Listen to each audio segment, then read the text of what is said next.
Hey boys, good morning. What do we have here? Look at this wonderful, listen to this wonderful music. We're gonna be Battle Brothers today. This is day 35 out of 38, so that's like 4 total days left of Battle Brothers currently. Might as well sneak in a day of Battle Brothers.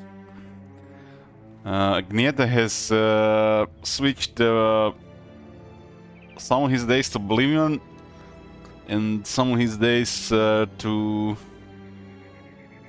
Factorio. But this is it. No more switching. Now it's 4 days left. I gave him an option because he had added most of the days here.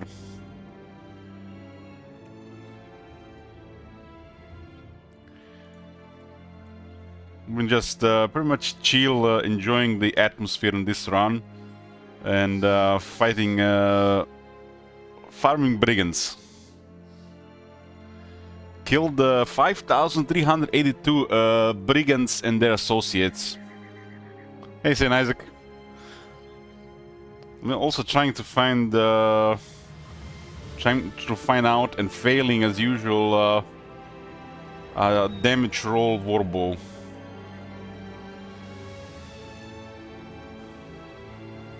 I think 2 of them that have a higher chance to hit. Yeah, and 1 is easier to use. 3570. That one is actually more effective against armor.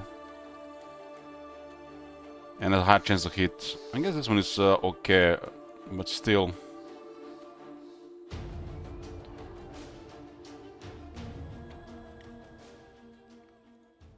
What's going on here? Witch burnings, rebuilding effort, and raided.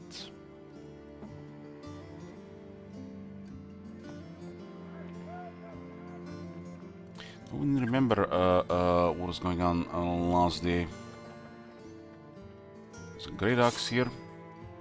Some salt, I guess we've been in the north.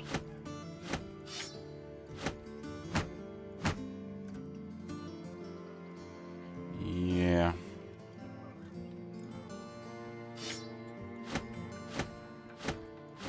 This thing has like no value to save. It's strange having goods at such low value.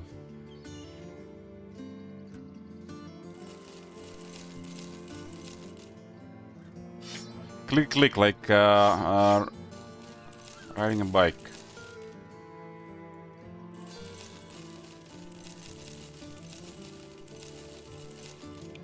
I'll get to 1 million before this ends. Surely.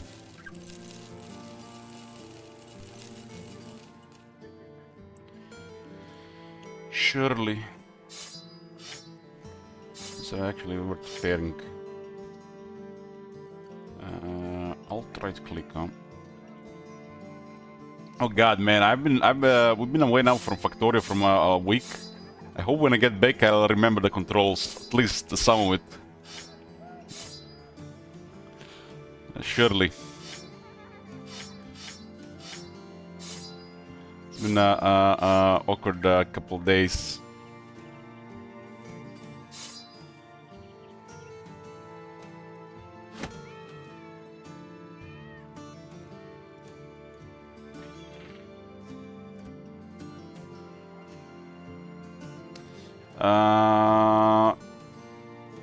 Something like that, yeah, Sleep Sand.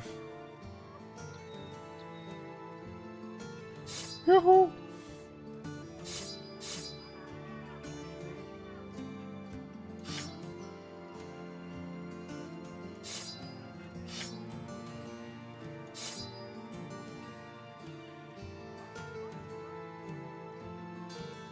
Why the hell we had all these polearms out?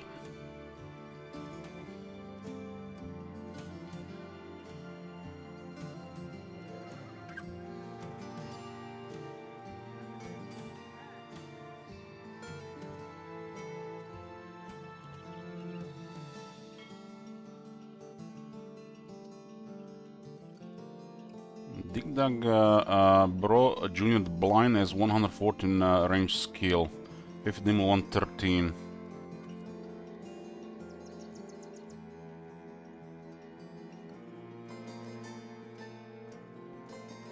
But Fifi is 2 levels lower, so Fifi is still better overall. Hey, Sparkle.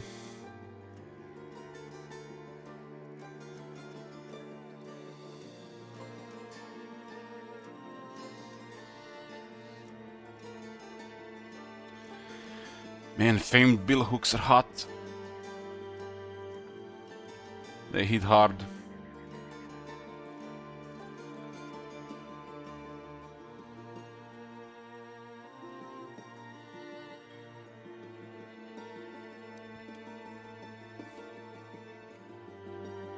What is this? Patrol. Surely gonna be some brigands on the way. This run has never had a disaster struck, so that's cool. Might be a civil war going on.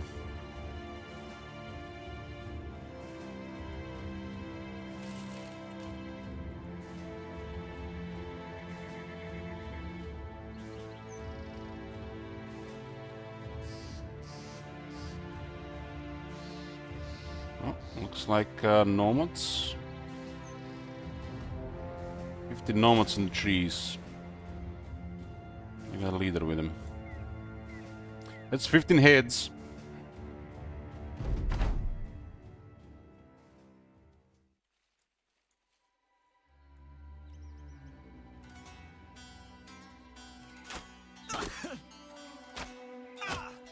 Nice, nice, nice. Man, I miss the sounds. I love it when the shots connect. Beautiful.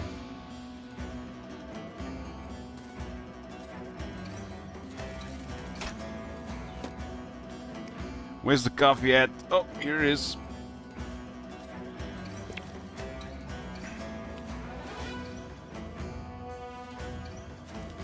I'm gonna go to the store, buy some proper instant coffee, not this Nescafe crap. Got spoiled with quality organic stuff.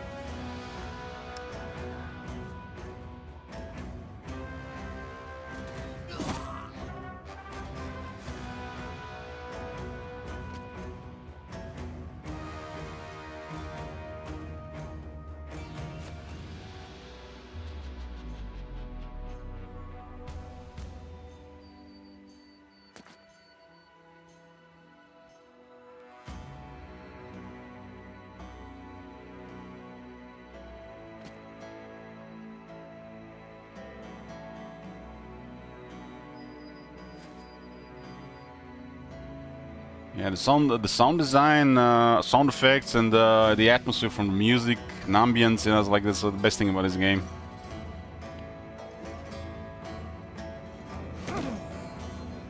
El Hydra. Praise the beast.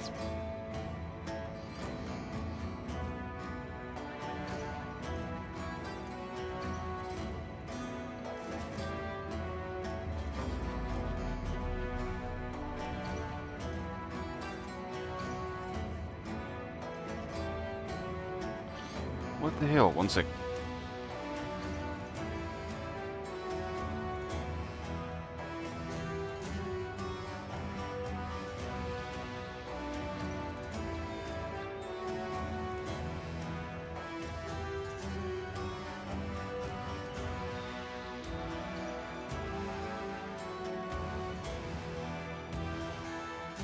Left the door open somehow.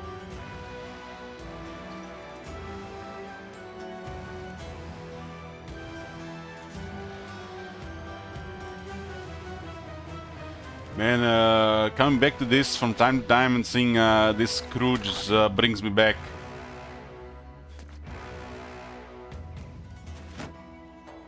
This, I think this is the longest run now.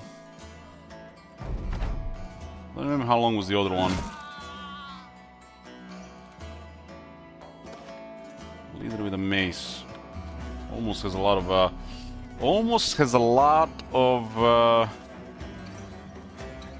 of fatigue. I've actually recently watched both seasons of One Punch Man. I couldn't go through it back in the day when it was recommended to me, but I started watching and it's like I just kept going at it, and I liked it in the end. It's like nothing great, but there's a couple of episodes where Saitama has good stuff going. Yeah, we have to watch more to understand more. Saint Isaac says, meanwhile, my guy's forever in the reserves. Saint Isaac, you're getting paid. You're getting paid, and you're just traveling around. You even get free meals. When you're gonna get action, well, who knows?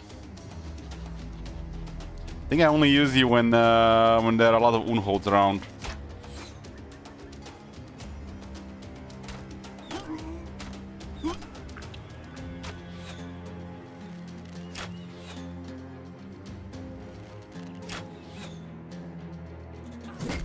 Oh, look at that. Archmang's good hit. The most average guy out there. Somehow still alive. I think that the most average guy we have is Joy. Archmagnus is like a little bit better, but it's about average. Just regular folks.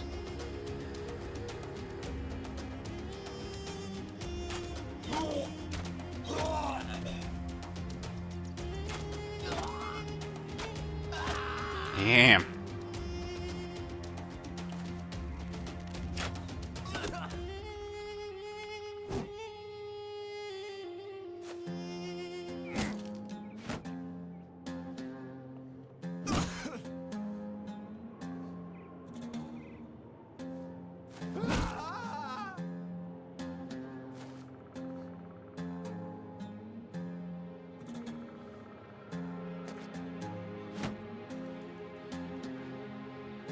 More heads.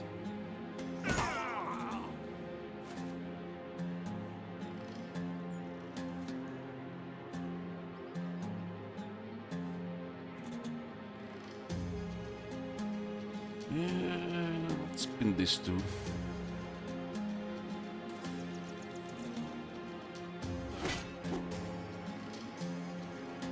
We have a dog here, and the guy's fleeing.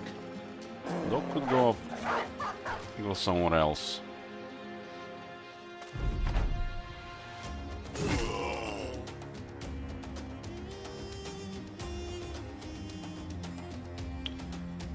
Forest.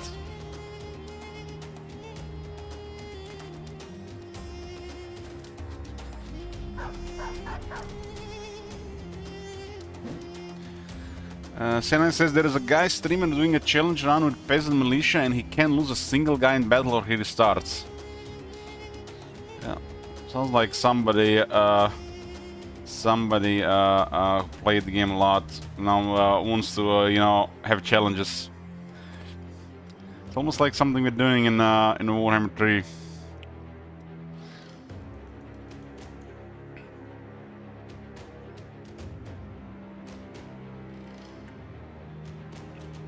So, and how long is he successful before he starts in Isaac?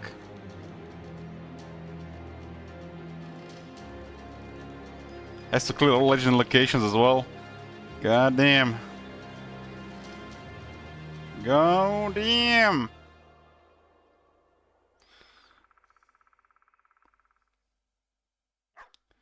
Yeah, this is my go-to chill game.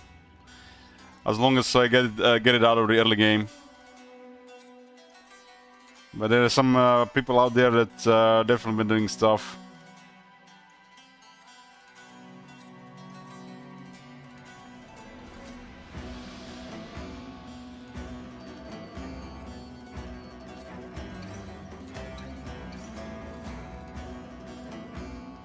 He's on like run 20 and he's got a good run going.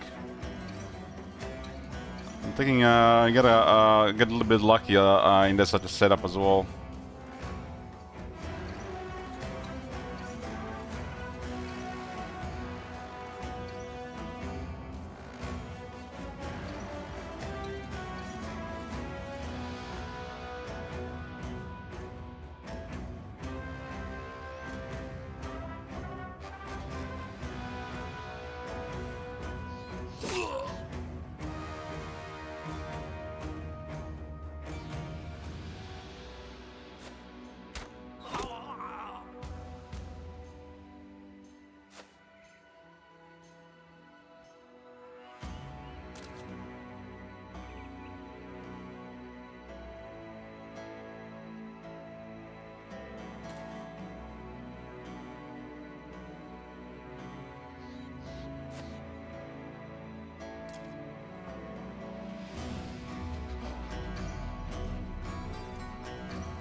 feel like if we didn't have this Battle Brothers run going St. Isaac, I would probably be playing Diablo 2 Resurrected. It's kind of strange.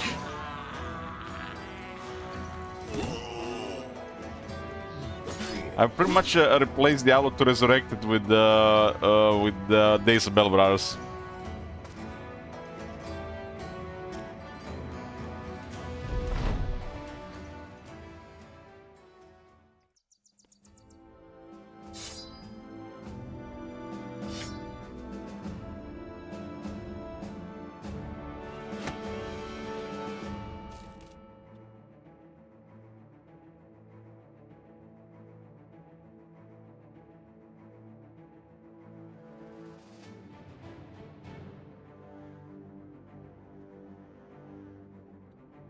Heads.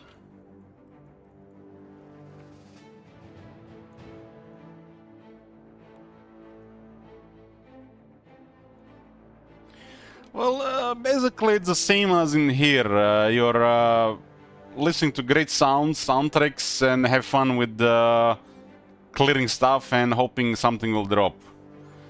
The fact it's so rare to find anything, the fact when it drops, you get a high for a couple of hours, maybe a day, and then you just rinse and repeat.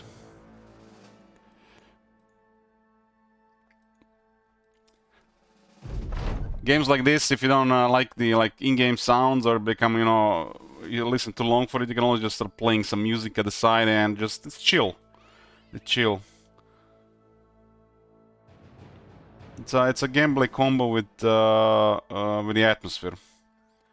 You know me, I value atmosphere above anything in games. Like even the gameplay, it's not that critical if the atmosphere is good.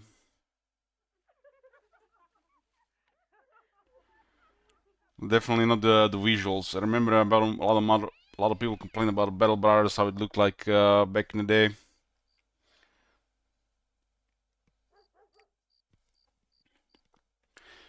So it's basically just chill grinding, like what's happening here.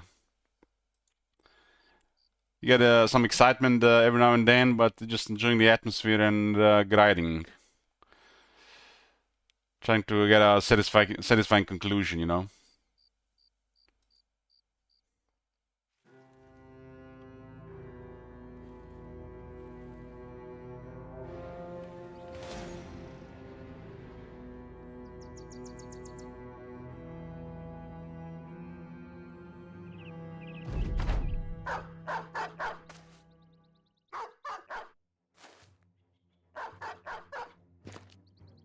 I mean, you can literally compare to this to a Warhammer 3 campaign at this point, St. Isaac. It's like you're in the late game, you're managing things. You're in the late game here managing pretty much company. And in a campaign in Warhammer 3, you're literally just managing and auto-resolving. And every now and then you got a very good battle. But most people will just discard that and just restart and go play something new, fresh.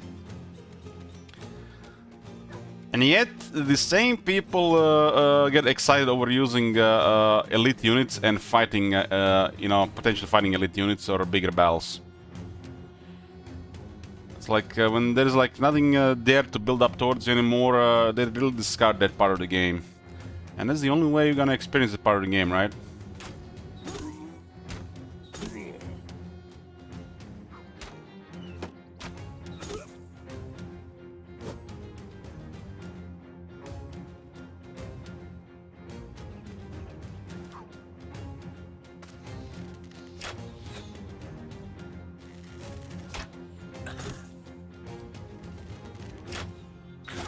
Thing I'll never forget back in Warhammer 2 days when there's a lot more people try to play the game and stream the game because of the popularity of the game.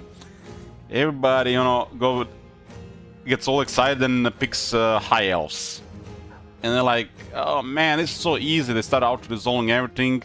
Before that, they always get excited about tier 5 stuff: Dragon Princes, Star Dragons, you know, Phoenix Guard. Oh, look at all these, you know, fun units. And they end up literally just out-resolving the game 80% of the time with low-tier units. And, you know, they see how easy it is, and then they like, try another faction. And then they like pick greenskins. And it works for the first 50 turns until they realize how overwhelmed they got, and it doesn't work anymore.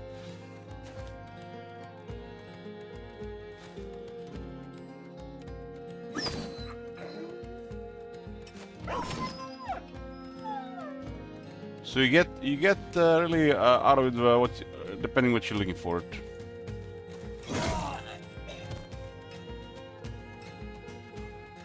Hey, Dark.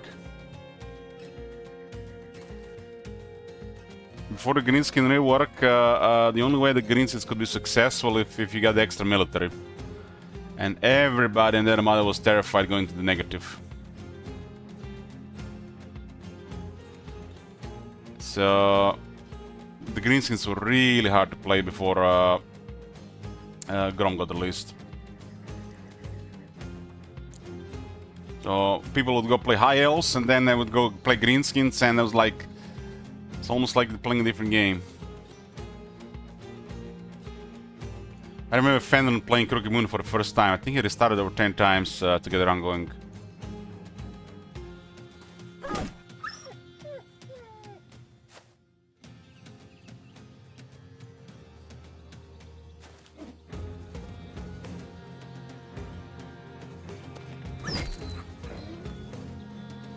Yeah, true.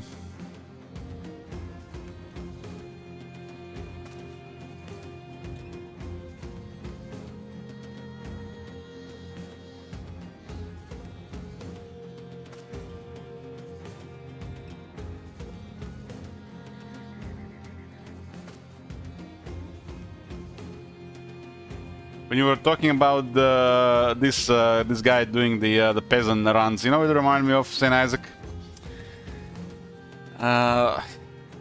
I'm getting flashbacks from the first Belegar Tower defense.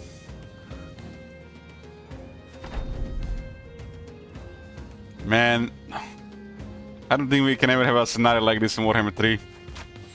Warhammer 2, player focus on something else.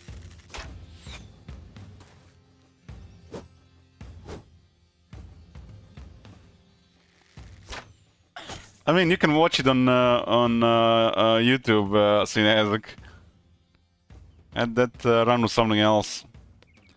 Almost like feel like there's a couple of campaigns I would like to, you know, just do the lazy stream where we're just watching it and commenting it together. But I never really find the time for that. I think it'd be cool to do that on a couple of campaigns. And we can skip a lot of parts as well.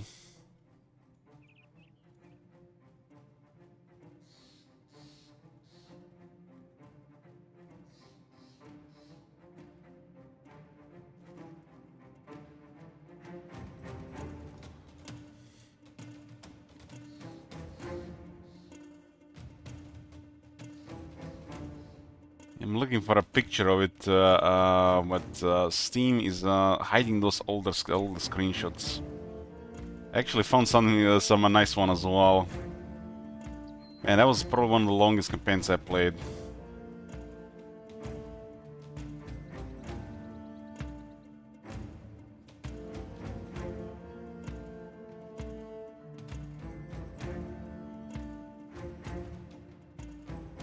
I'm not sure the picture is, there's some hiding. No, this, I'm talking about this one. You're watching this and then saying that you won this campaign. This one was something else. This was the Distal War style Empire campaign.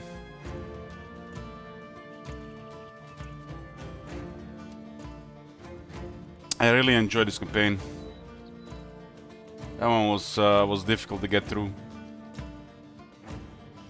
I kind of miss those campaigns where the AI is just going hard on you, and it gets to a point it's overwhelming. Just like can't do much. You have to move around.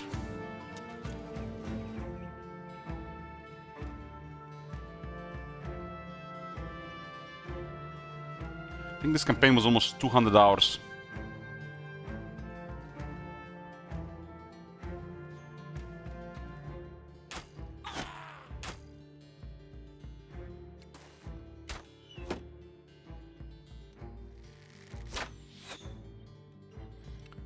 I think that was the longest campaign. One of the dwarf campaigns had a potential with the longer than this one, but I don't think this one was beaten on time. You hoping your quest will be challenging?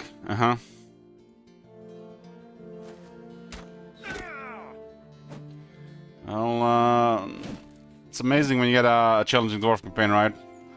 Feels better when you can actually utilize all the stuff the dwarves have. And there's still challenge added, right?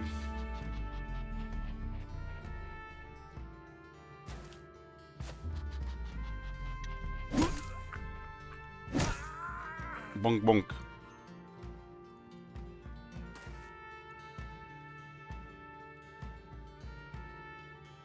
I think the current campaign we have with the Chaos Dwarfs is like an ideal thing we can get from Immortal Empires, St. Isaac. Depending on the factors, you know, misplaced, you know, I do them so rarely, but they do create scenarios. You know, you never know, it could be a drinking scenario that causes one, probably the only way. But sometimes the AI can surprise with a mix of things going on. Sometimes you miss something, sometimes you have a setback because of the Fog of War. The Fog of War is the most dangerous thing in the game. It's the thing that creates the most danger and potential setbacks. And to eliminate this danger, you just don't use heroes in the army and there's no danger.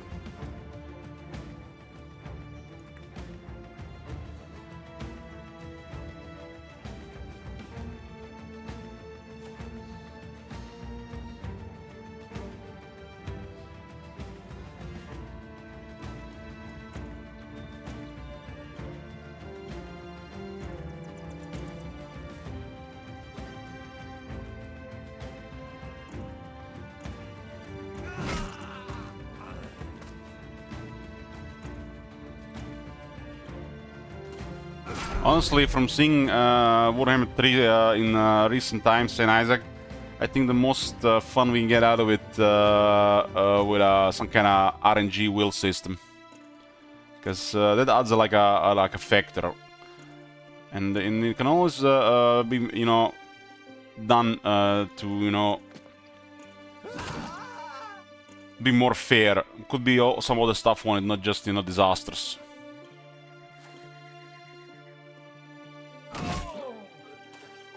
And yeah, I don't deliver on that level, sometimes things like this are necessary. But mods and sabotage on high potential, that's you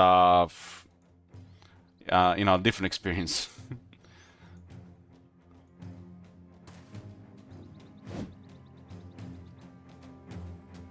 Could be cool if the game had some kind of advanced campaign customization with not just modifiers to the campaign. You know, RNG stuff. Like every 10 turns there's like a modifier that happens, you know. For example, like the first one happens on turn 10, and it can like increase the upkeep of all units by 20%. You can increase like the amount of modifiers. Could be like small modifiers, medium modifiers, big modifiers. Could be like the upkeep could be you know, I don't know, 7, like 5%, 10%, 15%, and every 10 turns you get another modifier. You know, I think stuff like this could be a lot of fun for play value.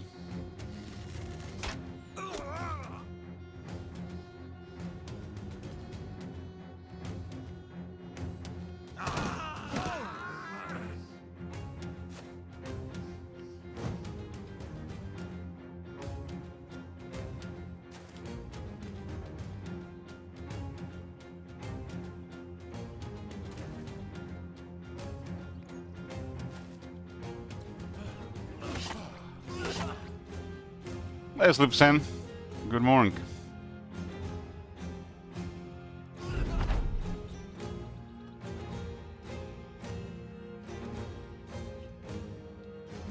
Or is it good morning?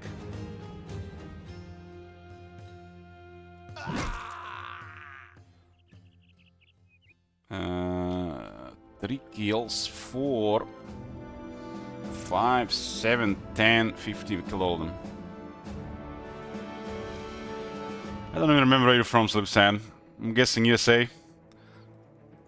That's a first BBC today, plus 15.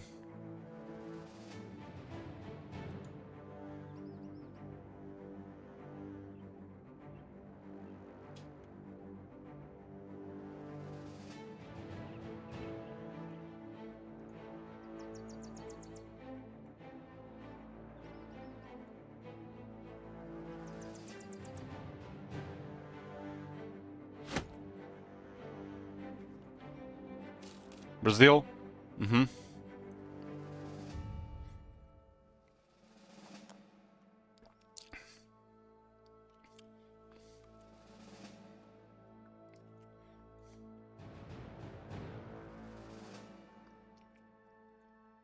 I played Lineage 2 with a guy from Brazil.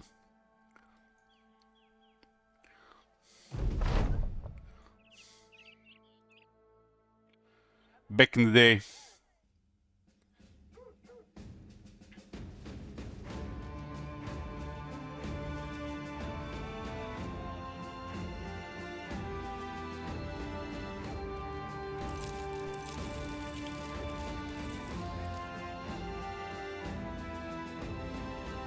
I think Aranea is from here too. Mm-hmm. Yeah, Lineage 2. World of Warcraft servers were at full capacity, so they were not selling the game for a bit.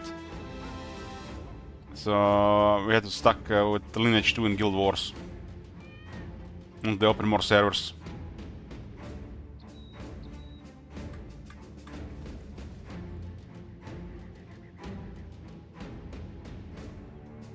Yeah, I actually enjoyed Lineage 2. Had a weird community, very weird. It's like I remember this group we had. The guys in the group, there were a couple of Russians. There's a guy from Brazil, and I don't know where the other guys were. They were not really sharing. And you had people literally bitching about life. Meanwhile, one of the Russian guys, he didn't like grinding in the game, but the game was like grinding. And he got a job in real life so he can buy currency in the game so he can keep up. I'm never gonna forget this. That's how grind that game was towards the end.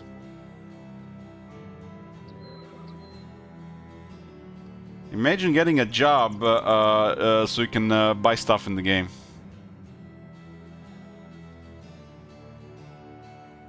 This kind of stuck with me. It's like it was incredible. That game was a bot fest.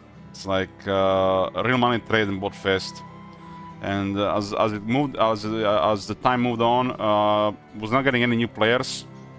And I was just getting more wars, more hardcore people at the end game, and more people botting. But for a while it was nice. But they couldn't get more new players anymore. The content was questionable, and the whole game was between, you know, trying to create conflict between the guilds or the clans.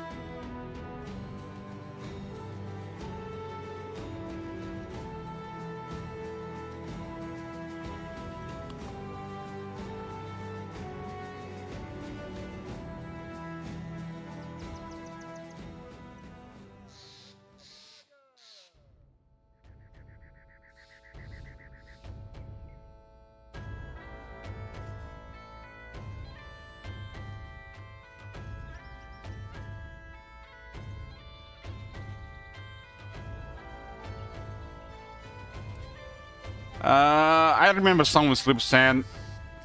My memories of Hot Elf women are kinda... They all go back to now to Terra, I think.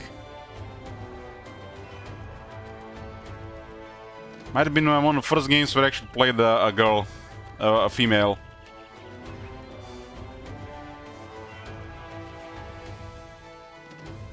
And I'm trying to think about that game, and all I remember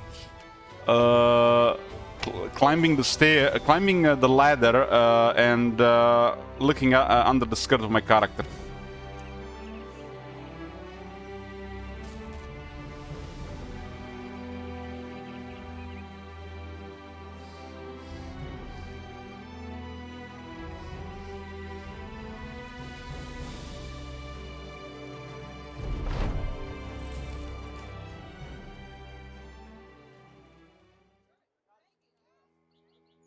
Treks. Yeah, long hours together with people brings people together, right? I enjoyed my time with for several years with people I met in various games.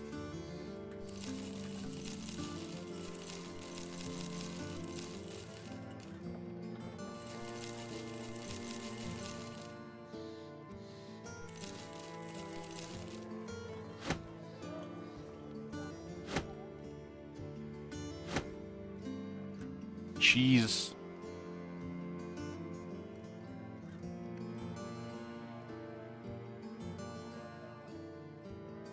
Kind of strange how the gaming moved on from you know, playing stuff with people in online games, from days where internet access was limited, even restricted, to the days where online gaming was pretty much go-to gaming, and then the fall of decline of online gaming into just gaming communities, where you know, people literally have communities around the game. Started, you know, with forums, but now it's like around discords, right? It's a good thing you no longer have to have an online game to have a community of you know, people playing a game. It's just, you know, chatting about these things while playing a game is like feels like it's enough these days. Hey Colin, good morning.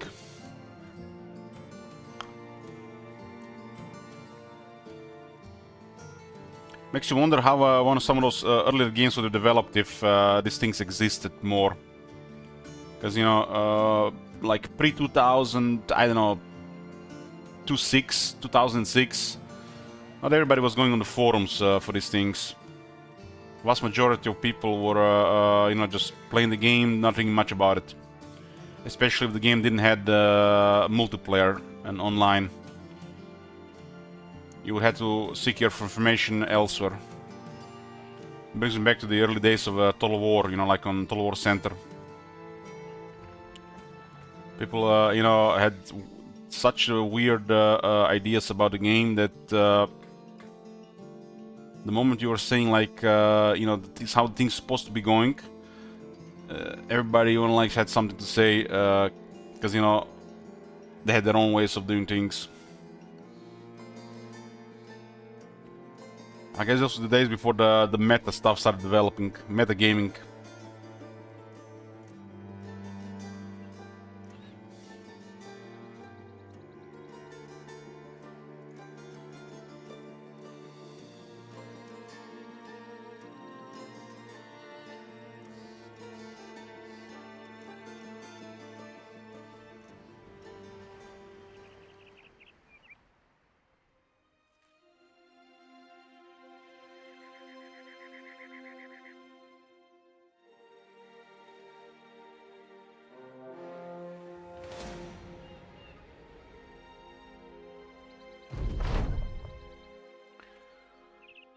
How come you up so early, Colin?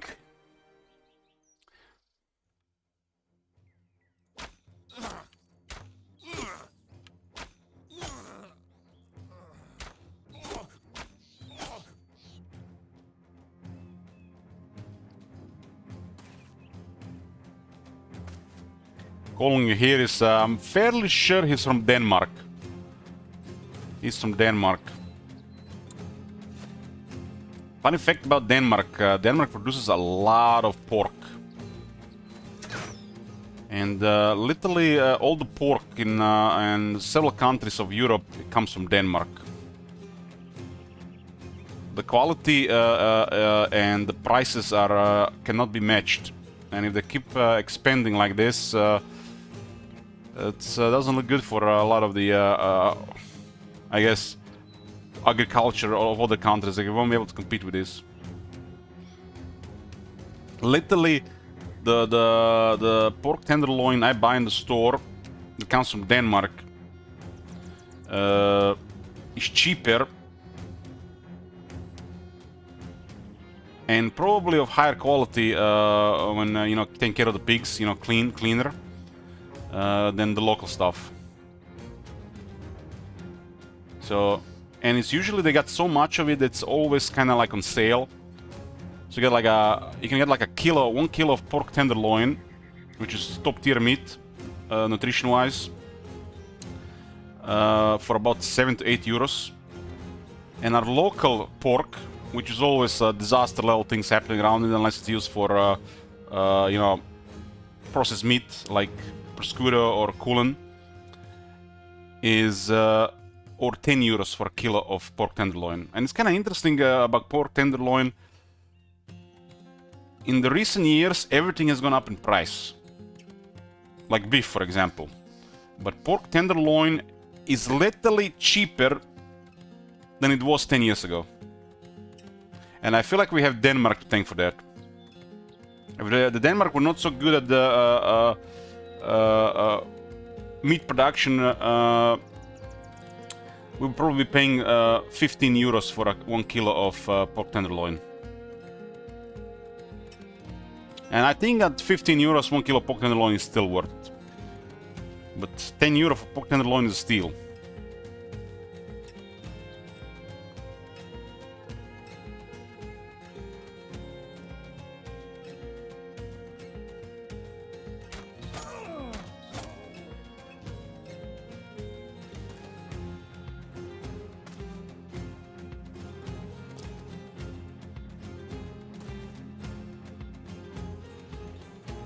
Kind of interesting how countries develop over time.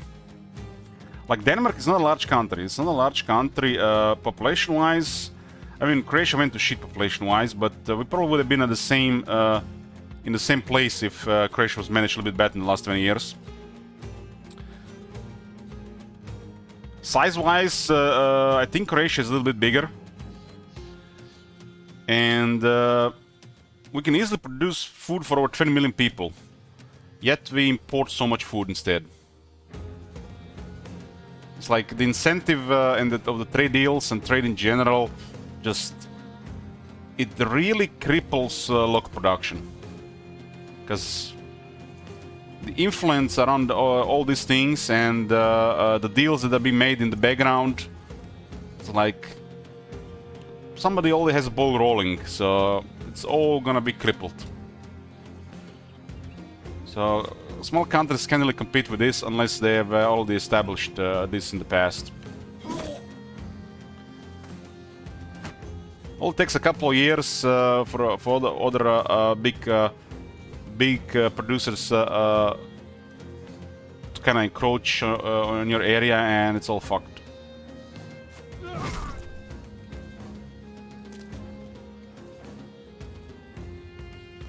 It's like one of our big brands here that produces dairy products. It's been brought by the French, and they're slowly just changing everything with their name.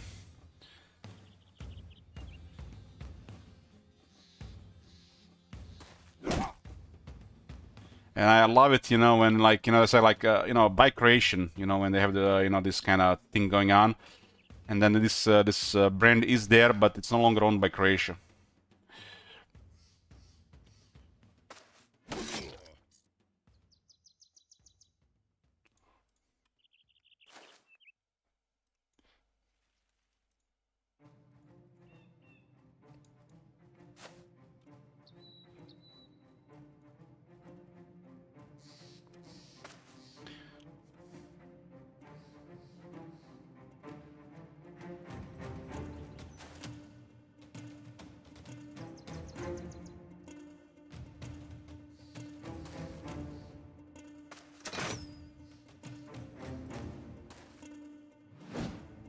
Find interesting that in the store you can. There are definitely times where you can't really find certain cuts of steak, you know, from beef. But there is always, almost always, pork tenderloin that they're selling. Almost always. Tells you about the how much pigs are being produced compared to cow.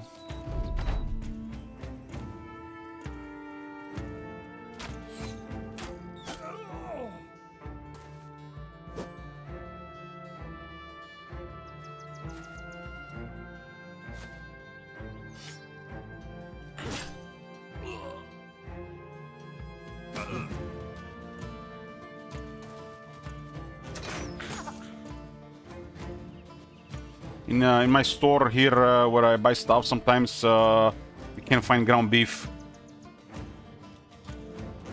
Then I then regret for not buying like 2 or 3 times as much. We're gonna have to go to another store, buy another brand. You know, brand of local beef. Like what the fuck? Well, from another producer, I guess.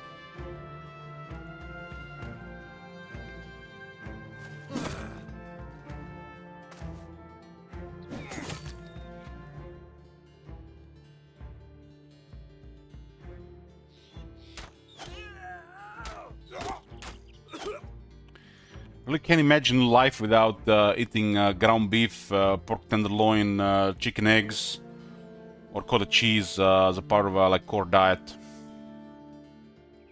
It's become like I don't know what's like. I feel like what the fuck was I eating before? It was definitely not proper food.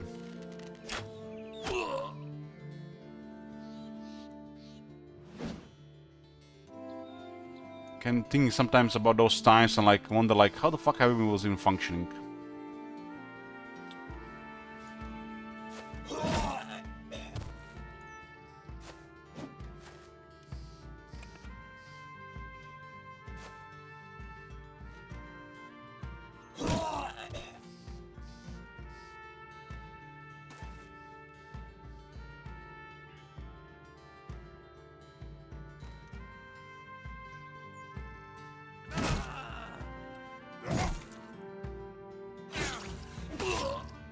I've been experimenting with some stuff recently. I got inspired by watching anime, so I started cooking more stuff with rice.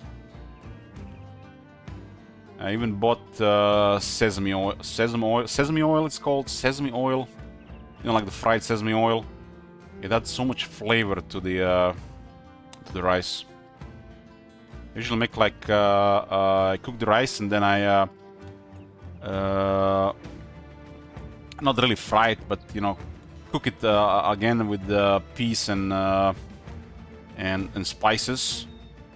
Peas are my go-to to mix with rice, and because my mother used to always make rice with peas,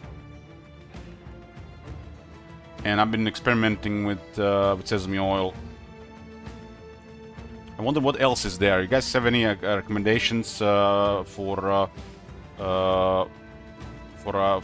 rice meals regarding spices and the extra stuff, like, you know, I'm using the Kikkoman soy sauce, and I'm using the, I think it's Blue Dragon fried sesame oil, and you don't even have to put much of the sesame oil. It's not like optimal thing, but it adds so much to the dish.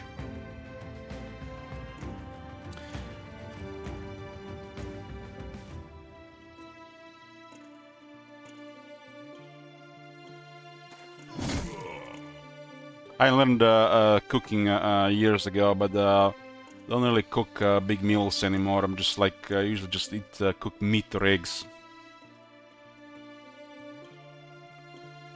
Sometimes I make this meal with that's based on like ground beef, and then you can like you know add all the stuff to it. Like, you know, you can put an onion, you put various spices.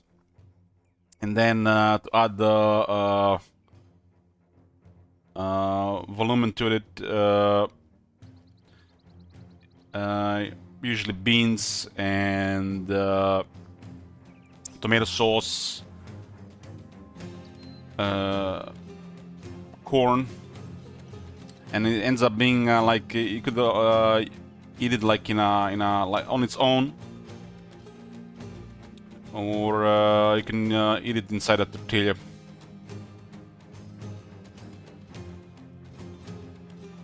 But, you know, stuff like this is really delicious. You know, like almost like a gourmet meal. But I'm basic, man. I can eat ground beef for every meal. Just ground beef. Don't even have to salt it. It all has like 1-2% salt in it. Just ground beef in the pan. Wait till it browns. Turn around. Wait till it browns. Mix one more time. Eat. Don't have to put anything there. But you want to like spice things up. Put some black pepper, some soy sauce, some chili powder, garlic powder. But ground beef, without anything, just ground beef, works perfect for me. So I sometimes don't get it why spend so much time and effort in the kitchen, you know. Don't mind cooking, you know, different meals, but like when you can survive on this and thrive, why bother spending extra time and money on the ingredients?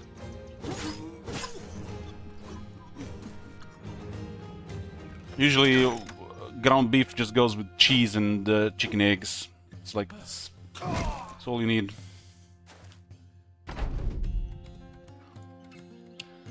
But like I said, I got inspired by watching anime to make different rice meals.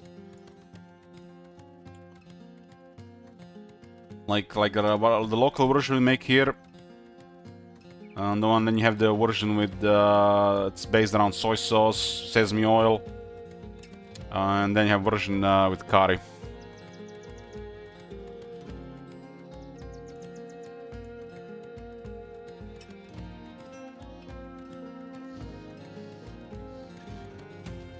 Rice seems to be like a really good base for a meal, as long as they add real food to it, like meat or eggs.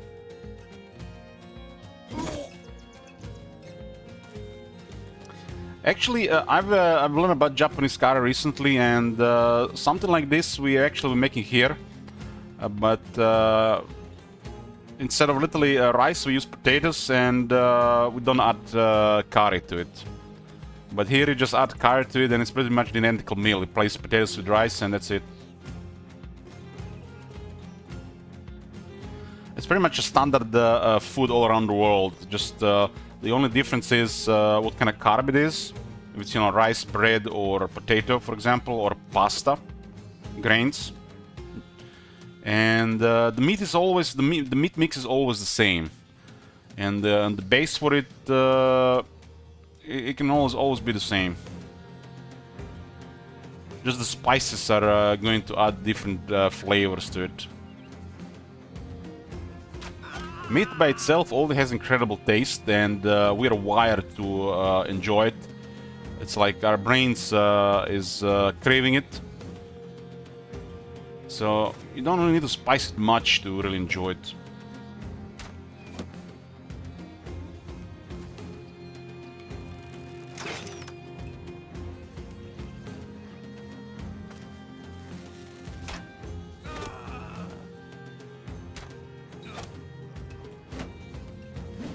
But I used curry powder a lot over the years, and if I learn anything about it, you can literally add curry powder to a terrible meal and it'll still taste good. And I feel like this is like the origin of a lot of these spices. Make the plain food like rice taste good. Because rice on its own is just like, it's so basic. It's like a base dish for even a sweet dish, not just salty one. Has a little bit like sweet flavor, sweet taste. So it's a good base. Just add anything to it, and it's miles better.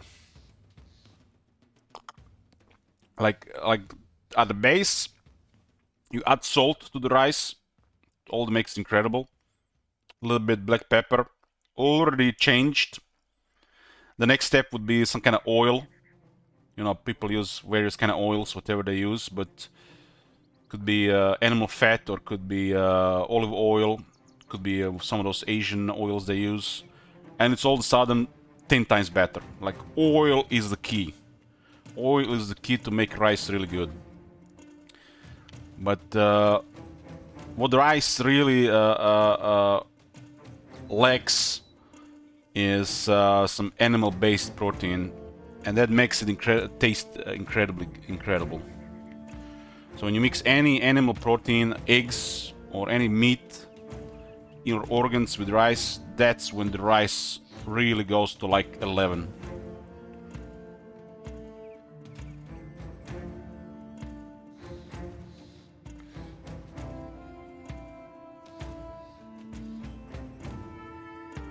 Before meat, rice is really nothing special.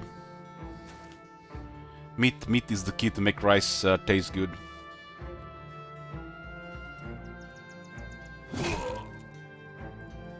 Like, the poor people eat rice and beans for complete protein, but that's far from ideal food. Rice is made to be combined with animal protein, anything that's been alive.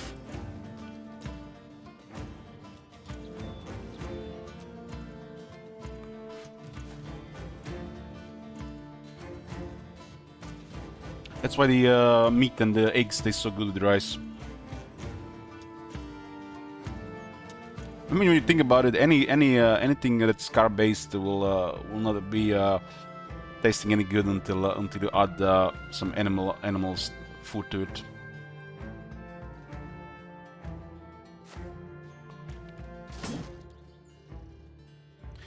Katsudon. Let me Google that. For the first time, I've been visiting this local Asian restaurant. It's called like Kung Fu Palace or something. I don't know. Kung Fu. Hold on. Kung Fu. I know that. I only know they have a Bruce Lee picture. It's called Kung Fu Express. Kung Fu Express. And I've been trying different Asian dishes for the first time.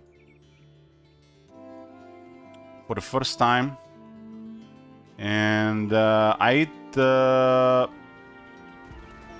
my god! Have you seen that shit? Holy shit! What the hell? I eaten so far. I eaten chicken katsu.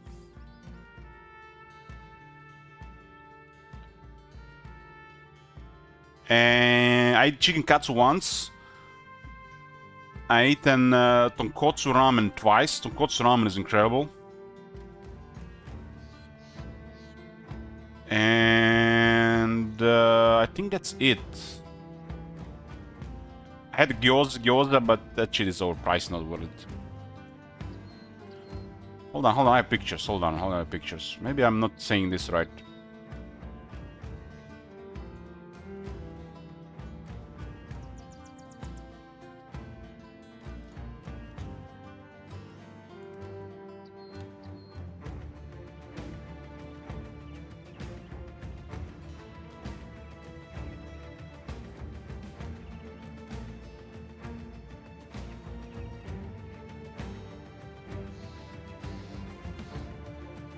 So this I think this was tonkotsu ramen.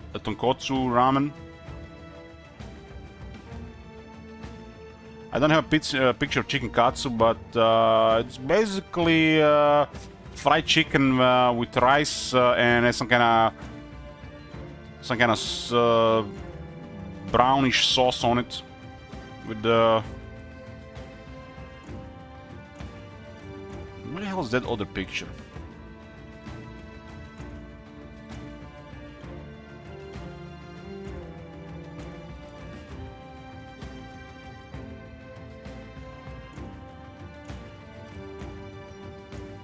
I didn't make that other picture, no?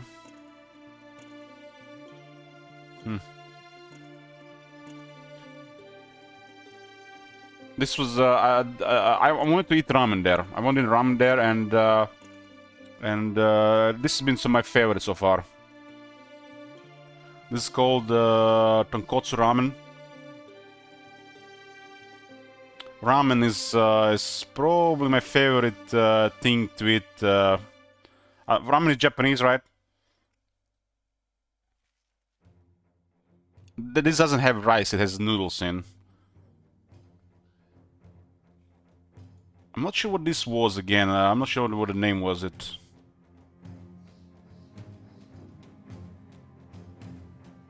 This is not chicken katsu, this is...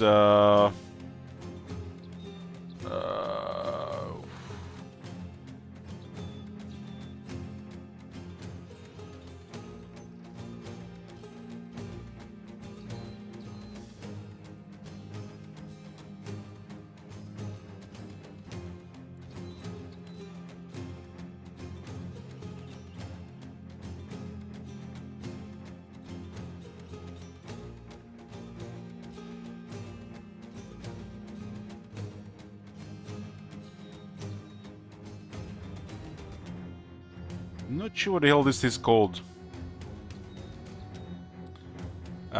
This is... I'm not sure what this is, what type of meat it is, but...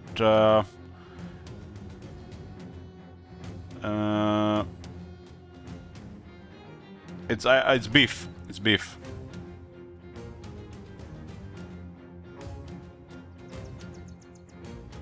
This is beef. The soup, this one is really surprised me. And these mushrooms taste incredible.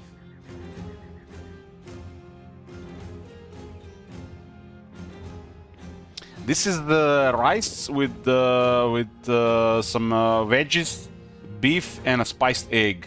This is kimchi. I'm not sure what the name of this though.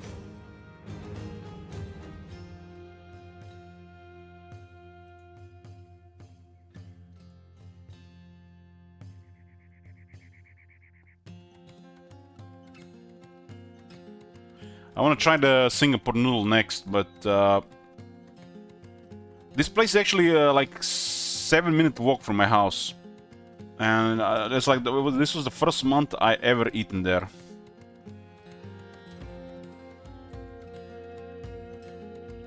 Yeah, I'm not sure what this one is called.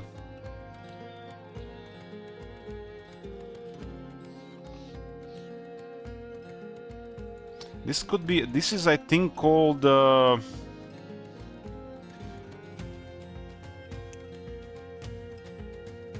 Beef stir fry, maybe?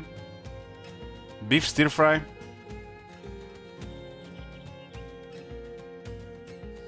think beef stir fry. But this is like, if you haven't had this, if you never had this, this is like the flavors gonna blow your mind. Tonkotsu ramen, highly recommend this one. I had this one for the first time ever. I did eat something like this before in the past, but this one is just something else. It's like the combo of everything is just explosion of tastes.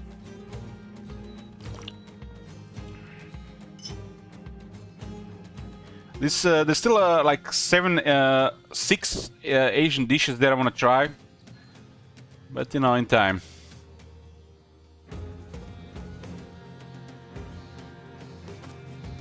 When I got there, the only thing I've eaten from before was the one of the Chinese stuff, like one of those common things they make, and the beef stir fry. I eaten some Chinese food years ago.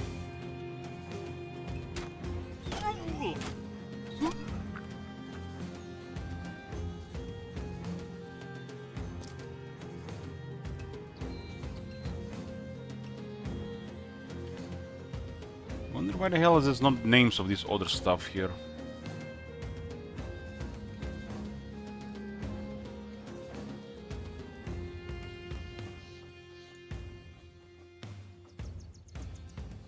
Seems like they're not delivering all of it, so that's like they don't show all of it. Katsudon, huh?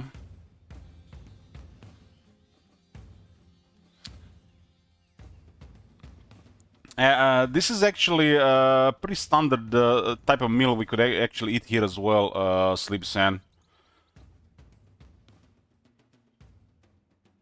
We would make like rice, usually with peas, and we get like a fried pork cutlet.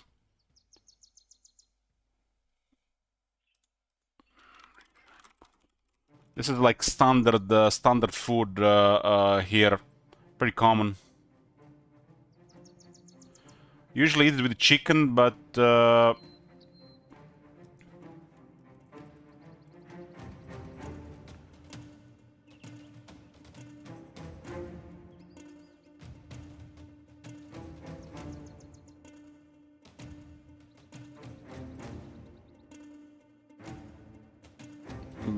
yeah, it's pretty much this. So you got like fried pork, and then you eat it with rice, and you have like lettuce on the side.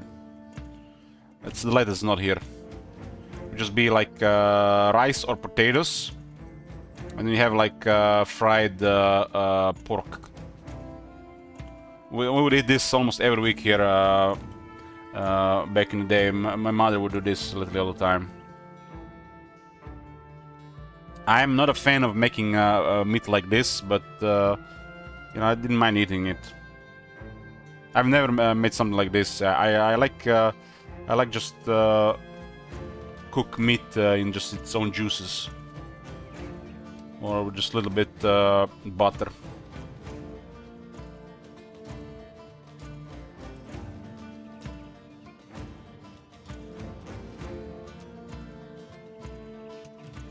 But the Asians, they do tend to fry a lot. They use a lot of oils. You know, like vegetable oils. I guess they have a base for something, but it doesn't add a little any flavor when it's fried, right?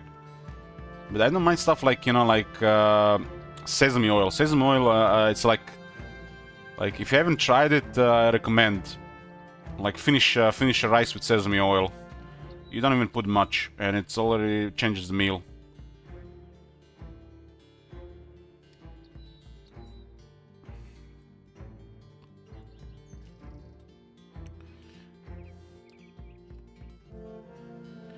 One second.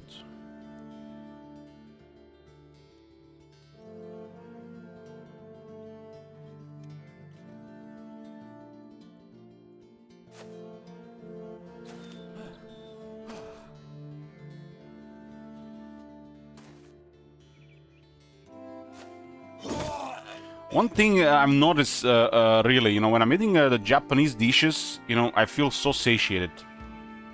So satiated. It's like something else.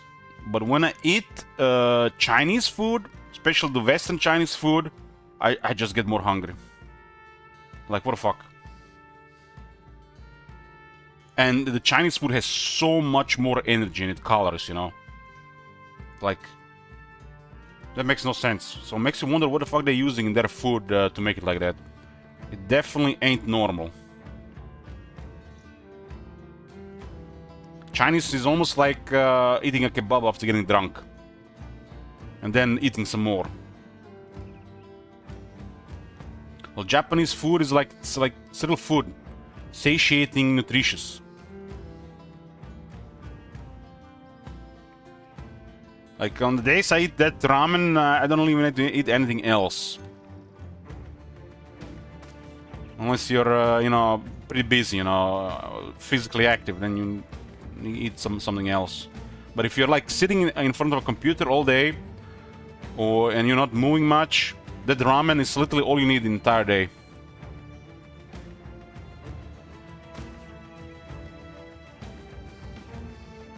And you're gonna thrive.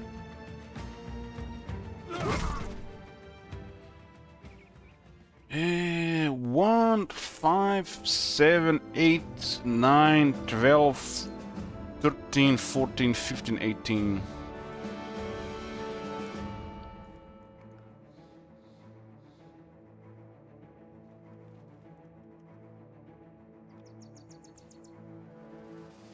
This is hilarious, Sleepy Sand. You know, I'm ordering ramen that place, and they asked me, do I want anything for drink? I know I'm the job to ask if you want to buy something to drink, but fucking hell, man, don't ask people if they want to drink something when they're ordering soup. It's mental. I get triggered so much. They try to sell you €3 water next to soup, like a fucking... For fuck's sake, man.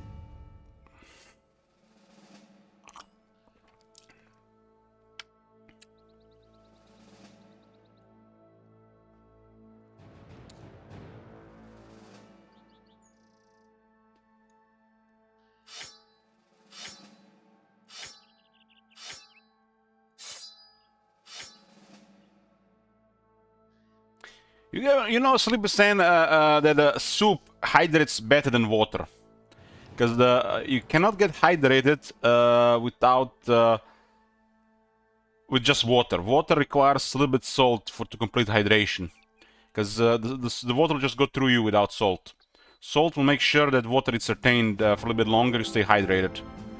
So soup and ramen is more hydrating than any water you can drink.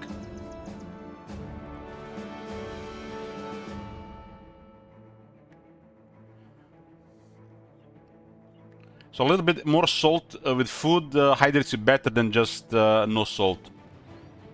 Because the body will retain water because it will retain the salt. And then you hydrate for longer.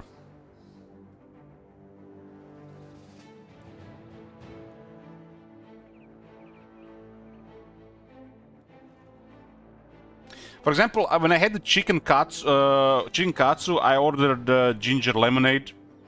That makes sense, right?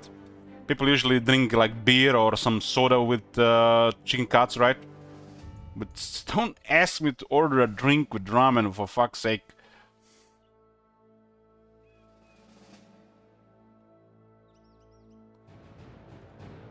Yeah, when you have diarrhea, you're losing a lot, not just liquids. But the optimal way to hydrate is always to drink a little bit salt with the water, so you don't just enough so you don't taste it.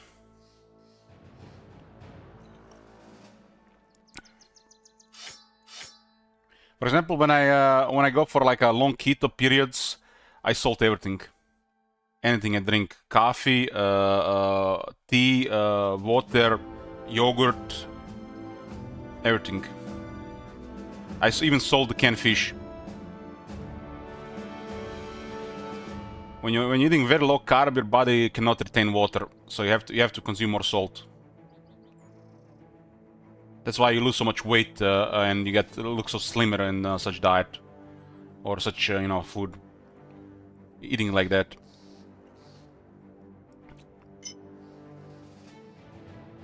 And a little bit salt actually make the coffee taste better. That's what I learned. So it's pretty much go-to.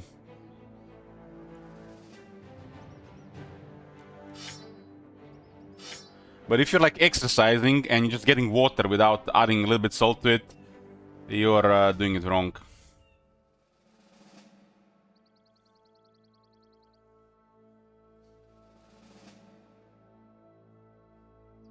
Especially on a low carb diet.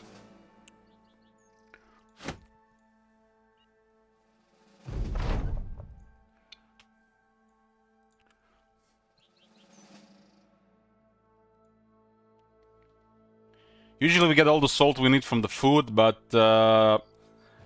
really depends what you're doing. Like, you don't even have to salt eggs. Eggs have enough sodium in them to keep you alive. But everybody salts eggs, right?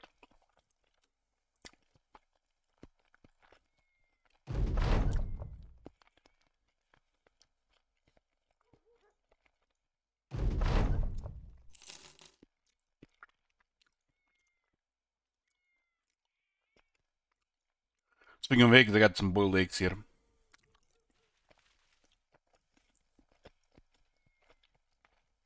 How much salt would you put in a 1 liter bottle? 1 gram. It's gonna be 500 milligrams of sodium.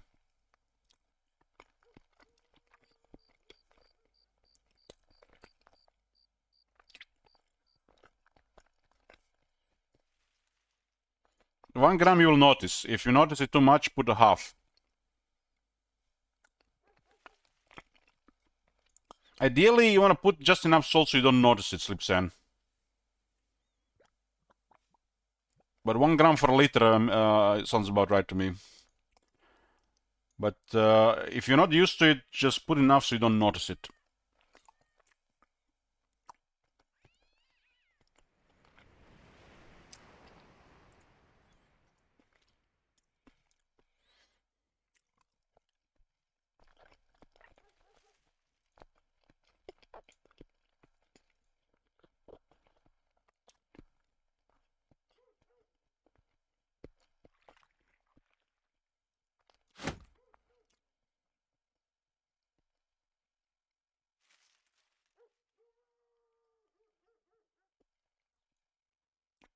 Oh man, you know what a gram is, Slipsan? Use use grams in Brazil.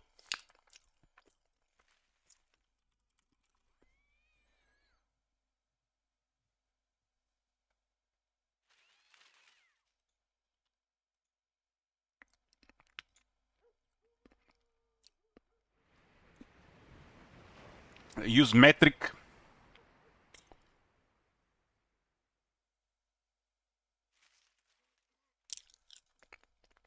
We still this here? Okay, good, good.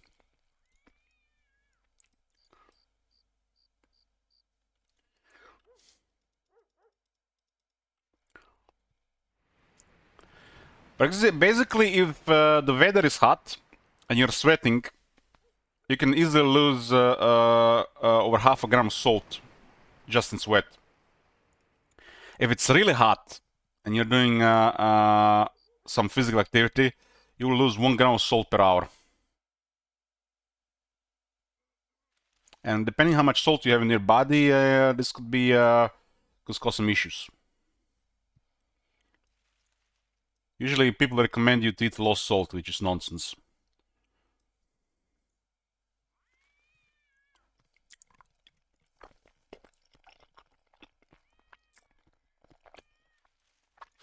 Salt is such a critical, sodium is such a critical nutrient in the body that your brain is wired to crave it. And body has a perfect mechanism to get rid of it. Healthy body. If you're chronically diseased, then the salt might be an issue. But lowering salt at that point can make things even worse.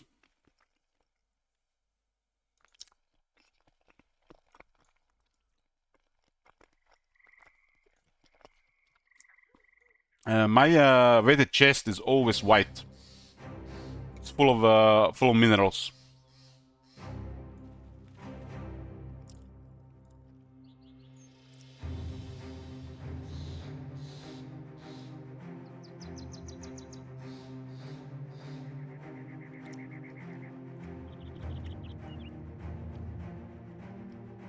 There's like white powder on it.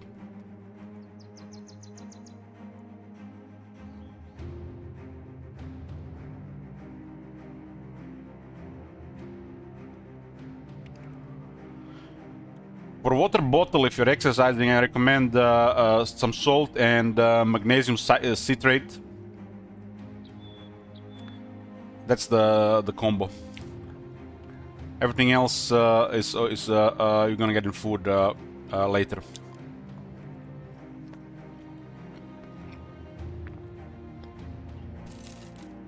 Magnesium is harder to get in food, and if you are physically active, you need more.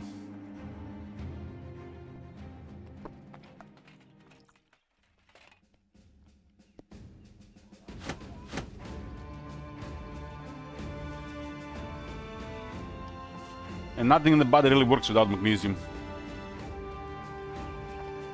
So it's better to have more than less. Body will just get rid of the excess. Let's see if we get a bow. No bow.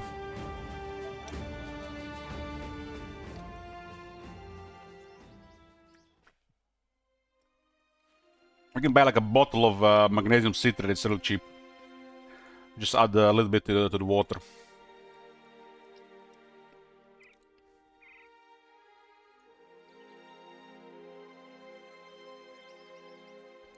It's like white powder.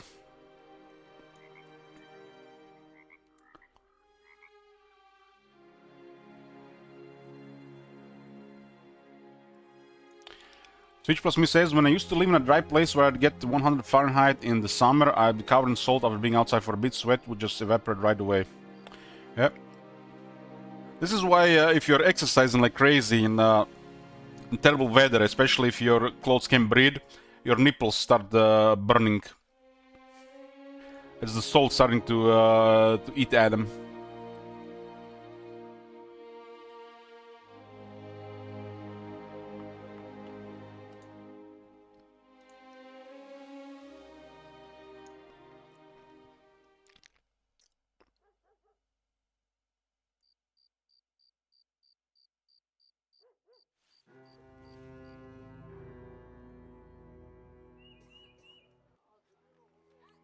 This place is cursed, man. Who'd live in such a place? Thick forests in this world, the worst. And there's spiders.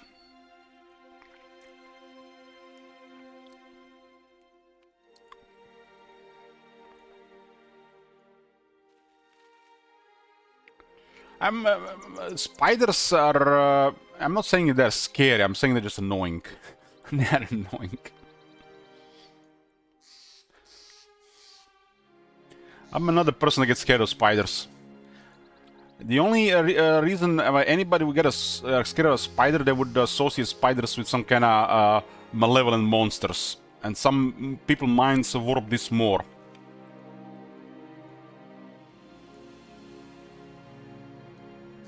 It's imagination that makes them scarier. Scary. When is the next BB run? It's we're probably never gonna get another BB run, St. Isaac.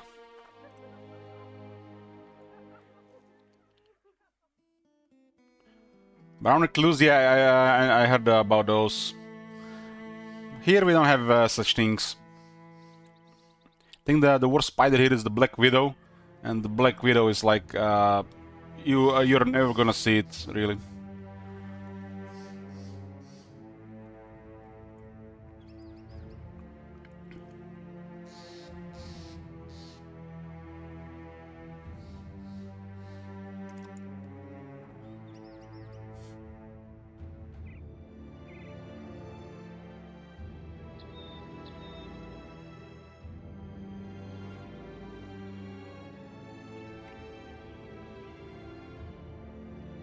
There are actually some islands in the Mediterranean that has literally spiders infestations.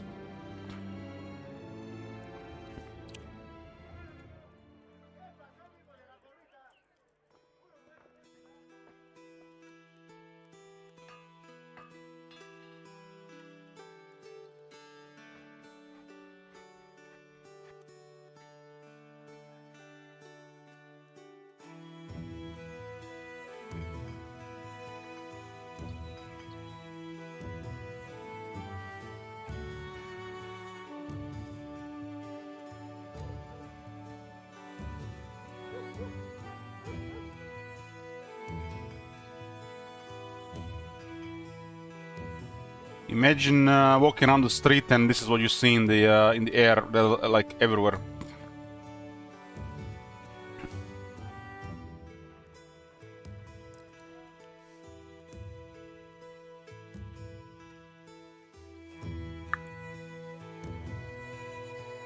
This one actually is not in Europe. This one is a different place, but there is one as well. I mixed this one with something else. This is in Asia.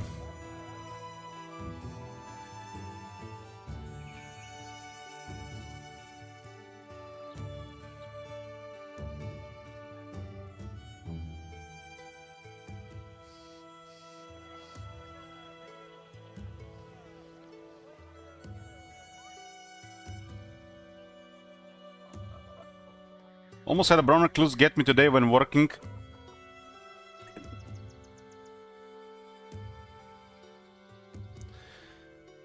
I mean, those fast, aggressive spiders that are poisonous, this is the ones you have to worry about. And I guess Bronocluse is one of those. Is Bronocluse native to Americas?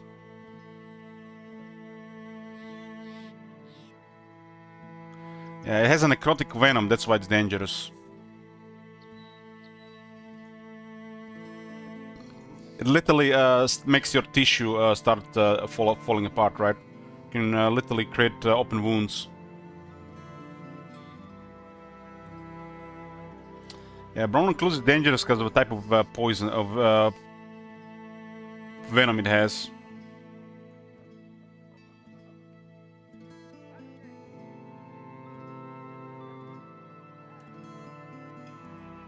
And apparently Bronocluse is not aggressive.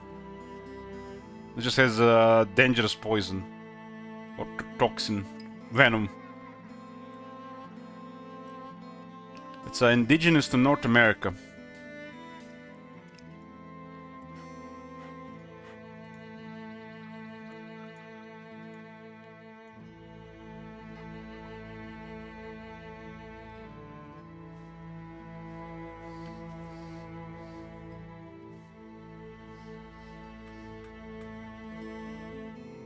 I mean, I don't know why people are worried about stuff like spiders or insects or, I don't know, snakes.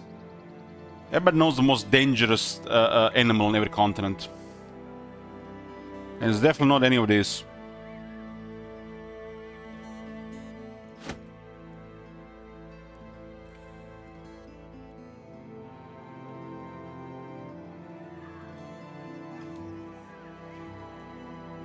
Same here, Colin Croatia. It's man, St. Isaac. The man is the most dangerous animal. More dangerous than any spider, snake, or insect. You think you need to worry about spiders when you go to Bali or India? You need to worry about men there. Especially if you're a woman.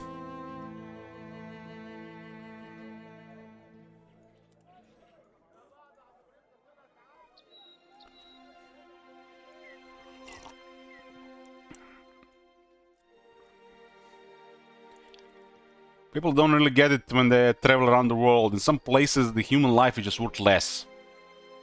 And Indonesia and India are like some of those places. No need to worry about anything but a man.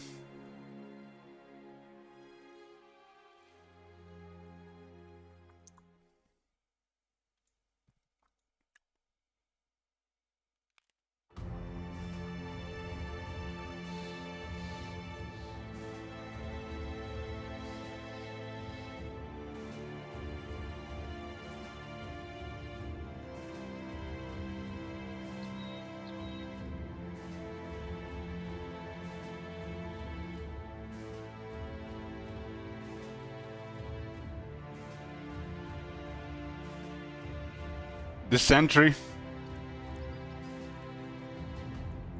You don't have to worry about that, St. Isaac. Just drink beer.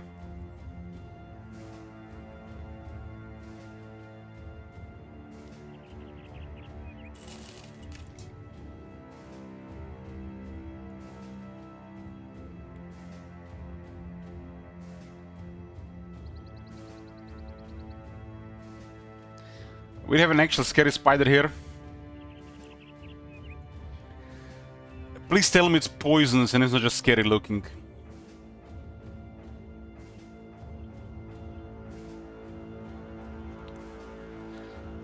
Armed or wandering spider. Let's Google that. I think the largest spider in the world is in South America.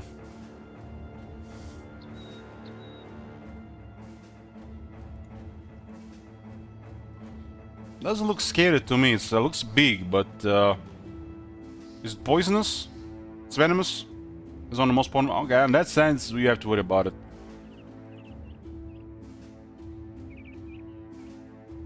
It's a Brazilian wandering spider.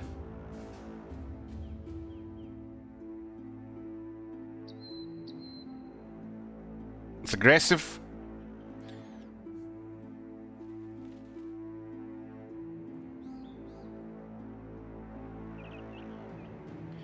And he can hide in bananas, damn. I would not want to work in banana transport.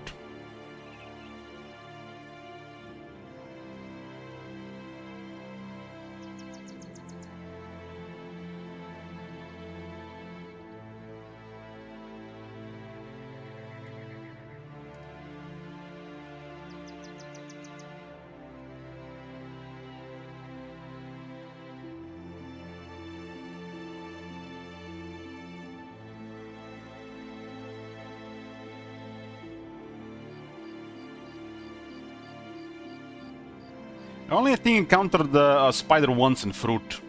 I was eating grapes and there was a spider in it. It was just it just fled away. Fled the scene.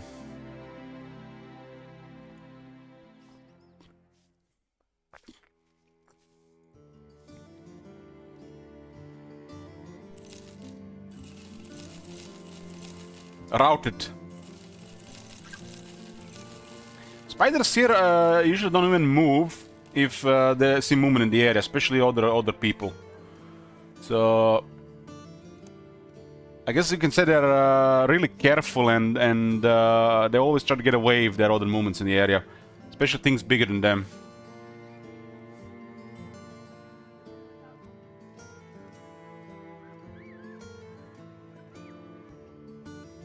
Which definitely kind of like shows like some kind of intelligence.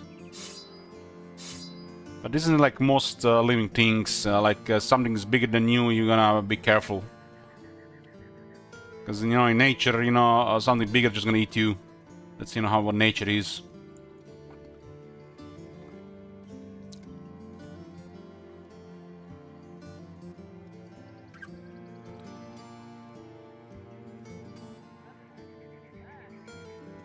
We're all trying to just survive, right? And eating other living beings is the best way of surviving. It's guaranteed nutrients.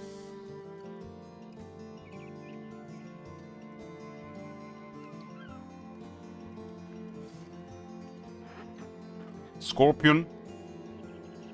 I had an encounter with the scorpions, but they were not poisonous. So basically, we had this house on one of the islands on the coast, and we would come there like, you know, once a year, not every year, for a vacation, you know, a couple of weeks. And you always have to open the house and clean it, but I don't know how they would get into the house. I guess they would get through the pipes, through the toilet, through the bathroom, and they would just like be all over the place. And one time we got late. We got late and we didn't check anything other than the bathroom or bathrooms, and went to sleep. And I woke up in the middle of the night, something crawling on me. And I got out. It was literally full room of them. It was like 6, 7 of them all over the place. For a while, I had a little bit, I guess you can say, nightmares about it. I would sometimes take a shower and some of my chest hair would literally look like a part of a scorpion, and I would just get startled by it.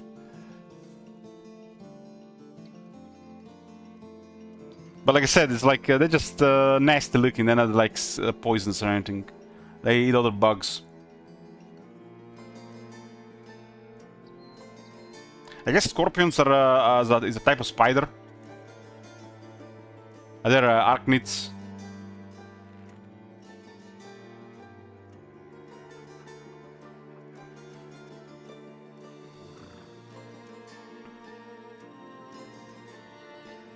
A difference between a spider and an insect: spiders have 8 legs and insects have 6. So if that something doesn't have 6 legs, it's not an insect.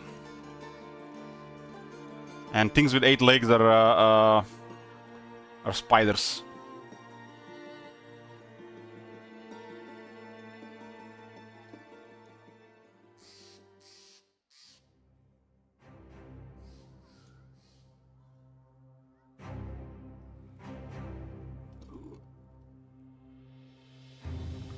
But then again, there are definitely some examples when they have more legs. What about Caterpillar? How many legs does Caterpillar have?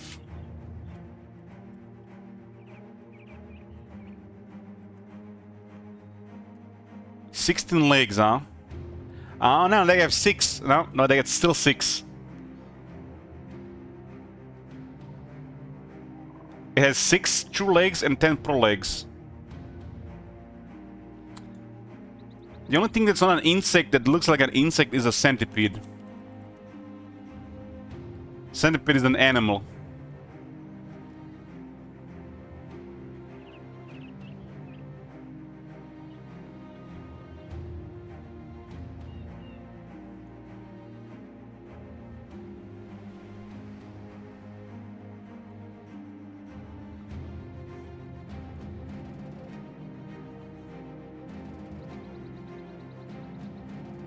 Switch was me says I live in a place with a lot of caterpillars. When I was in elementary, I would put them in my backpack and bring them to school. That was like a standard kid thing to do.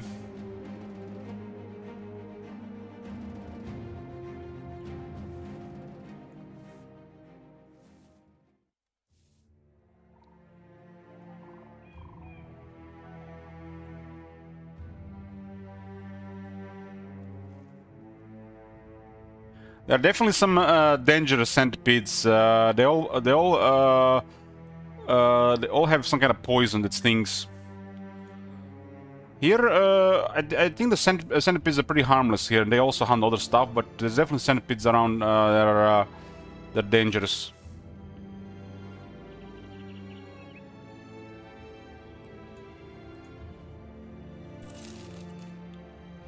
You have one that's dangerous in Hawaii, St. Isaac. Well, that's the price of living in Hawaii. Boo-hoo.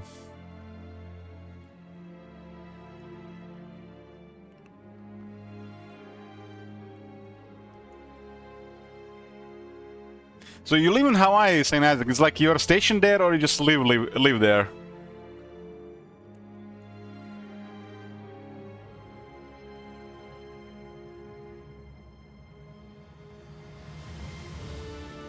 Stationed. Let's see. How often does it rain in Hawaii? You never want to live here? Fair enough.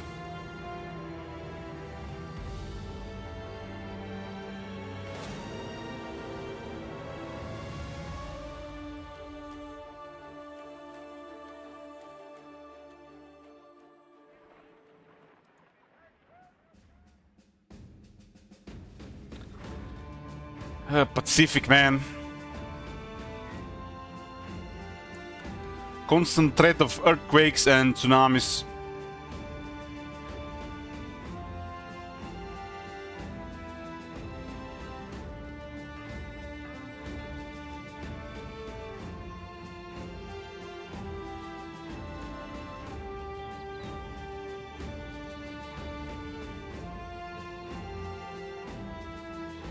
Marvel Step Helmet, 250 minus 8.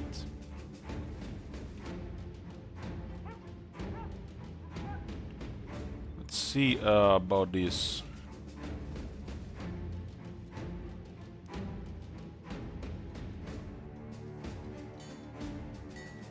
This one is name Step Helmet. That's perfect, right? Holy shit. Perfect. Minus 250, minus 8. That's a buy, right? If it's perfect, like, can ignore that. Damn, it's perfect. That goes into the collection.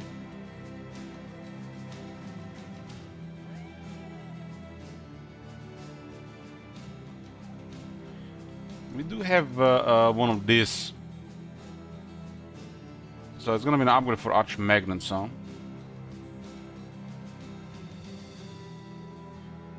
It's beautiful.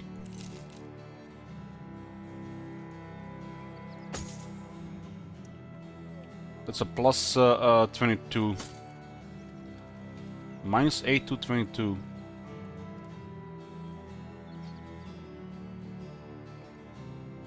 a good piece of equipment for sure.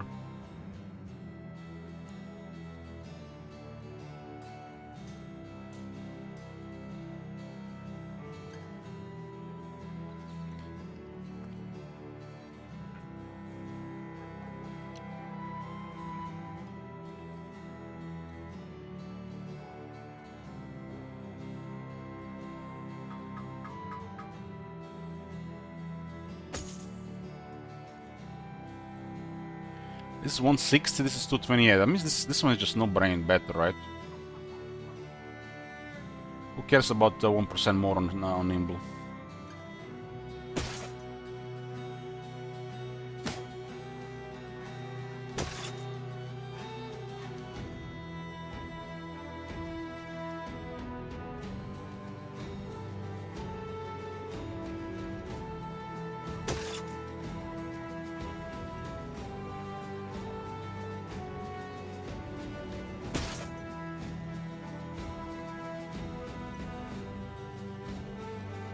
We need these things really.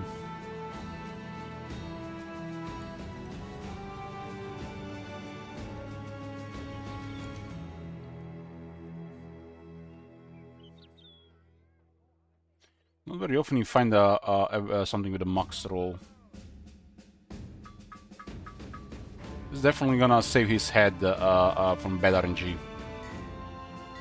It's definitely better.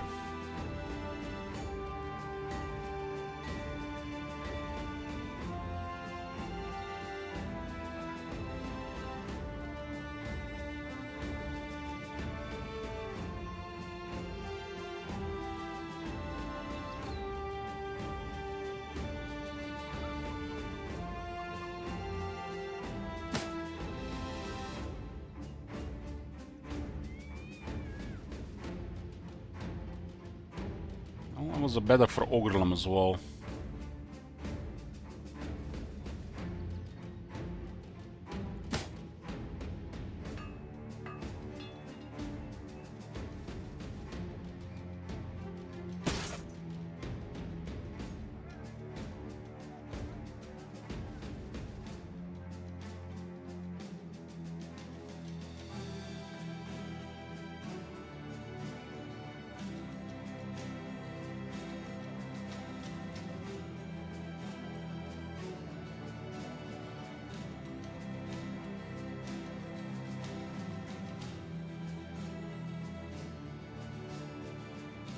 Man, we're talking about scary spiders, centipedes, people, man.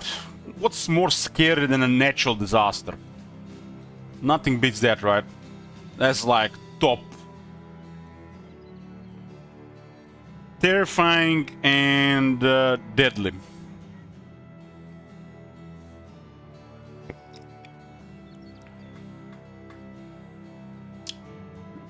St. Isaac, do you know the story about the earthquake here that happened several years ago? It was pretty bad. There was like a town outside the city that got wrecked.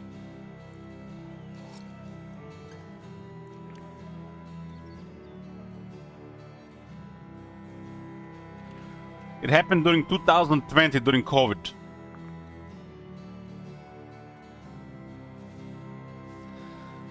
Was called the 2020 Zagreb earthquake. Zagreb is the capital of Croatia, the city where I live in. It was 5.3 on the Richter scale. It had a 145 aftershocks. Fortunately, not many casualties. But it had a 1.5 billion damage. So no, this is a different one, Twitch Plus Me. So basically, this earthquake, I am getting ready to sleep. You know, I got to the toilet, I'm having a number 2, and I'm about to wipe my ass, get out of the toilet. And then the fucking walls started moving. Massive crack. And I'm like trying to wipe my ass and then dropping to the floor. Until my nephew started streaming, I didn't think it was real. I thought I was dreaming. And that entire day was so horrible. There was a lot of damage all over the place.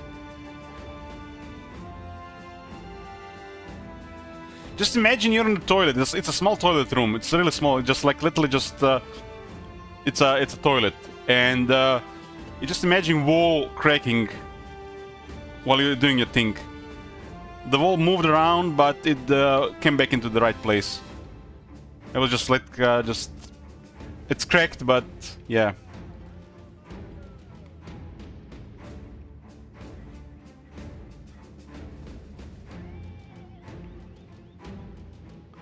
This was definitely one of the worst experiences I've experienced. I mean, it's not the worst, but I think it's third worst. This is the third worst experience in my life. The first worst was having a infection, a really bad infection. I almost died. And the second worst was getting hit by a car. Getting hit by the car was not as bad as having an infection, but it was a long recovery. But I had a bad infection. I had to have a surgery, and it was a nightmarish couple of days.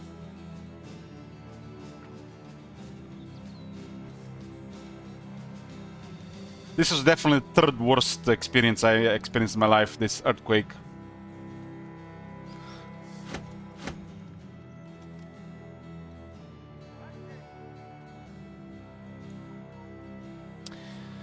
When you get hit by a car, St. Isaac, the trauma, the shock of it is so hard that you're not even gonna feel anything. In most cases, you're just gonna instantly die. But in those cases where you survive, then it's gonna be really bad. Because you're gonna have probably broken bones and injuries that are gonna leave you in a world of hurt.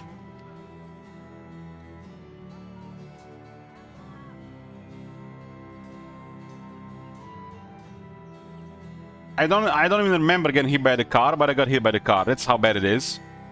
I do remember waking up during they were trying to take pictures to see what was broken, and I do remember it, but I instantly passed out, and I don't remember exactly why, but I can only imagine from the pain.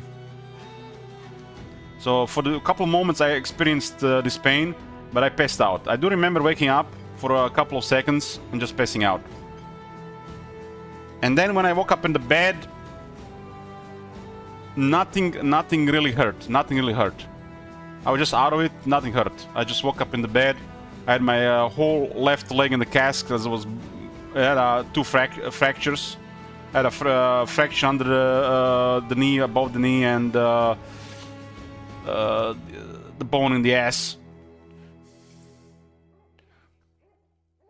and a concussion.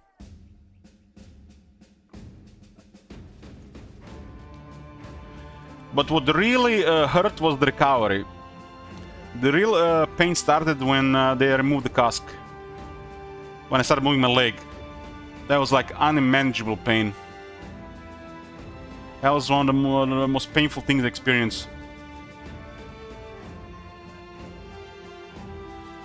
My whole left leg was in the cask for a while, and when they removed it, when I started using my leg again, the pain was just unreal. And the doctor bastards, you know, like the fucking ruthless beings, nobody even warned you about these things.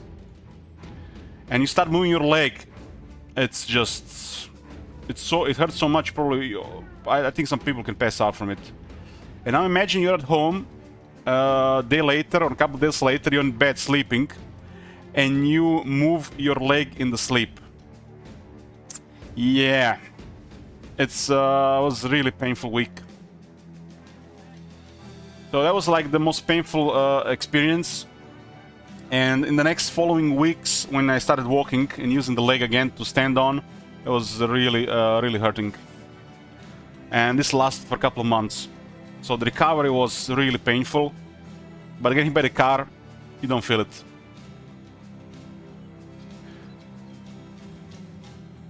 The one in the hospital where I had an infection, where I had to have surgery, that was something else.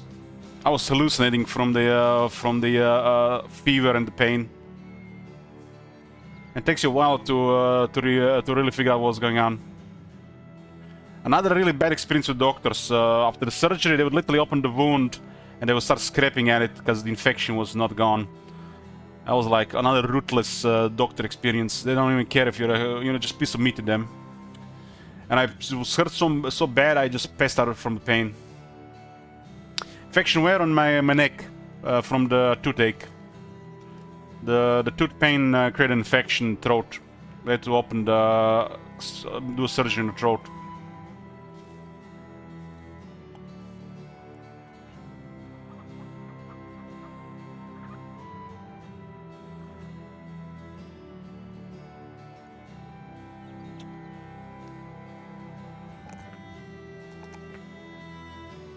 It was just like when they were starting to scrape the pain. The surgery was nothing. I woke up literally numb, bleeding, but nothing that. I still had a fever.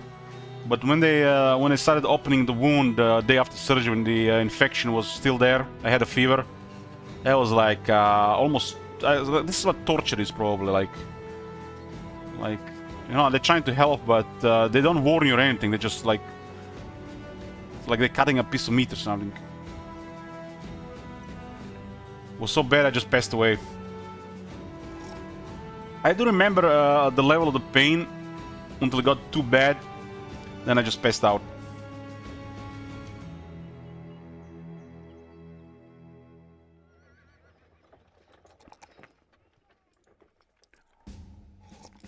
Getting hit by a car is nothing. It's like if you live, then it's gonna be bad. But you're not gonna feel any pain if you get hit by a car. You're just dead. Dead, or you wish you'd be dead when you wake up. If you get hit by the car and you don't wake up in a hospital, you're gonna be probably wishing that you're dead.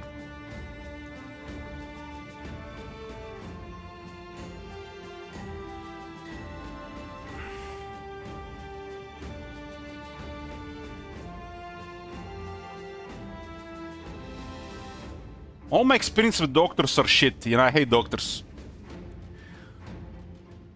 There are definitely ones on the sides that are more helpful, but like the ones that are usually like doing the surgeries or cutting stuff, they're just like all pieces of shit from my experience.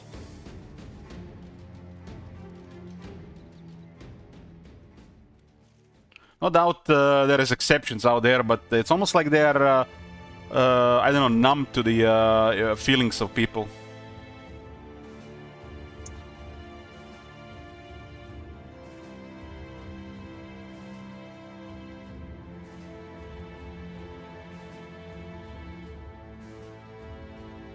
The worst thing was not even the pain when I was recovering from a surgery in the infections. The worst thing is I was in an intense scare, and there was this kid nearby.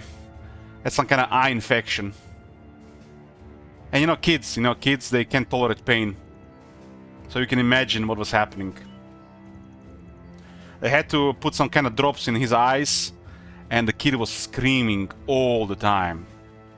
I guess that's like, so that was probably that was the worst part of it. Grown-ups they can tolerate pain and suffering more, but the kids, man. And when you have to hear them suffer and scream, that's is there anything worse than that? I don't think so.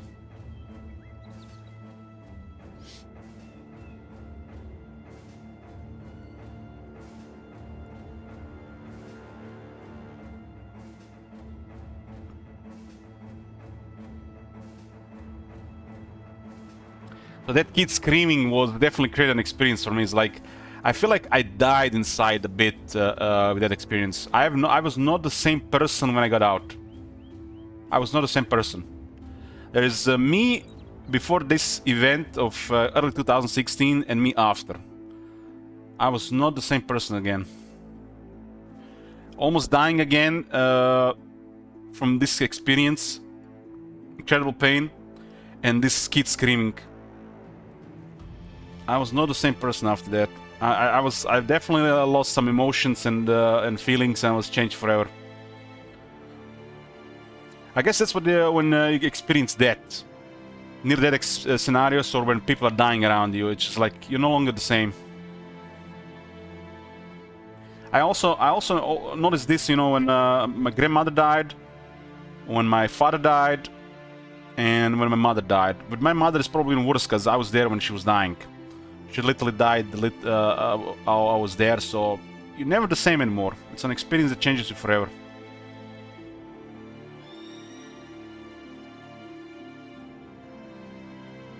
I started streaming in 2016, Toka. I got home from the hospital and literally a month later I was streaming.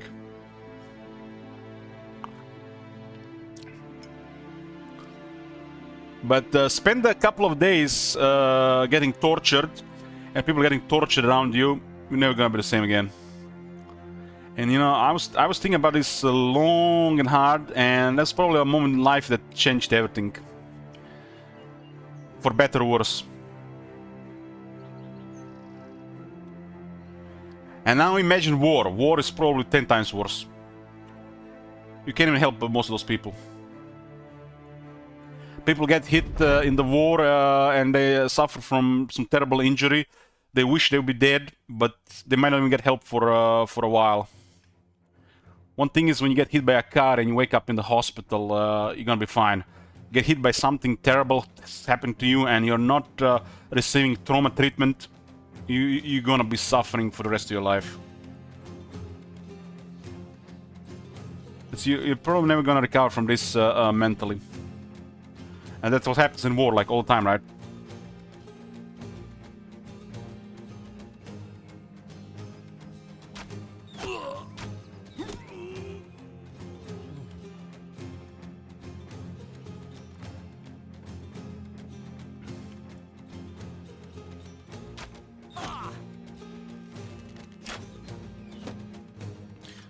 So Toka, I imagine you've seen some screaming, suffering kids around you. That's like I think the worst experience. I can't even imagine anything worse.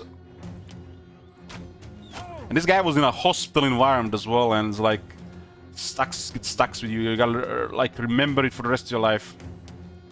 I didn't even see the kid or anything. I just heard the screaming. And he was like screaming all the time, every time they were doing something to him.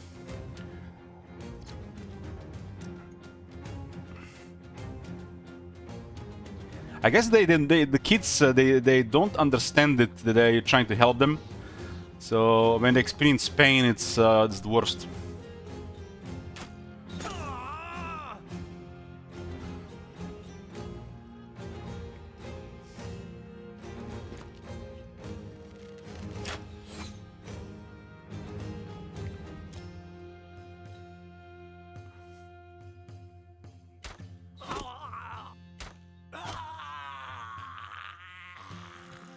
I've been in you know, various accidents while I was growing up, so I kind of get used to this stuff like this. I got in beatings, I was in fights, so I was getting kind of used to pain. But some people never experience these things, and when they experience it, it's really bad.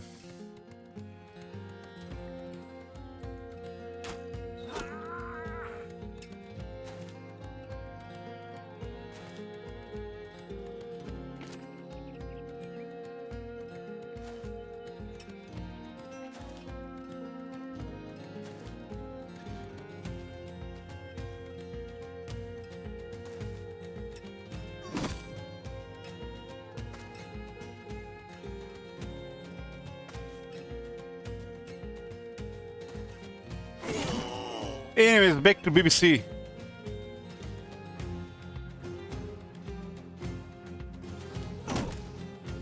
Yeah, people, you know, people take their health for granted, Sleepysan, until you experienced somebody suffering or you yourself suffering. You just really take your health for granted. I feel like everybody should be visiting the hospital every few months. Just to see what happens when you take your health for granted.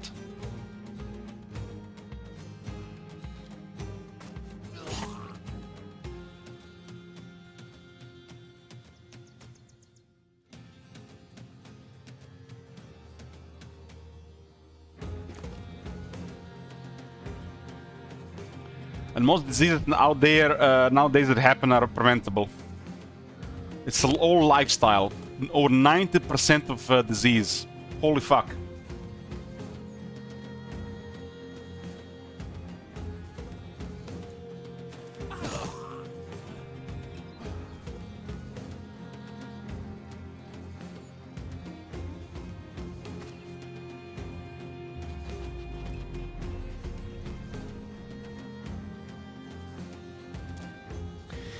Yeah, man, Sleep%, I can imagine something like this for 2 months.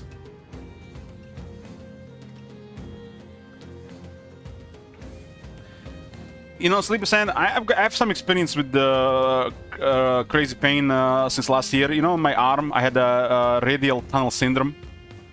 It's basically like you have a broken arm, the level of pain. And after a while, you just get used to it. It's just after like a week or two, it's just like it's just part of you now, and you just accept the suffering. And like you don't even remember how normal feels. After a while, it just becomes the new normal. And you know, 3 weeks of that for some people can last this for a couple of months, especially with bad diet. You just get used to it. It becomes a part of you, the pain.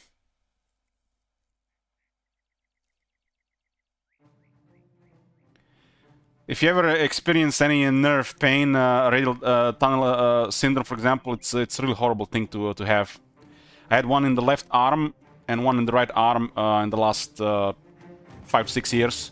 So I'm susceptible to it, but probably it's due to a bad lifestyle.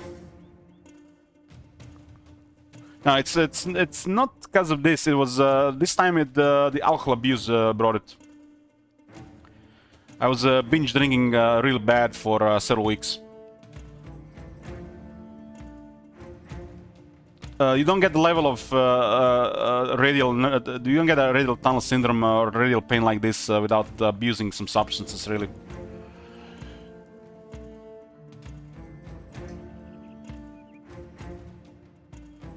I always had it in the background, you know, while I would exercise and stuff, but this was brought by bad diet. But if you have a diet that does not cause inflammation and you exercise, 100% recovery. But now I know when it's being brought, and know I need to tone things down. You start feeling a little bit discomfort in your arm muscle, in your what's it called, the muscle that grows when on the.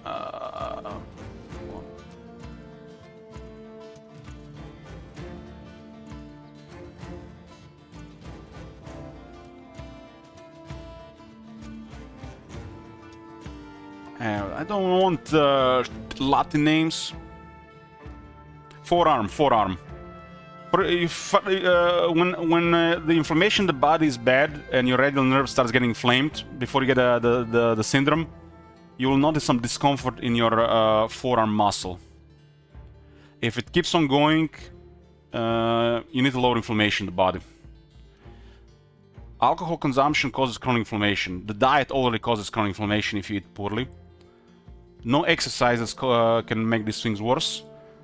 And in my case, the last time I had it, it was due to alcohol abuse. And it was 3 weeks of terrible pain. I mean, Victor, you were here when I was still streaming with it. We were doing the AI testing for almost a month. Exactly 3 weeks later, it passed. I could move my arm again properly. But it was really uncomfortable in the bed. Like, you could not get comfortable in bed. It was under constant pain, just trying to fall asleep. I have no issues with this at all on the PC. This only gets brought to with bad diet and the chronic inflammation. So the mouse and the keyboard don't definitely not help in these things, but what will cause this to be a problem is chronic inflammation. So you eating the wrong stuff, or you're drinking too much. That's what causes it to become a problem.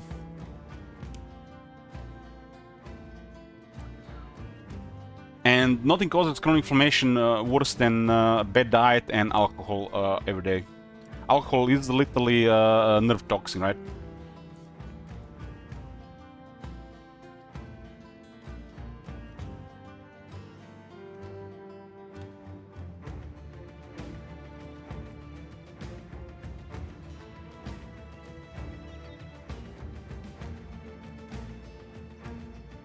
So the arm was like, it felt like it was broken for a couple of weeks. Any sudden movements were agony. And it was hard to sleep.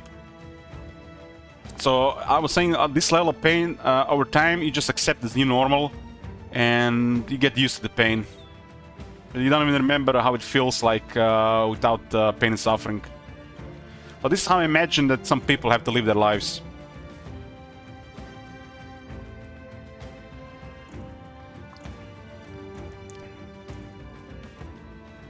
Especially the elderly.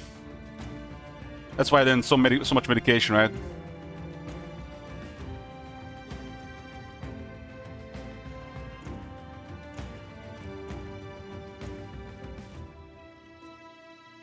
Yeah, the main reason why you get kidney stones is you don't hydrate enough.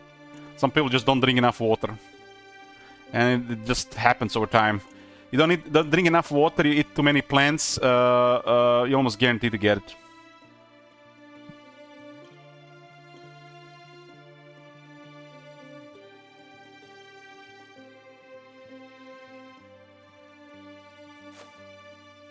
This is why I find it really incredible. People have a headache or a toothache or they're bothering something, they have some pain, they just drink the pills. Just for any little bit discomfort, drink a pill. And once you experience the radial tunnel syndrome, like all these little things are like trivial. Just you're never gonna drink a pill for anything else ever in your life. Headache, drink a pill. A little bit discomfort, drink a pill.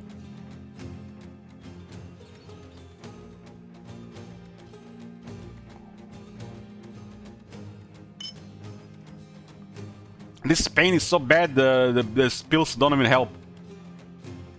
The painkillers don't do shit. You just have to tolerate the pain.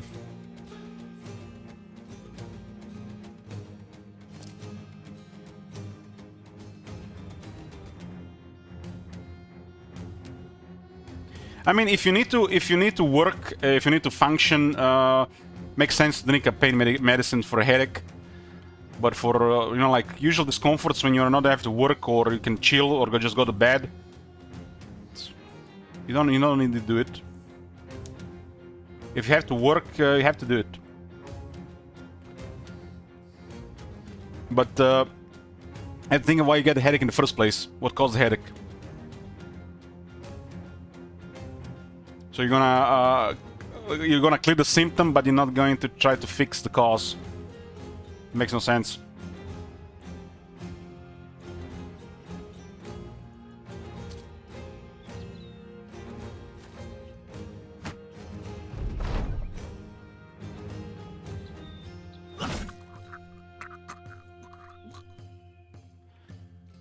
I was having the best, what's it called, over-the-counter medicine, over-the-counter pain medicine for my arm, radial tunnel syndrome. And I was on a max dosage, and the pain was still there. And I kept drinking this every day, and after a bit, it would do nothing. It would just cause a headache. The pain medicine was actually starting to cause problems by itself. It was no longer doing anything. That was like a second week in.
// Haven't been sick in... I haven't had a cold or infection in 1 year and 3 months. And you know what happened for the last 1 year and 3 months?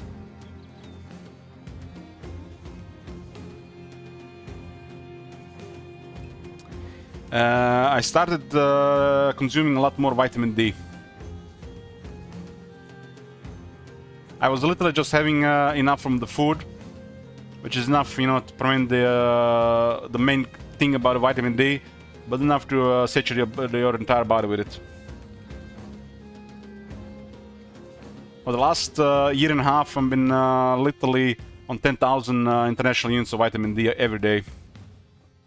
No infections, no cold, no flu, nothing.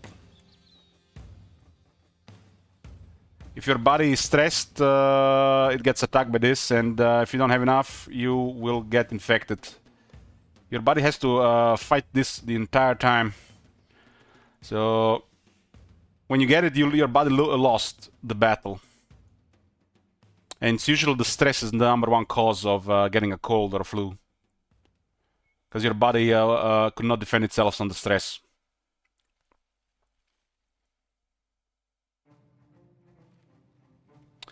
I drink magnesium citrate every day.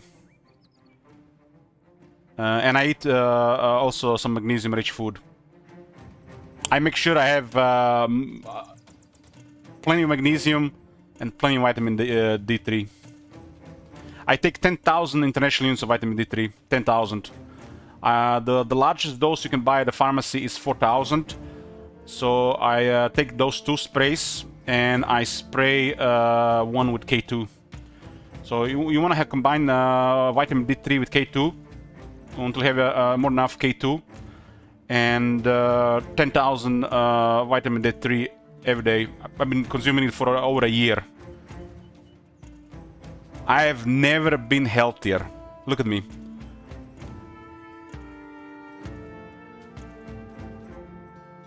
Unless you have some kind of issues with this, look at this.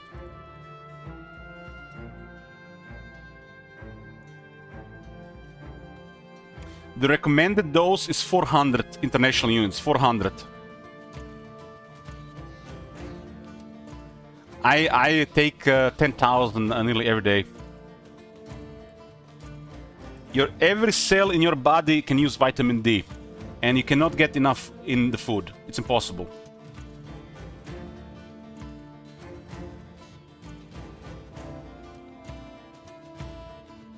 I think as long as you consume over 2,000 a day, you should be healthy enough, but some people could use more.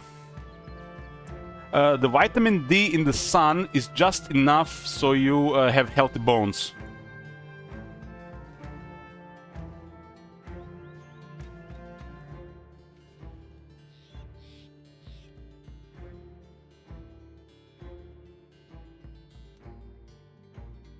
This is like funny thing. You know, I experiment on my body, guys, over time. Hold on. Overdose. Vitamin D. What do you called?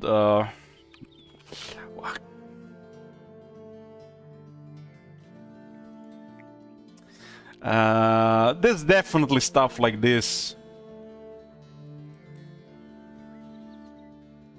Keep in mind that it's important not to consume more than 4,000 international units of vitamin D without a doctor's permission, as it exceeds the safe upper limits of intake and it's not linked to additional health benefits. It might be true, but it's also true they either purposely fucked up or they did not give all information regarding this. It's literally missing a 0 in the recommendations. 0. So what they recommended for vitamin D, it's missing a 0. And this has been literally what's been happening in the last century of human diet and health. A 0 missing from your health. 0. A fucking 0. How is nobody talking about this shit?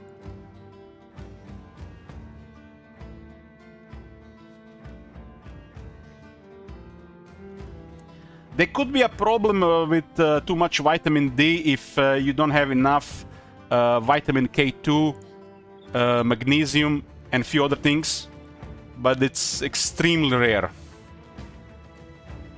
And as in with overdosing with anything, you will experience headache and diarrhea before anything else. If you don't get any headaches, diarrhea, I never had a headache or diarrhea from this shit ever.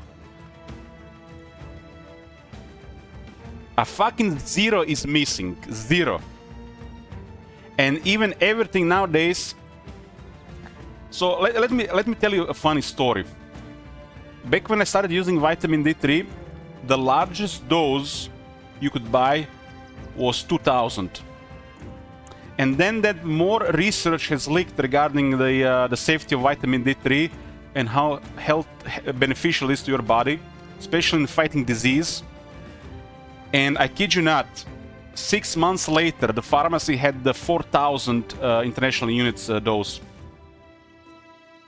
Like they would just, you don't even need like a prescription or anything. You just buy it 4,000 dose, and it's literally made for everyday use, not like once a week or once a month. Everyday use.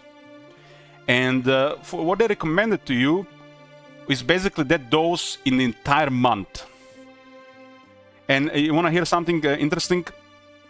The people who work in the Antarctic or the North Pole, apparently, together with the regular food, once a month they drink, I think, 50,000 international units of vitamin D3. Once a month. And this is more vitamin D3 than most people will get in the entire year. This has nothing to do with sun or anything. This is with your health. To fight disease, fight depression. It's a critical component in the body. And it's still not being recommended as the main thing for health.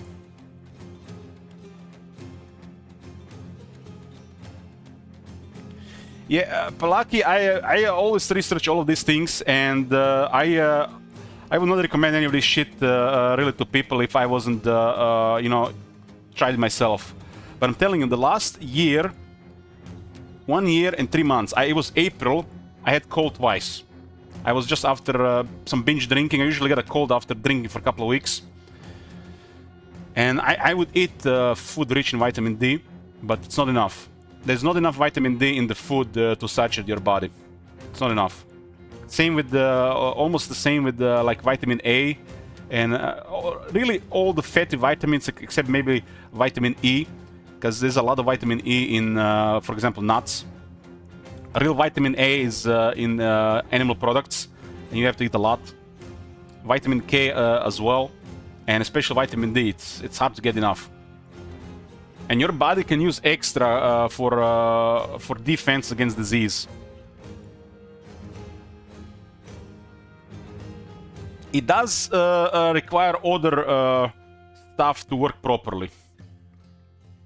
But if you have excess, your body will just store it for later in your fat. If you just use vitamin D, it's not gonna be ideal. But if you mix it, if you use vitamin K2, so vitamin K, some extra magnesium, zinc, it's all gonna work together. But you don't have to consume any of this shit here if you eat organs all the time. But who eat organs all the time? Because all this stuff is gonna be together. If food is rich in vitamin D, it will be rich in the stuff that will use that vitamin D to work effectively. So this is why the supplements are not the best option, unless it's a complete supplement. Your body needs vitamins and minerals as instructions for your cells and the energy to work together. If something is missing, something is not going to work right. It's going to compromise.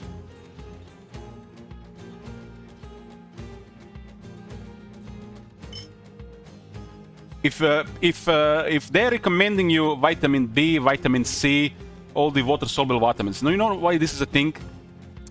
It's because the hyper-processed food does not have these vitamins. It just has energy. Energy and a little bit protein. Real food will have everything you need to digest this food and use it optimally in your body. So you don't need literally anything else if you eat real food.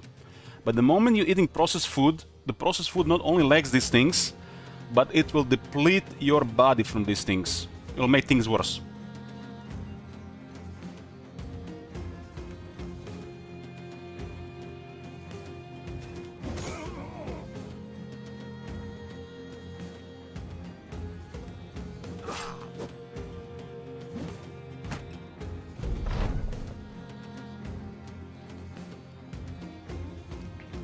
But yeah, I test things from time to time. I test various supplements, and we can talk about this, what works, what doesn't work. But for some people, most supplements not gonna do shit.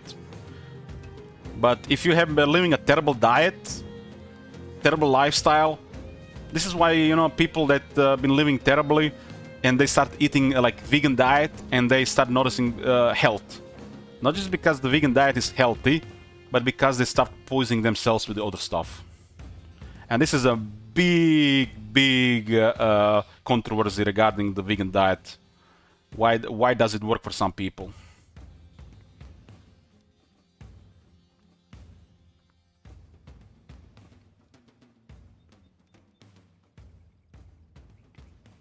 Because usually people who eat the processed foods and they listen to advice, eat lots of grains, use supplements. Most of the supplements are also synthetic. And they've also discovered that some B vitamins that are created synthetically actually will fool your body from absorbing the right B vitamins. And they'll just fill in the warehouse where the B vitamin is used, but they will not going to do anything.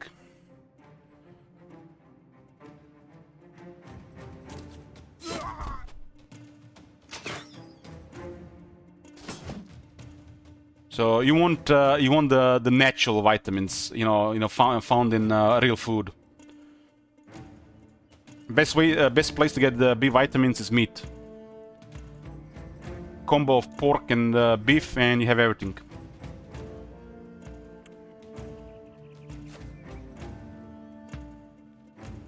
And B vitamins are critical to create energy. So if you don't have enough, you're gonna start feeling tired over time. And then they're gonna start selling you the energy supplements. You know, you're gonna drink energy drinks, coffee, and shit like that.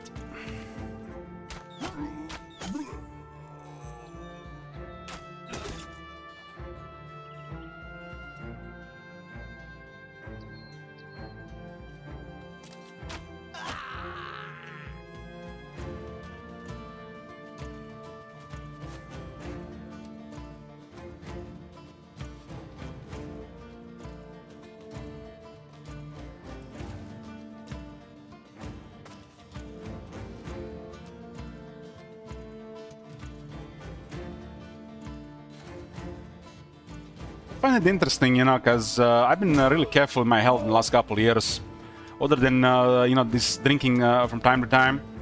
And usually the colds and flus do come right after I stopped drinking for a while, until like the last year. But there is not enough vitamin D in the food. You would have to eat really the specific stuff to get enough. And I think the stuff that is rich in vitamin D is not affordable.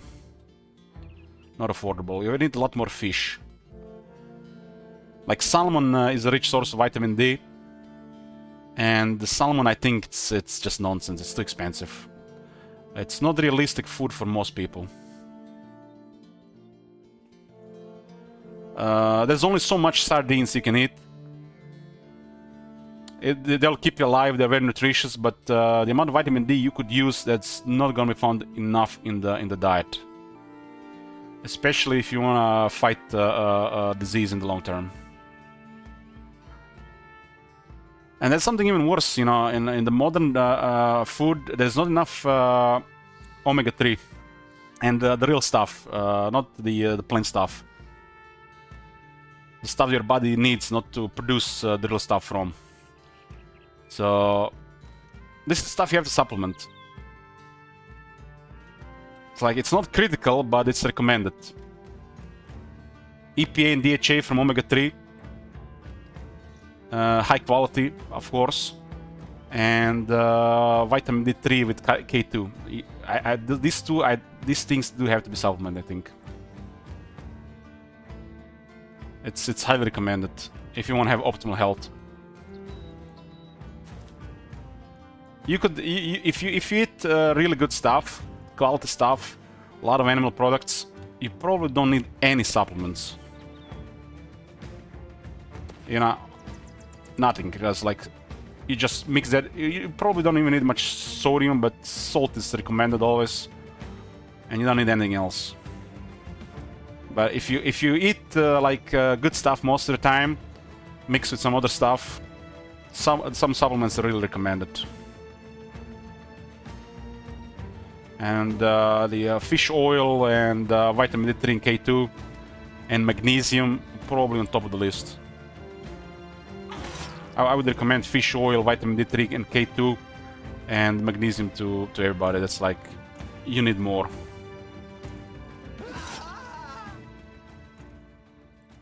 Magnesium is so easy to supplement. You just, when you drink water, you just put a little bit scoop of magnesium in every glass of water. It's a little small spoon. It's like, it's not even a gram of it. It's stuff in there. And it's the content of magnesium is very low. It's mixed with something, some other ingredient. It's because it creates the powder. Magnesium citrate is probably the best one to use with water. I've been using that one for a while. If I don't supplement magnesium, I usually get my magnesium from seeds. And from seeds and like peanuts, but I don't eat that much seed and peanuts anymore. But I would get majority of my magnesium from seeds and peanuts. Like pumpkin seeds, it's top tier stuff. It's highly nutritious. Probably the best.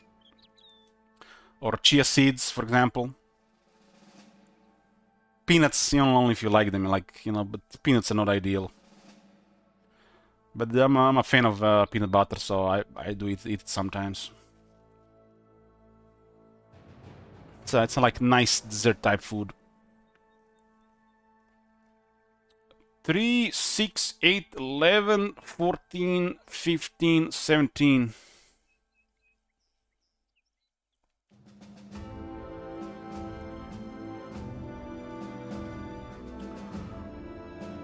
Usually, if you're lacking some nutrients, which are hard to get, raw seeds is probably... I mean, seeds is probably go-to. If you don't want to supplement. But the problem is the seeds have also a lot of energy. They usually have a lot of fat, which is not a bad thing, but you have to keep that in mind. So you can't just eat a lot of it. Greek Goose, the only peanut butter I eat is 100% organic peanuts, nothing else.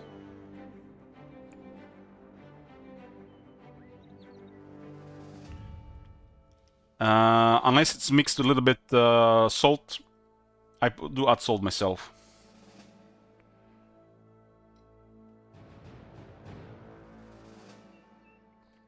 And you know, the peanut butter is a real Great Goose if the oil is separated on top. If it's one texture, one mixture, then they used vegetable oils. A real peanut butter will have like a layer of liquid on top. Then you know it's the real thing. And people don't like this, that's why they buy the poison shit.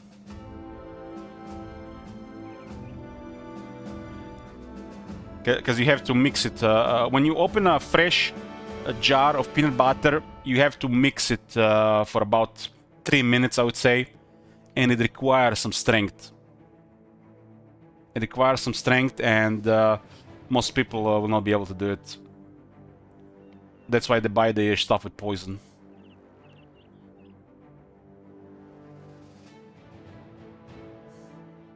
But once you mix it, it will stay like that for weeks.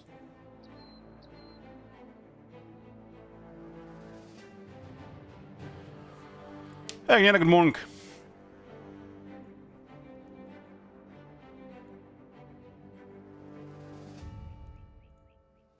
I decided to play some Battle Brothers and talk about nonsense.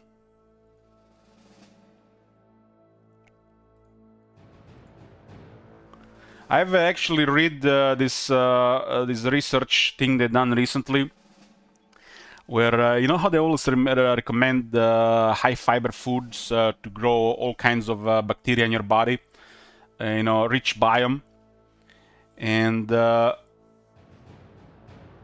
this guy that did tests for himself.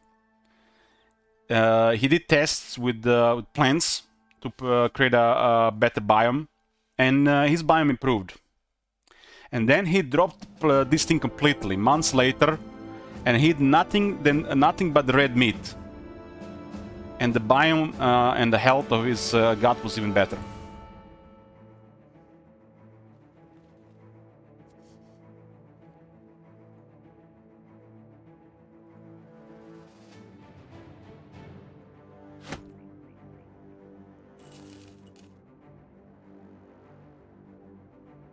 Of course, they run tests.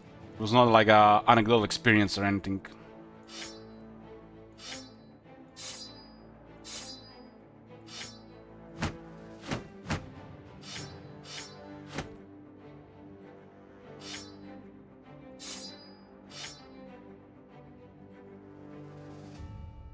There's nothing wrong with eating plants, you know, vegetables or fruit, but don't think like it's something incredibly healthy that's just gonna extend your life or make you, I don't know, into something that's you're not supposed to be.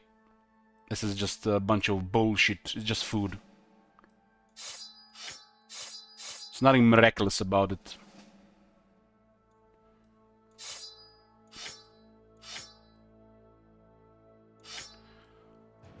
Most nutrients you will get from eating other living beings. And this is why meat is controversial. Because in order to achieve optimal nutrition, you gotta kill people, kill stuff, kill other animals, my bad. And a lot of people don't like this. This is probably the controversial thing number one. The other controversial thing is you know, they have to replace it with something, and then it's falsely advertised.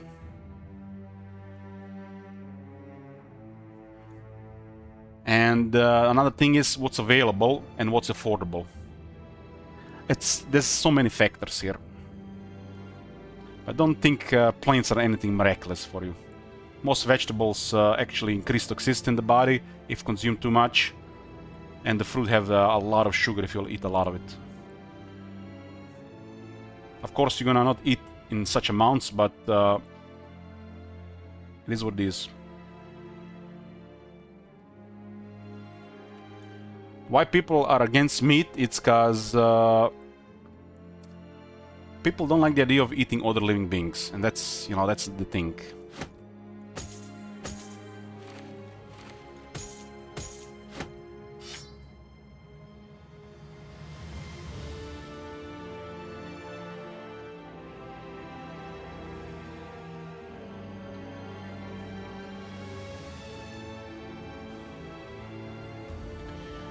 Roll to the second, 105, huh?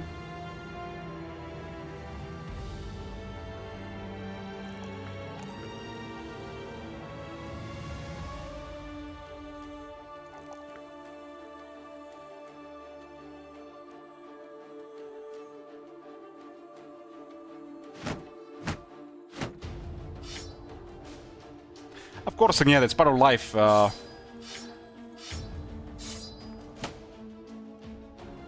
You gotta eat to survive, and we are on top of the food chain.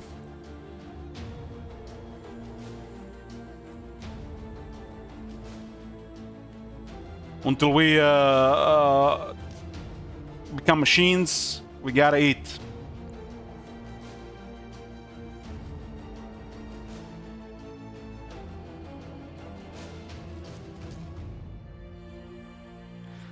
We were talking about this a while back, but you know, I think it's more likely that we end up living in a simulation as a part of a computer program than ever becoming anything more than that.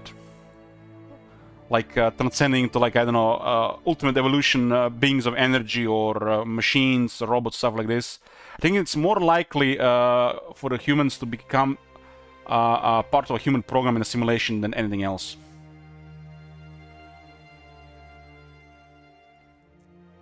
Because we want easy, we want comfort, and we want happiness.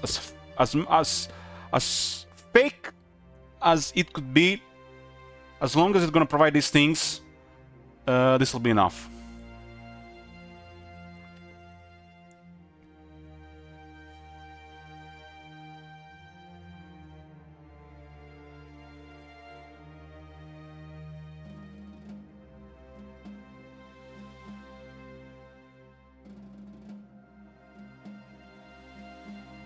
They would all die. Everybody's gonna die eventually, even the human race.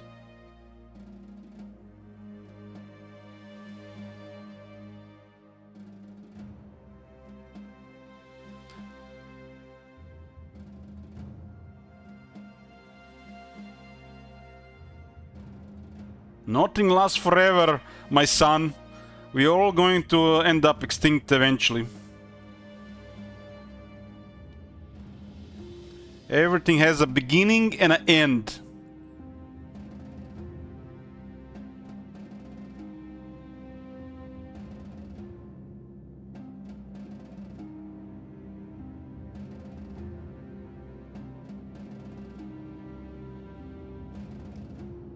This planet will eventually stop working like as it is right now. The sun will go out.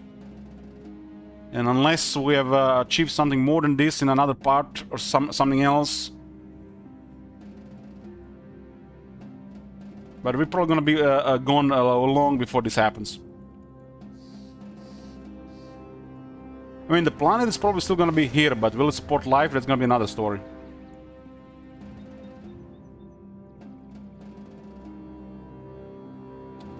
I mean, Agnera, the space is definitely can cause existential dread, right? It's just how it is. I'm not talking about life on Earth and society and humanity and stuff like this. It's just the space, how it is. It will end at some point, for sure.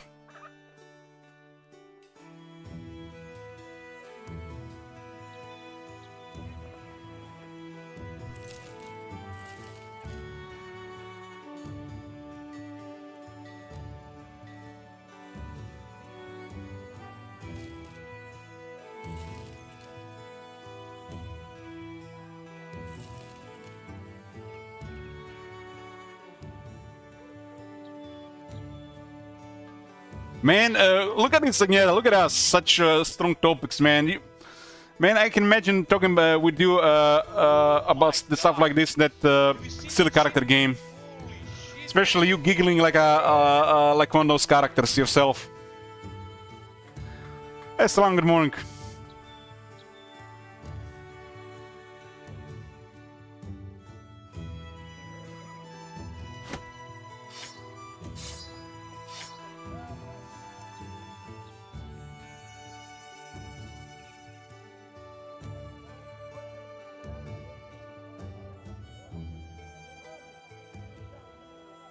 Yoo-hoo!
I don't know good goes about that.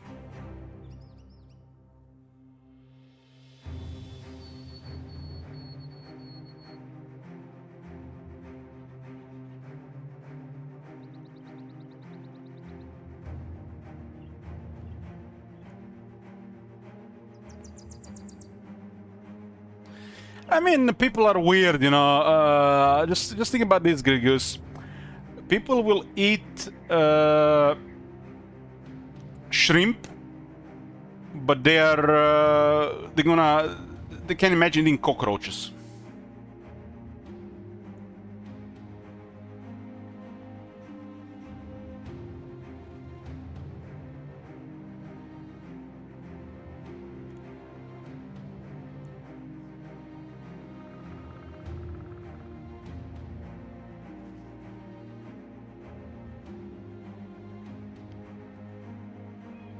I wonder if they eat cockroaches in China. In China, they eat anything, everything, right? It's like, let's just search. I saw they eat scorpions in China. They eat spiders too. Do they eat cockroaches in China?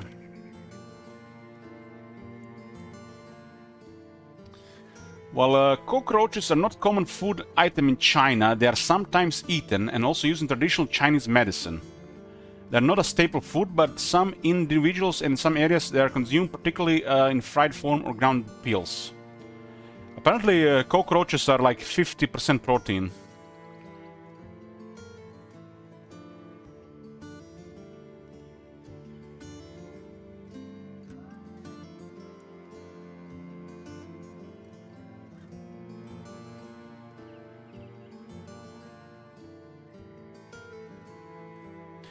Our cat caught a grasshopper, and he ate it, and he was like, delicious. I want some more. I've been wondering ever since how the grasshoppers taste. The cat just caught it and eat it like it was like delicacy or some shit. Why do cats eat grasshoppers?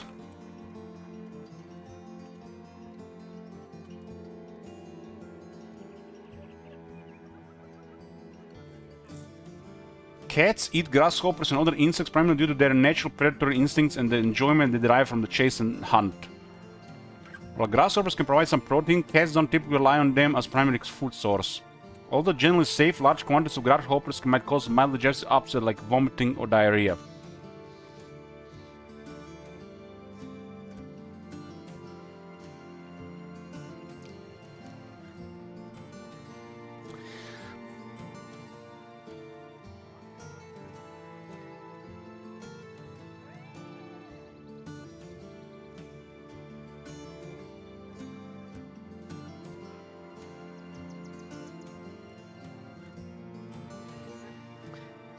Rin Garner, do you know that all vegetables contain cancerogens? Cancer producing compounds.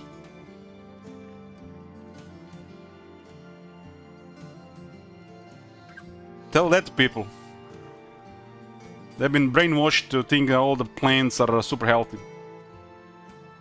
While the body has natural defenses dealing with cancerogens, it's still, you know, interesting thing, you know.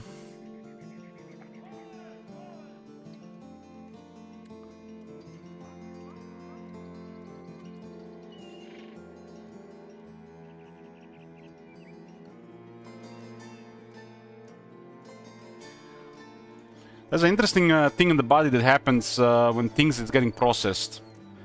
They're what's it called? You know, when you're processing something and there's a leftover of something. Byproduct? Yeah, byproduct. There's a lot of byproducts that's created in the human body that can cause harm. And if you keep relying on this type of foods, these things pile in your body. Your liver will not get rid of it in time, and then it's causing problems.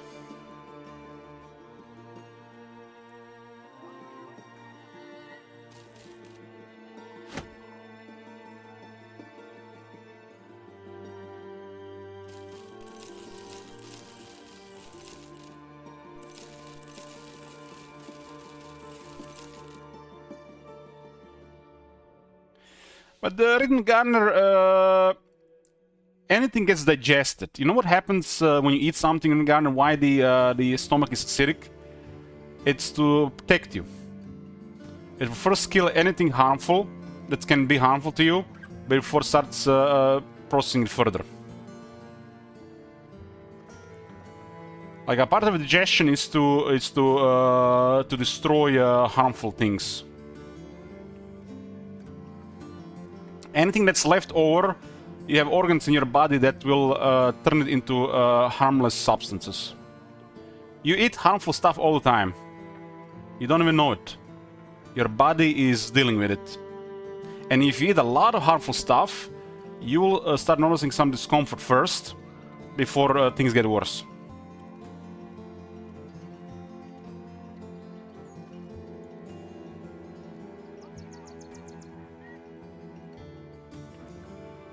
I don't know why eat bugs, man. Why, like, this is so stupid, man. We are mass producing chicken. We are mass producing pork. That's all the food you're ever gonna need. We are mass producing beef. There's more chickens on this planet than there's people. The meat is mass produced. There is no literally end scenario happening. Why they're looking into producing bug meat? I don't get it. This is a kind of like, I don't know, must be a joke. It almost looks like there's an industry trying to put themselves again on the market to get idiots to get new consumers. My bad.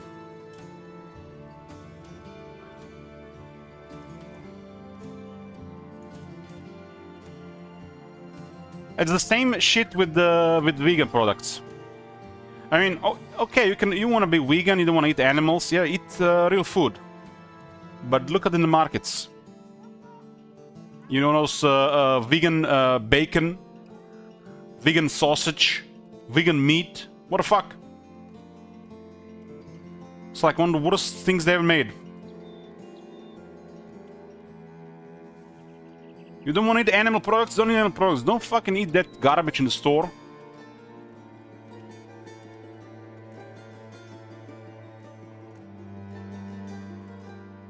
Look at this shit.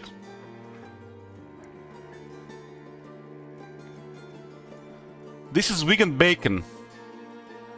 It looks like fucking candy. It looks like candy, really.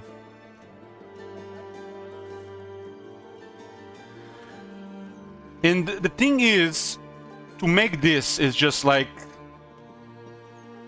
super processed.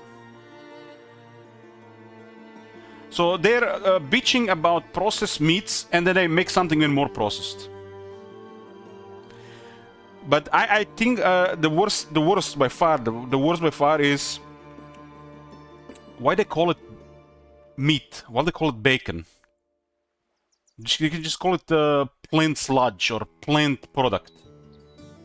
They don't have a name for it, and anything they come up with it's not gonna work. Nobody's gonna buy that shit. So they have to call it plant sausage, plant bacon, plant cheese, plant eggs, plant butter. Doesn't contain any of this shit, but I have to call it because they're replacing real food. And you know the real food is real food, so you have to buy this fake shit. If they invent some other name for it, nobody's gonna buy this shit. So basically, their target consumer is a brainwashed person who used to eat real food. It's literally a scam.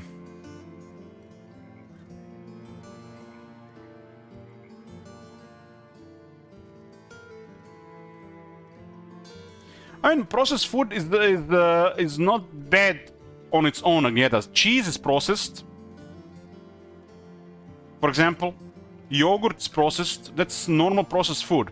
What's bad is the level of processing, so they call it ultra processed.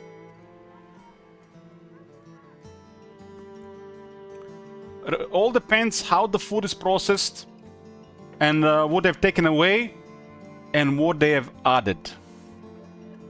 Because they usually take away stuff that makes it spoiled, and this is usually nutritious stuff.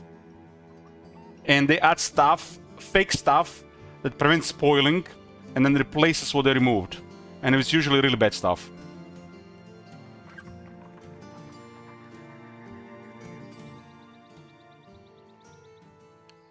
Because the real food spoils much faster. This is why processing exists. Milk will spoil. So what are you gonna do about it? You're gonna create yogurt. So yogurt gonna take a little bit longer to spoil. It has bacteria in it. They ate in all the sugar. You're gonna create butter. Butter can literally last for weeks on room temperature. It will not spoil. You have to process the food to make it last longer so you can survive periods. So so you don't have to literally work every day to produce food. So you can have food for later. But they have created so much processing in the food, they have literally killed all the nutrition in this food, and they're just selling you energy. Energy that will take away your energy.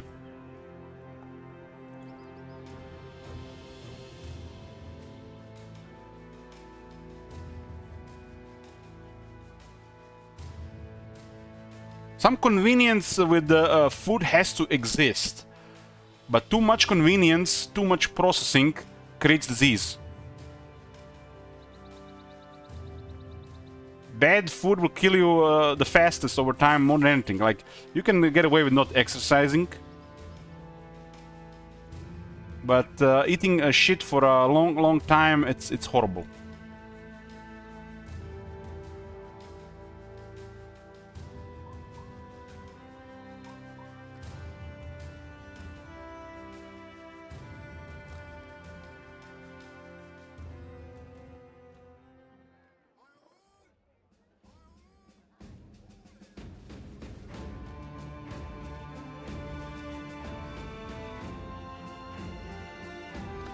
Yeah, that's the sad truth. Nothing is more profitable in this world than war and disease.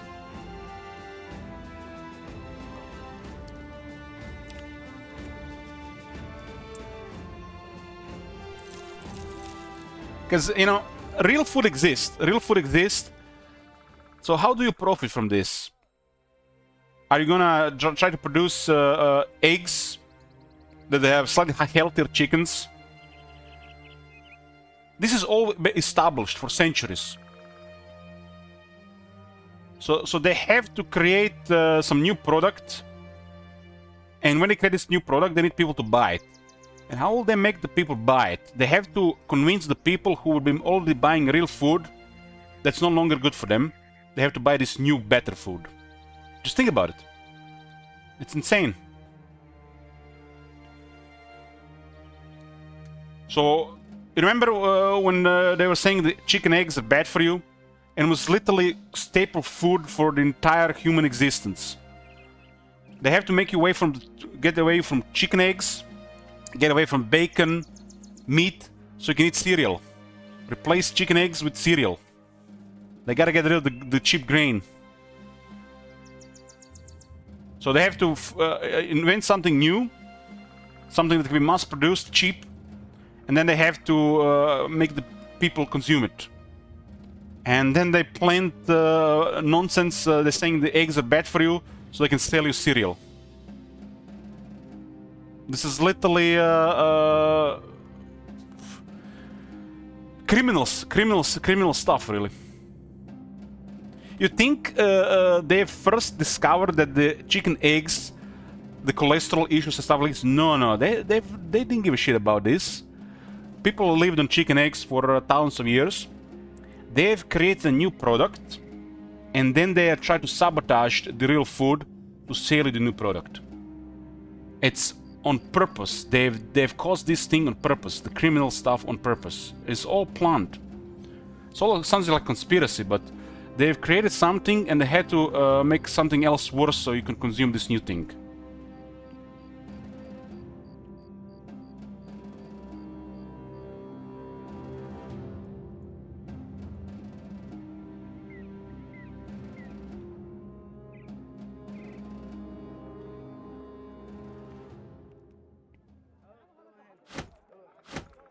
It's not the end of the world if you eat cereal sometimes, but when you replace real food with convenient food, and this becomes your real food. Then the food, if you eat it all the time, then it's the problem. You don't have always the time to make real food. You have sometimes rush on the go. Kids, you know, they have also different stuff. Parents don't always want to put in the effort. But when the convenience food becomes the main food, then it becomes a problem. You can eat cereal sometimes, but don't eat it every day.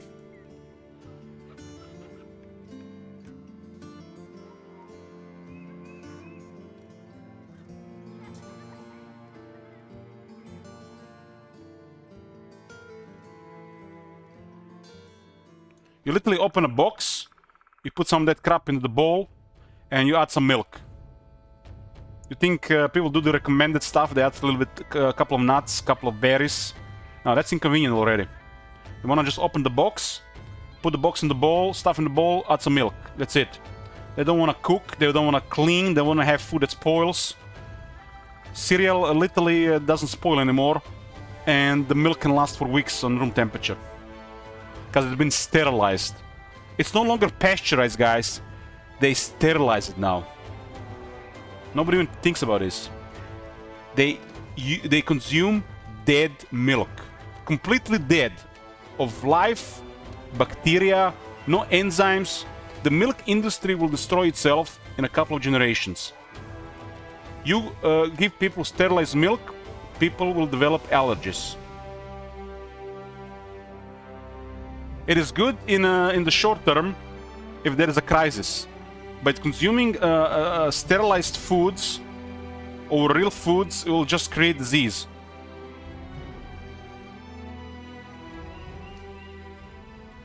Pasteurized milk, sure, you can consume it sometimes, but sterilized milk? What the fuck, man? Can you imagine? You can have a milk sit on the table unopened for 6 months and will still be fine. I would not drink that. Remember when you buy milk in the store, it literally, if you don't consume it in 3 days, you need to throw it away. That's real food. Nowadays, it's like fresh milk, can last like a week, maybe 10 days. There's an extended life milk, which is almost like fresh milk, a little bit more pasteurized. And then there is sterilized milk. And they are moving from fresh milk to sterilized milk. And raw milk is illegal.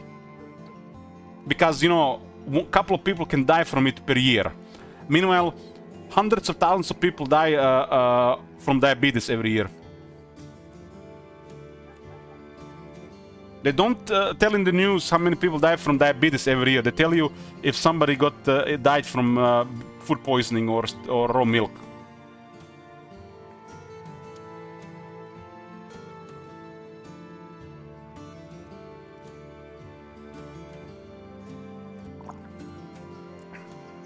I've been on the farm.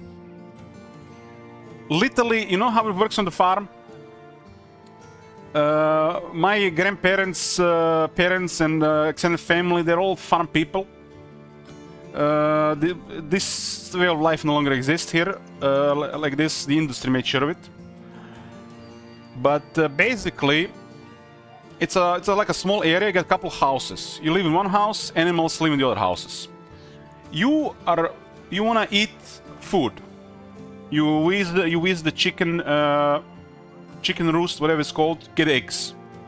You feed the chickens. You put the eggs. You don't even put them in the freezer. They literally stay on the counter. They can stay on the counter for weeks. That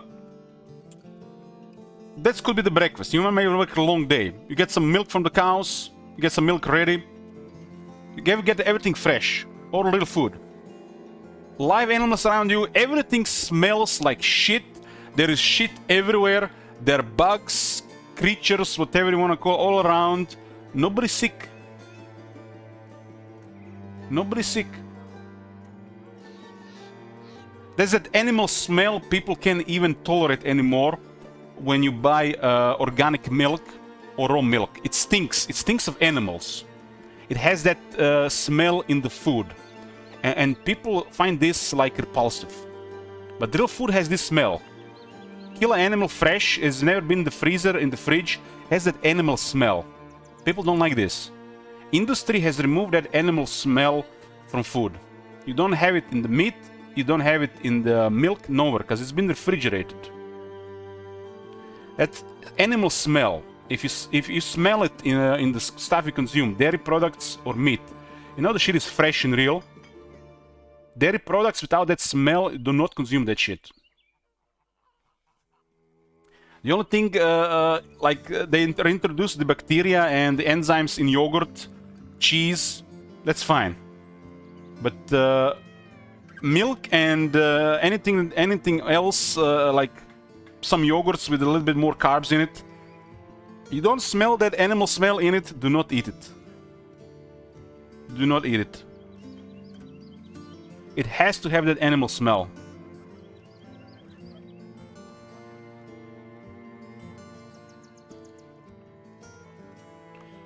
If you don't know what I'm talking about, get organic cheese, like, I don't know, Greek yogurt or any yogurt, organic, or goat, cow, whatever animal you want. And then buy the stuff in the store. And just compare the taste and smell. And some people think that the one with the animal smell is off. It's the bad thing. The industry has eliminated this from food. People don't even know this anymore. People think this is a bad thing. Because that smell is the part of the product. It's, you know, you're eating the real thing.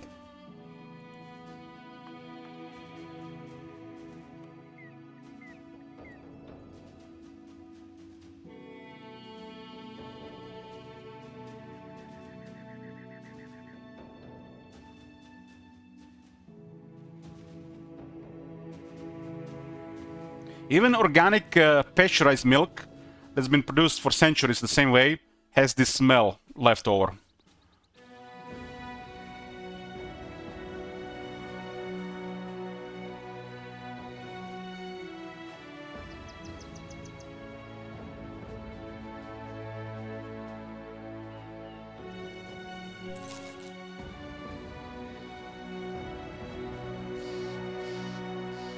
On a farm, you're gonna eat meat, you're literally slaughtering the animals on the same day, unless it's a, I don't know, pig or a cow. That's like they get slaughtered differently. But you know, you're gonna eat chicken.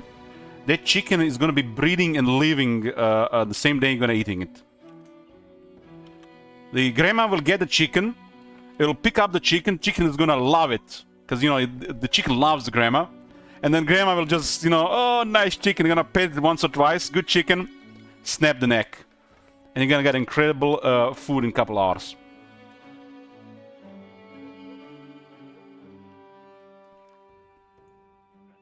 And you know what? The other chickens will not even mind. The other chickens will not even mind. It's just like another day. The cows and the pigs, they're terrified. They're terrified, but the chicken don't give a shit. You know what happens? You know, you get the leftovers from that chicken to those chickens, they will eat it. Oh shit, man, they killed Bob! Now we're eating him. They will eat the leftover chickens.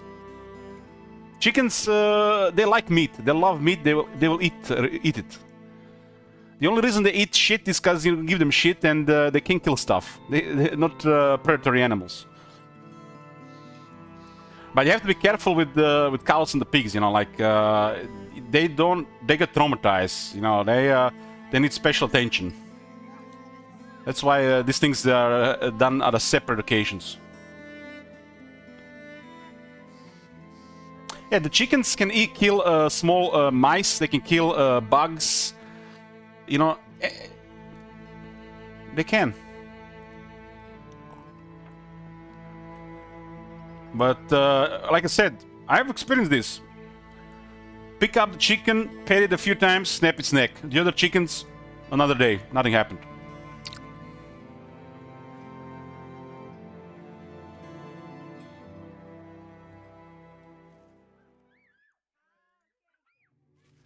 Maybe they're too busy eating to notice what's happening.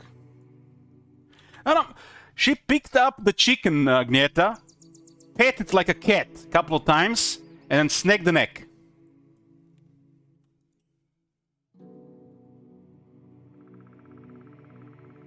Chicken loved it until it was dead.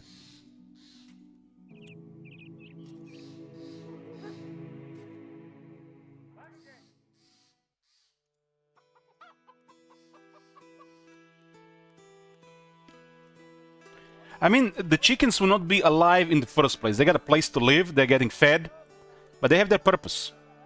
They have their purpose. The only reason they are alive, they're livestock. It's us. Humans are the reasons why these animals exist. We would not mass produce chickens, cows, pigs if there was no purpose to them.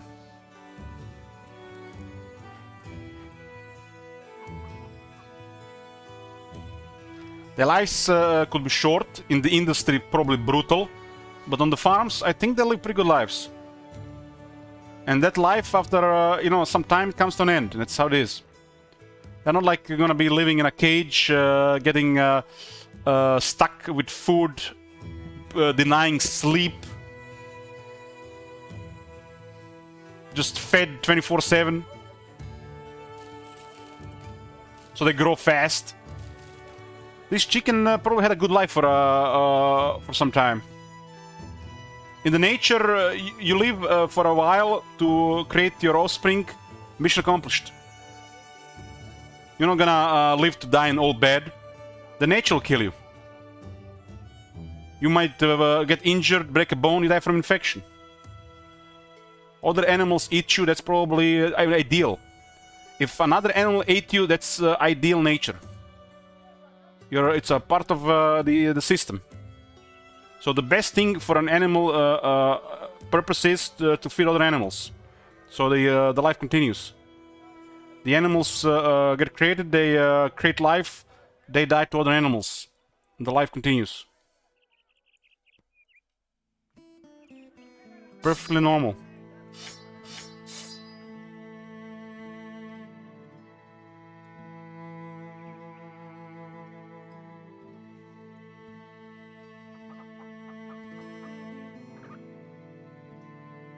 I'm never gonna see a Master Bobadevich. I like me some chicken nuggets. Jesus lives, San Jesus.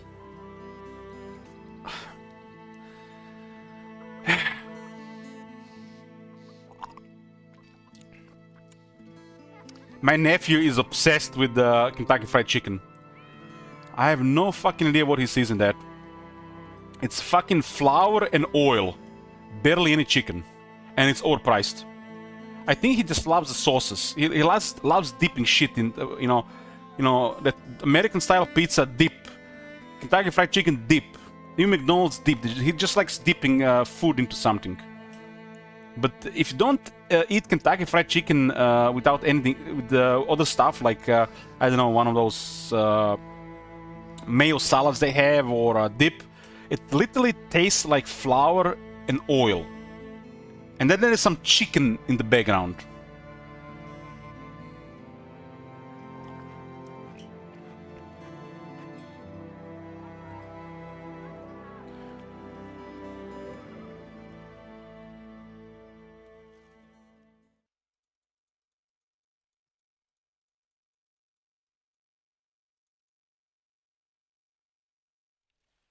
It's kind of sad that they sell this overpriced shit these days and they don't even do it right anymore. Ooh, there's a champion.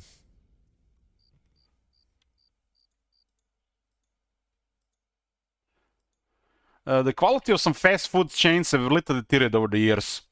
I think the only one that's improved in quality is the Burger King for some reason. For some reason, the Burger King, their meat, the fries, everything, the Burger King just like completely higher level than the rest of the stuff. I eat it every couple of months. It's on the other side of the city after a long walk, and it's like a sky, and it's like such a big, massive difference over anything else.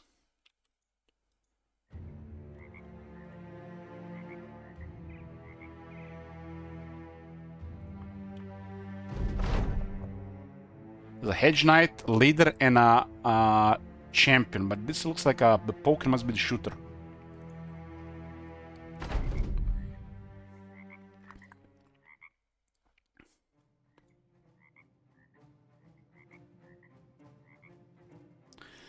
Before McDonald's, we actually had a couple of burger places here that were really good. The meat was incredible, the bun was like... It's all like something you made at home. And then the McDonald's came. In a couple of years, this place had to close. And I miss those burgers from back in the day. I had this pink sauce, the bun was perfect, and the meat just incredible, juicy.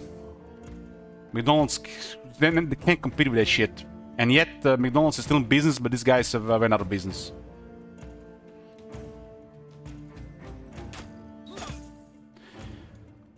Nowadays, there are burger joints that make way better burgers than McDonald's, and they are all smash burgers. You guys had smash burgers? Good night, St. Isaac. See you later. Smash burgers, it's like McDonald's cannot even compete with this shit. And people still buy McDonald's more than anything. It's like, I don't understand it.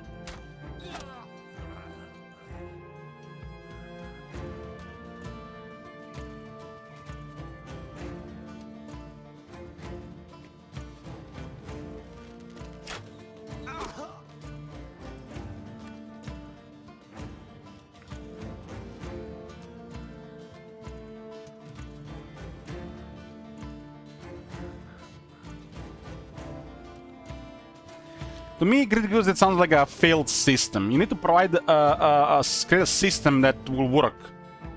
Where all the animals will have room, shit will gonna be clean, but they wanna, like, underpay people, they don't wanna manage it, and they just wanna pretty much automate everything. And the quality suffers because of it.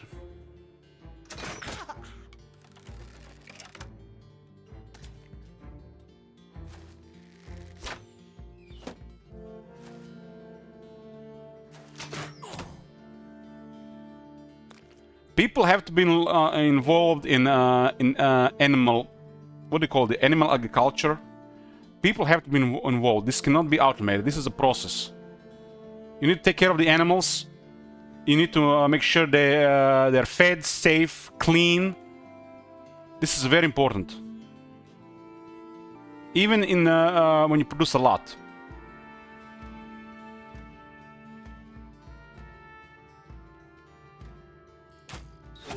The animals have to be taken care of. The moment the animals are not taken care of, it's a disaster.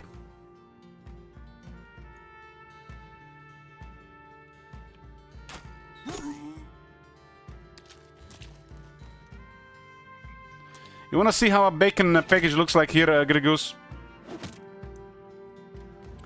It has only pork and salt, by the way.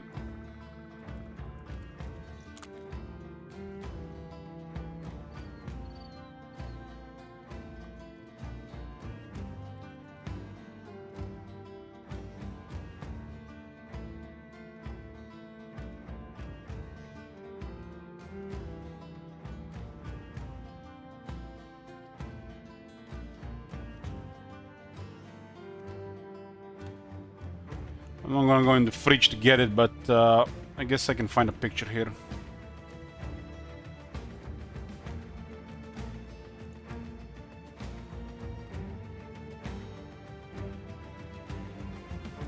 Like, this is top tier. Doesn't really get much better than this.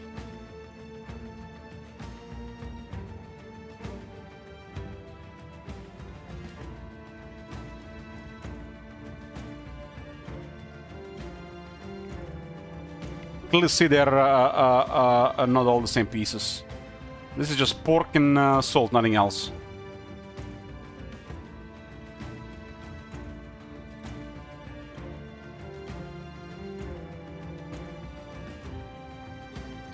It is expensive though. I think a lot of people will find this expensive.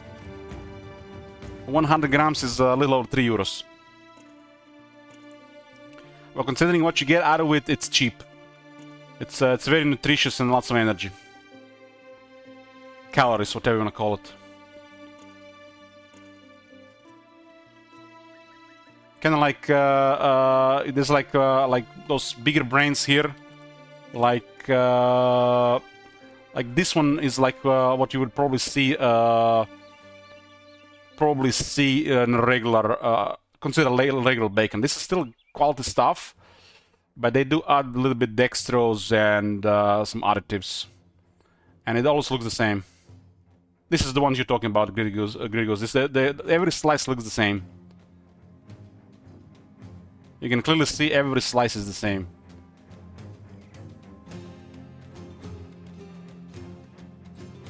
I understand why they add 1 grams of dextrose to it, so it's when you fry it, it tastes much better. But I don't think it's necessary.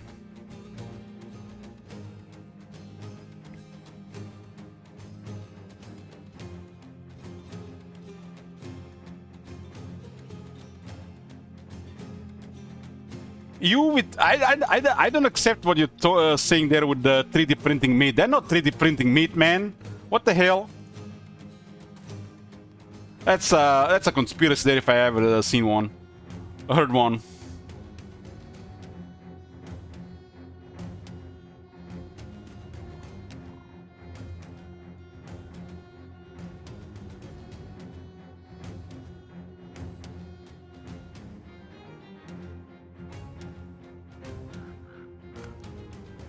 .3D printing meat.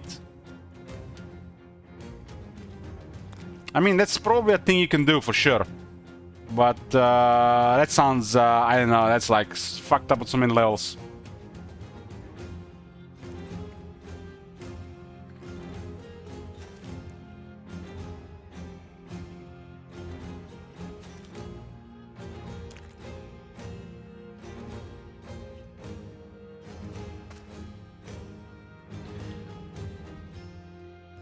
I don't think they're ever gonna allow stuff like this in Europe.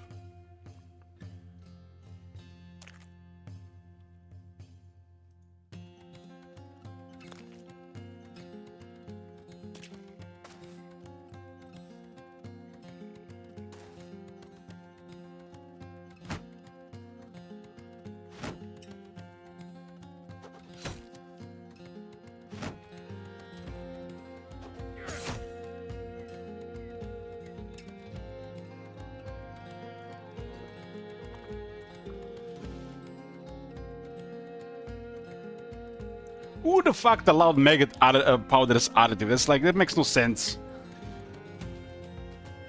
That's mental. Well, people definitely heard about that one, and when they hear it, it's gonna be the end of it.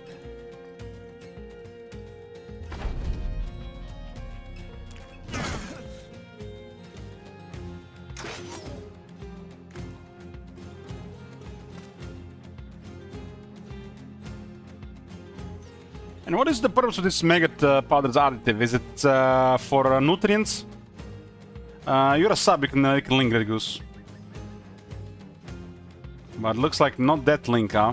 I'll give you permit and try again.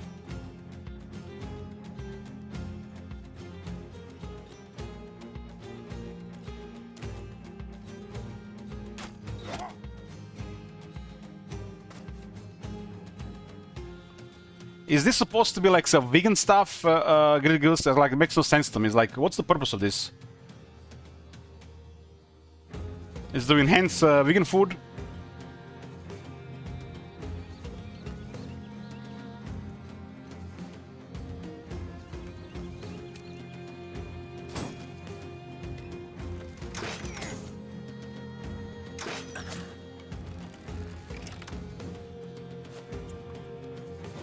But what they're replacing to use this? I don't get it. What they're replacing? What's the purpose of it?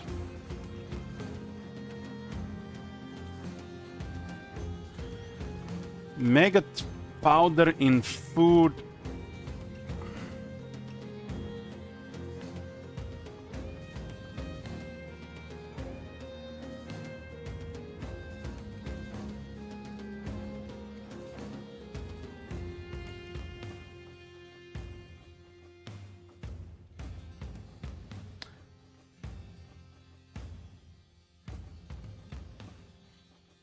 It's for look at this. We were just talking about this. Is this why you mentioned this, Sid, Great Goose? Listen to this, guys. Why they're adding this? In January 2025, the European Commission approved the use of UV-treated mealworm powder as a novel food ingredient, specifically from the larvae of the yellow mealworm. This powder, which has undergone UV treatment for safety and to enhance vitamin D3 content. At least they're finally dealing with the vitamin D3 shortage in food.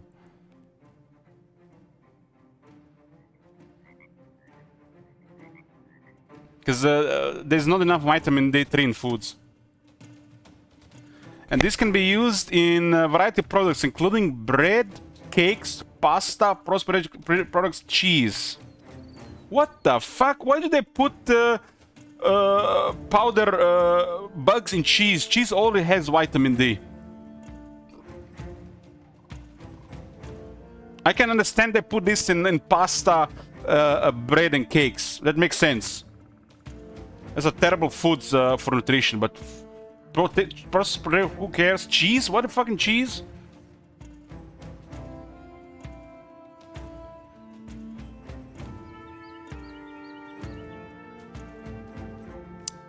Well, it's gonna. I am the type of person who doesn't even buy stuff in the store unless I read ingredients. And the cheese I eat is literally milk, bacteria, enzymes, and salt.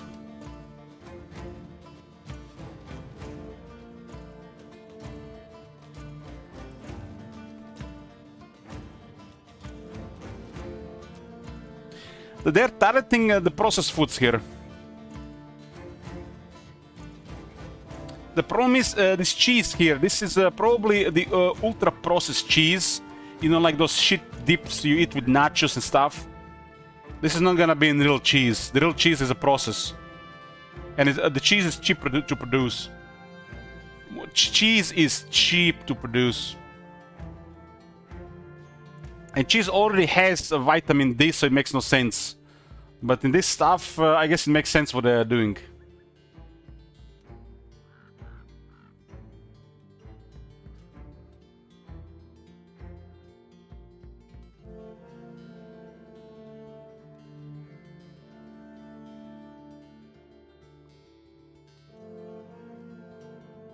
I did hear about irradiated mushrooms do have more vitamin D, but I didn't know the bugs have it too. I guess it makes sense. Their cells get saturated with vitamin D. That's what happens with humans, right? That's why the sun gives us vitamin D. The cells produce it.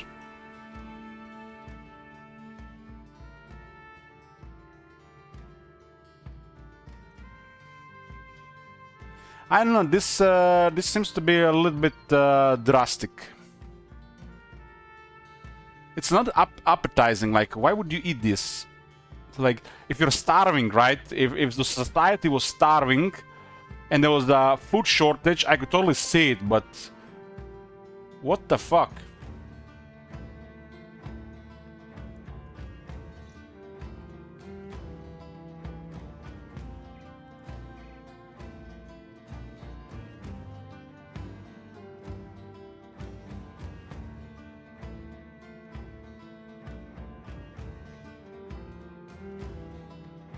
Welcome to the future of sustainable proteins. Pigs are not sustainable, what? What the fuck, man? Pigs literally eat anything.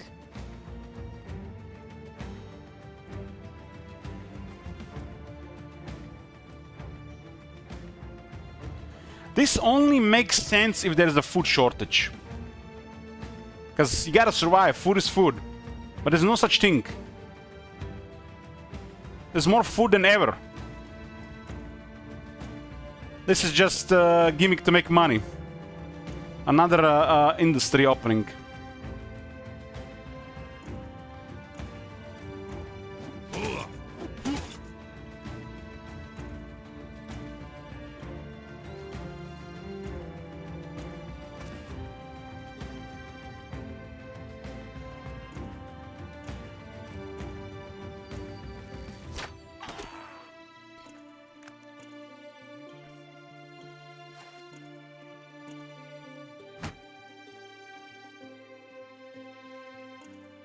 Sustainable, man. These people don't even understand how much food is one cow or one pig. You can feed so many people. I guess it's not as profitable as some of these bullshit things they produce.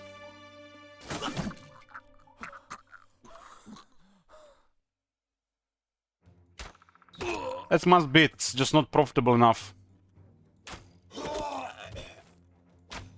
Damn, triple kill.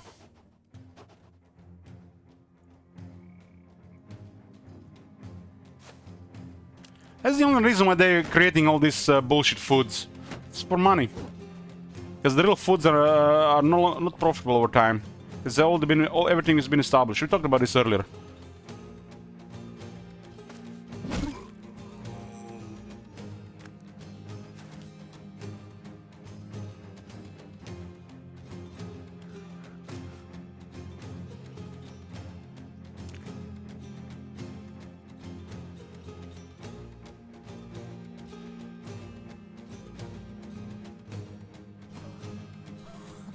I don't think this is gonna be a problem in our lifetimes, Judge. Maybe in 50 years. We're gonna be dead by then.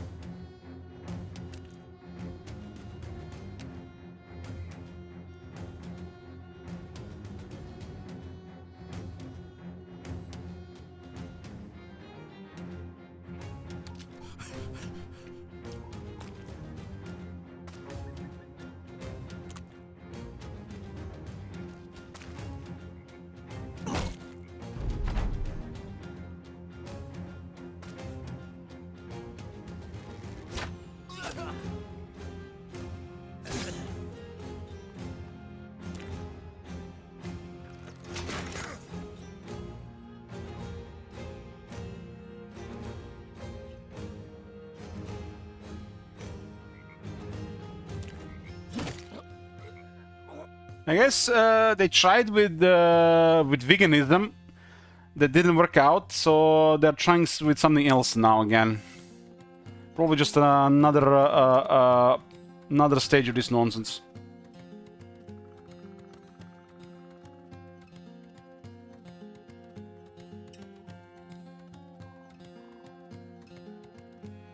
Ultimately, it's just guidelines. You can always get stuff to eat.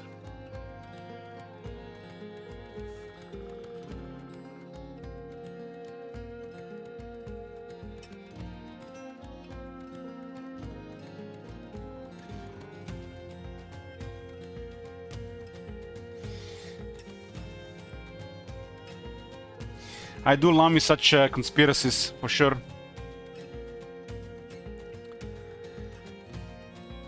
Well, FX, this might sound harsh, but I hope all goes to shit. Because I will not be here to see it. I hope all goes to shit, nuclear war destroys everybody, and they suffer for the rest of their existence once I'm gone.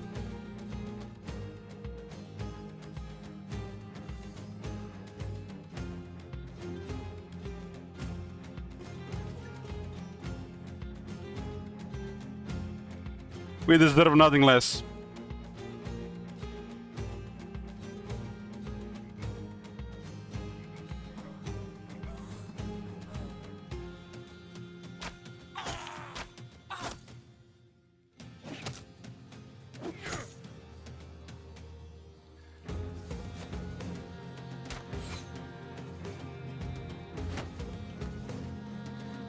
And you know why I want this to happen? Because I want the system to fail and to go to shit.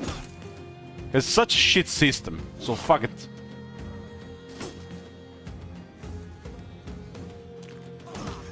The world will find, for sure. Such a shit system, man. Has to fail. Eventually.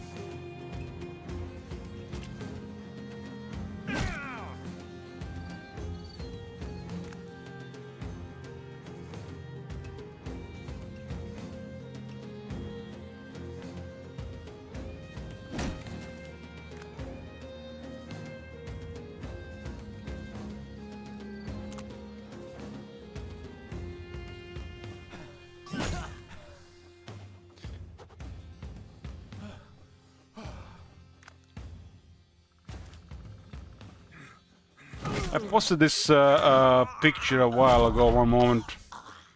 Maybe I can still find it. When you see stuff like this, you just hope for the worst. Because, you know, there's like no hope anymore.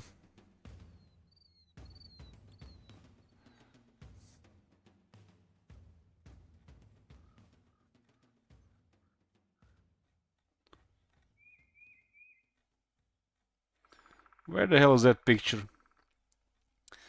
I need to find a better way to search this one.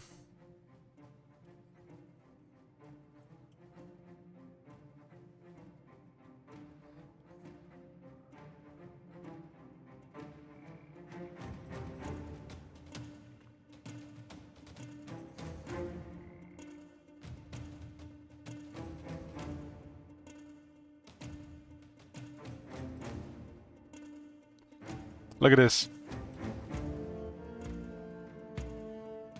This is the same shit with the rest of the vegan foods.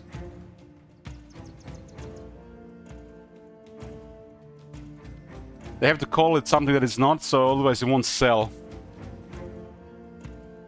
Butter flavored butter contains no butter. There's a shit ton of products like this. Tastes like real eggs. Contains no eggs.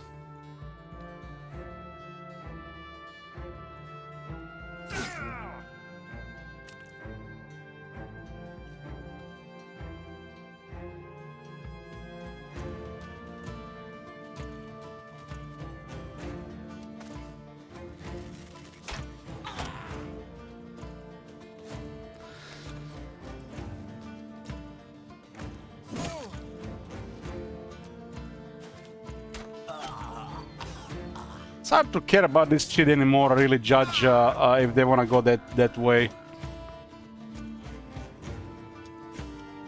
You're just one guy. What you can do shit about this? You can just cringe and laugh. I hope they get what they deserve.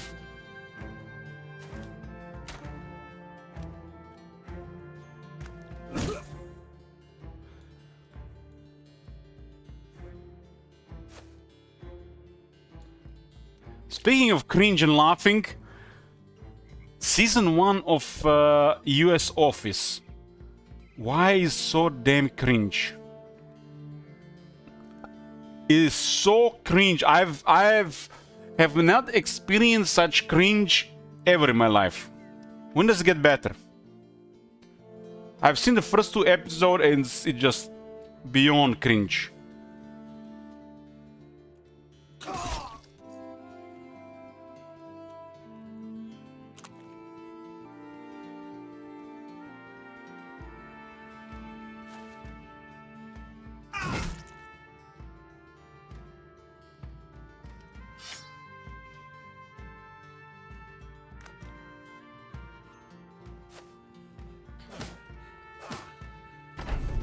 Oh, we shanked that the armor is not gonna drop.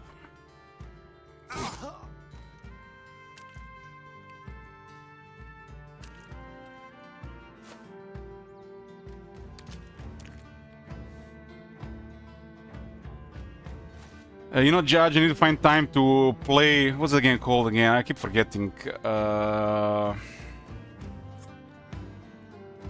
This game. Disco Elysium. All that shit. I need to find time to play this. Oh, look at this. Judge Hortler achieved unbelievably boring fuck. Say 7 incredibly boring things. Huh. So I need to find time to play this game. How long is this game?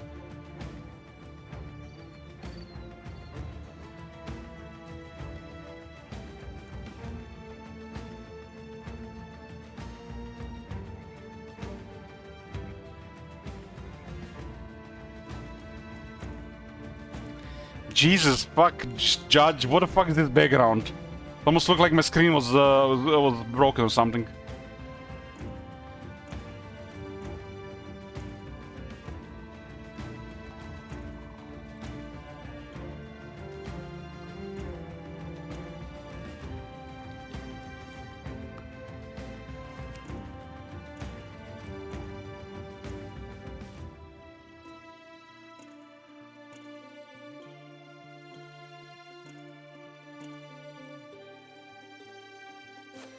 don't think we're getting his gear. I think the other guy had a crossbow.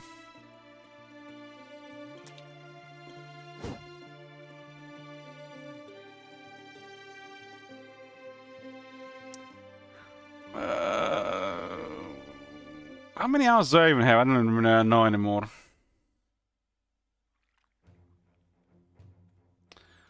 I think I played it recently. 4,390 hours.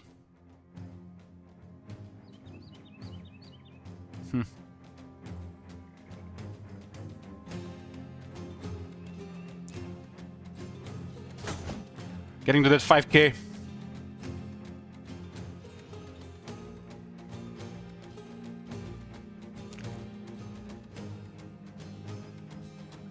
It's not all that bad.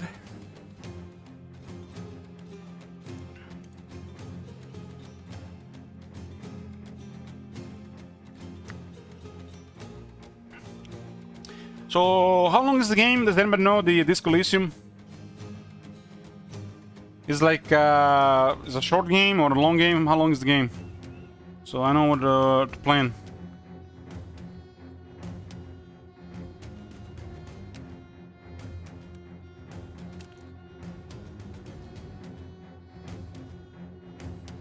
If you listen to the dialogue, it's pretty long. 60 hours. Damn! 60 hours? That's a long game.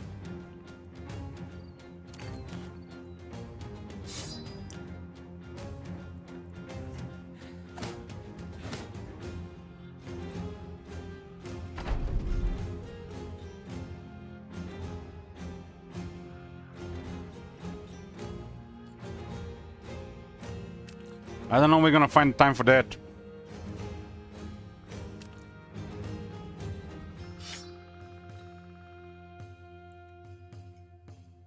Why is the coffee gone? Why is the whiskey gone? Why is it all empty?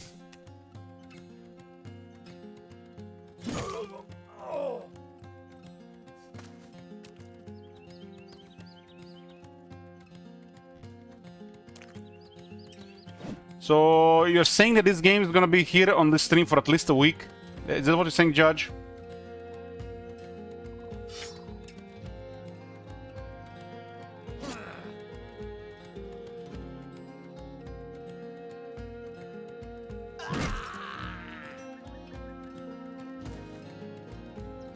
At least a week. Okay, thanks. I'm gonna definitely take that into consideration. I'm hoping it's gonna happen this year, Judge. Nobody requested that game. I picked myself.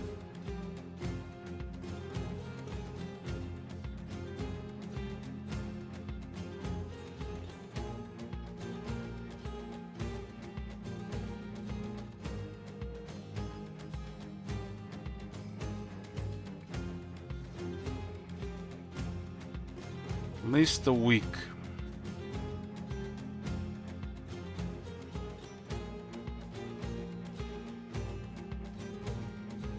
Well, it's gonna be a tough one for sure. Now I find a week for that.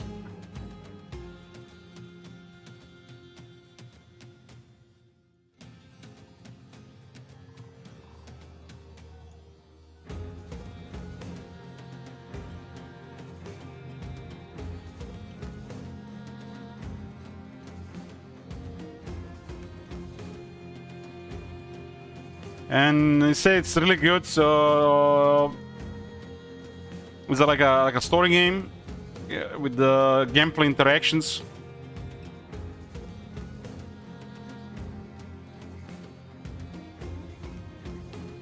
What type is it even? What does it say there? I do like the style for sure. It's a RPG, story-rich, choices matter detective. Choices matter, so... Damn,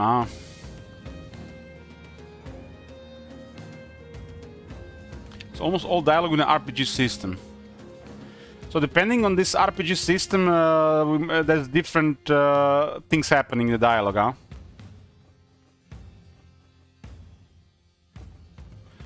Disco Elysium, the final card, is a groundbreaking role-playing game. You're a detective with a unique skill system at your disposal in a whole city to carve your path across. Interrogate unforgettable characters, crack murders, or take bribes. Become a hero or an absolute disaster of a human being. Man, I should just go buy a bottle and start playing this immediately. This looks like right up in my valley, boys.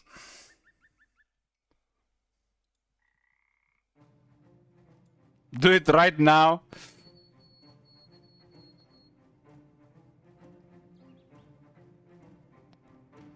God damn, god damn.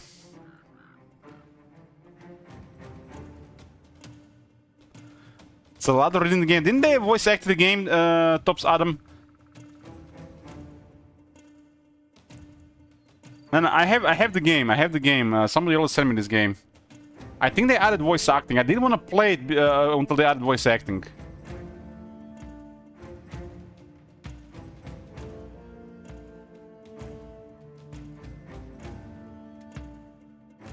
$97 on Metacritic. What the fuck?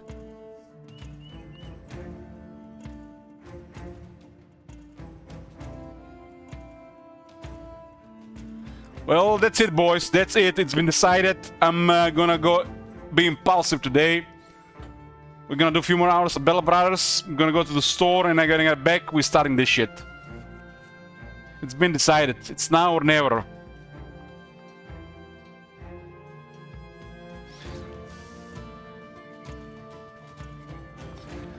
Disco Elysium Laters.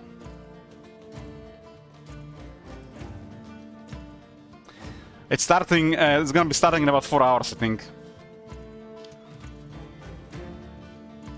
Gonna buy me something to drink, and we're gonna see what kind of human disaster we can be here.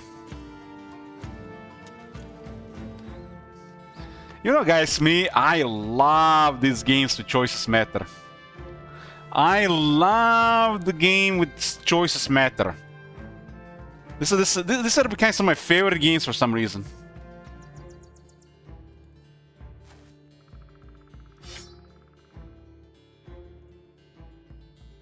There's no combat? Who cares about combat? Who cares about combat, man? Stories, doing stuff, pissing off people.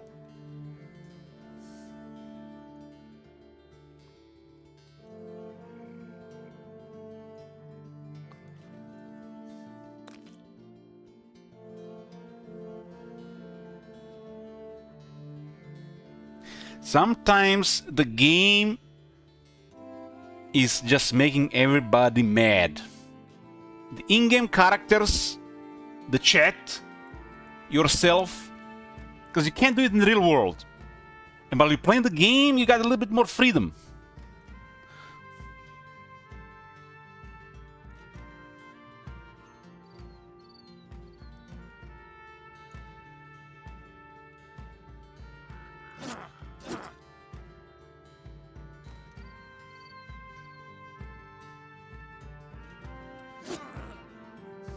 Where was the last guy? I guess in the swamp.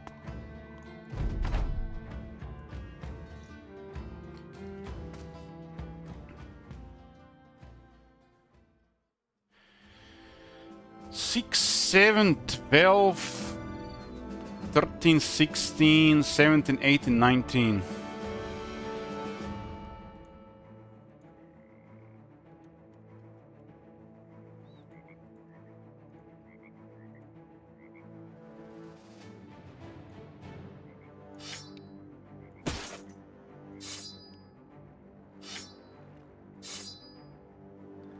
Unsung Heroes Ballista.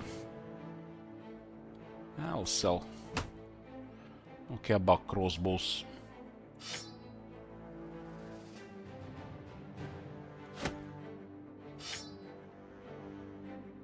This is a place at a champion, huh?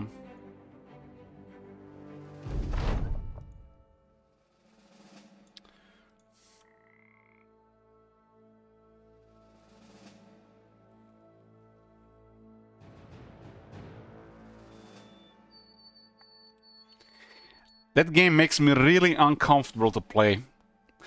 Especially after fapping so much 2B, I don't think I can ever play that game again. I hope nobody requires this shit. It makes me so uncomfortable. I don't know about these games where you have a sexy female character in front of you, and she's like sometimes semi-naked, and you're streaming this on Twitch. I don't know. I find that really uncomfortable.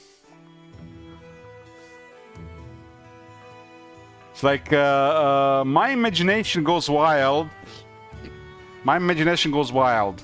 There'll be comments, and there are red names here.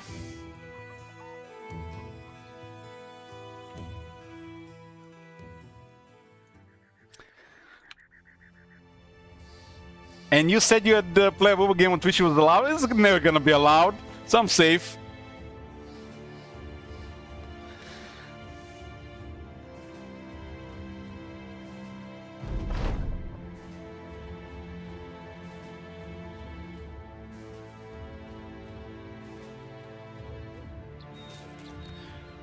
I'm pretty sure we played some Booba game in the past on Twitch. There had to be a game that was close to Booba game.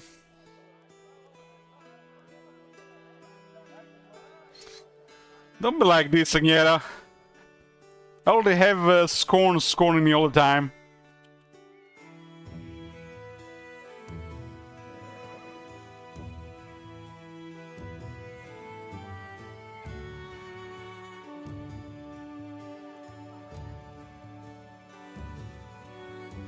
I guess Witcher 3 was closest to a Booba game that we played, but it's not really a Booba game.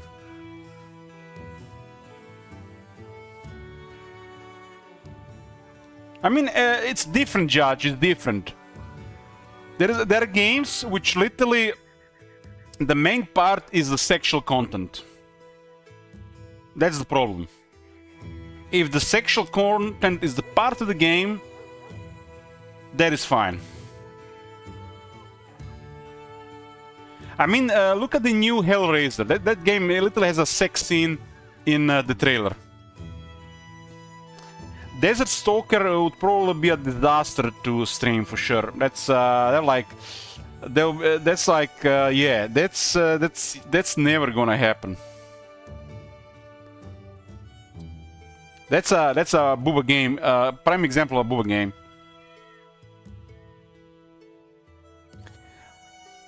That game requires a balls to stream even on Booba websites.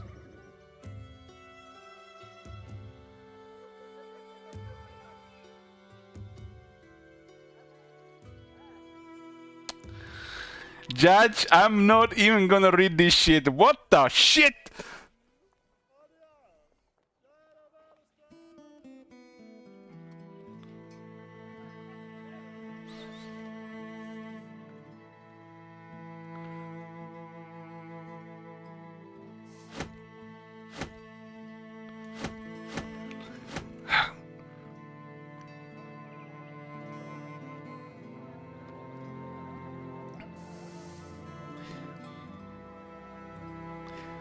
Of course, Agneta is curious which game. That's a perfect game for him. He loves these games with the sex and with the have gameplay as well.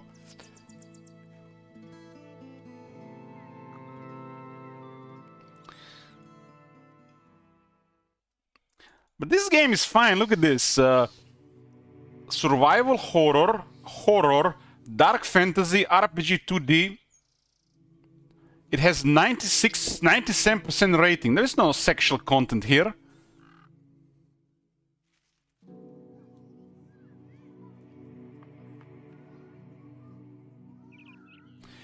Mature content description. The game contains scenes of explicit violence and gore.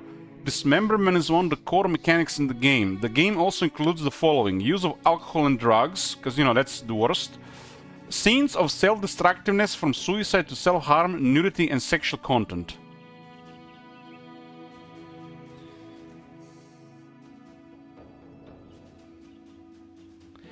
Fear and Hunger 2 Termina is oppressive, relentless, and hopeless.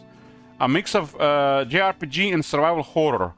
Turn-based combat meets resource management. 3 days to explore the wicked town of Preheval. and find out about the dark secrets. It's dark secrets. 3 days on the pale and sickly green moon rises at its apex. Termina is upon us. This doesn't look so bad.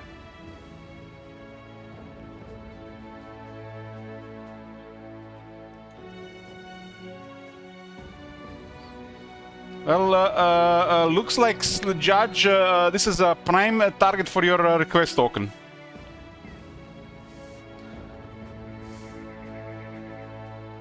Can have it at least for one day on the stream.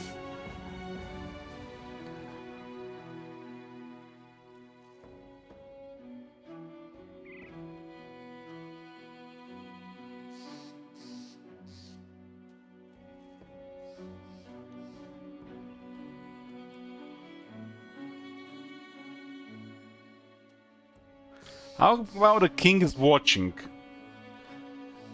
What the hell, man, are these names?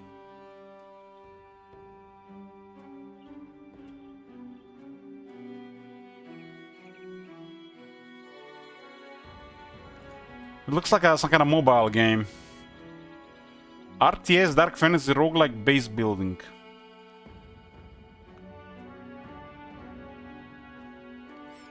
Well, sometimes we have goals for GameStop's Adam, but we got a kind of loyalty program here with request tokens.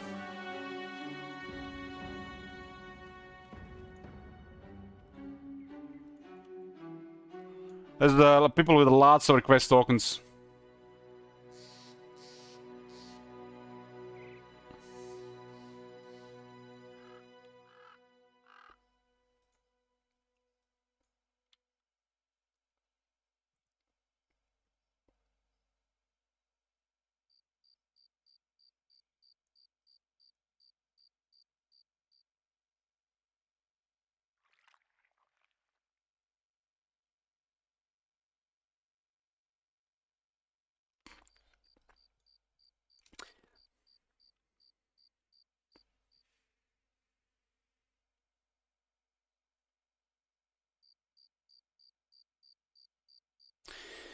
Agneta, that website has been a blessing, but it looks like people are moving away from that website. There's always been some kind of new website.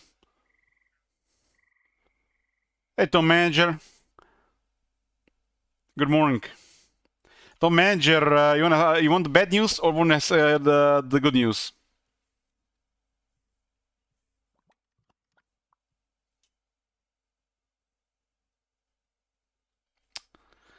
Well, the bad news, I've been drunk for days, and the good news is we're gonna be starting a Disco Elysium in a couple of hours. This is the game I picked.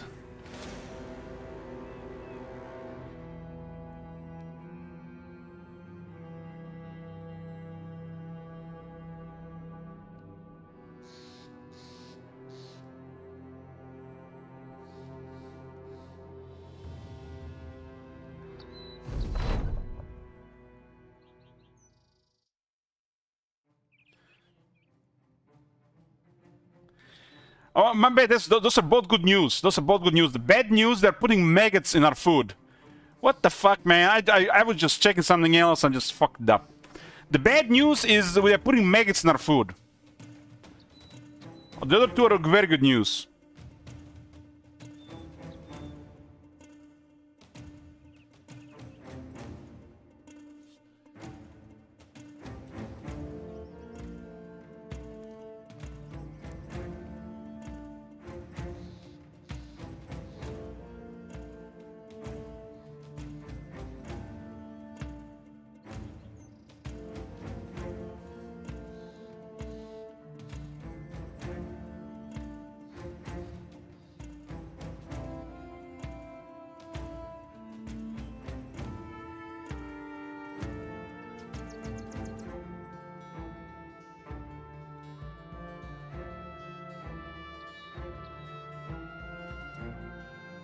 This game does something like something else, Judge.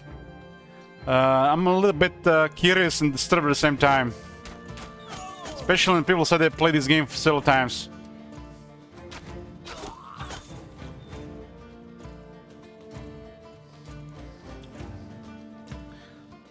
This is the things I owe top manager. There's a 1 day of Oblivion currently. There's Factorio, a couple more days. 3 more days of Battle Brothers. And there's a Skyrim for at least 3 days. There's an Archeon campaign, the style of the Chaos Dwarfs, that we're gonna have, you know, the 3 random faction groups and stuff. There's a SFO Dwarfs campaign. There's gonna be a WoW Salvation 7, the Black Myth Wukong at some point. Kingdom Come Deliverance for at least 3 streams. And Old World campaign, Total Warhammer 3, so pretty busy. That's why it's tough for me to, you know, decide when to do some stuff. But fuck it. That's an impulsive install. We'll go with Disco Elysium today.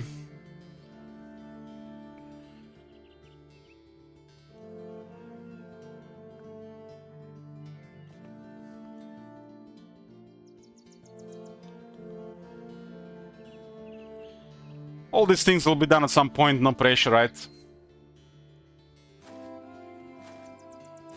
I think timing is more important than, you know, just doing them out of you know, just for the sake of just doing them.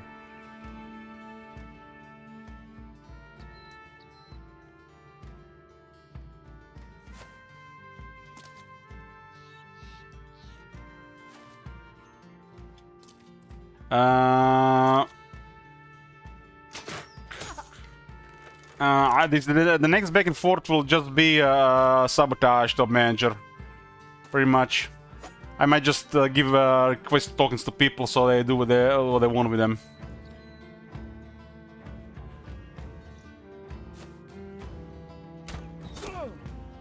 Most of those request tokens are not even being used.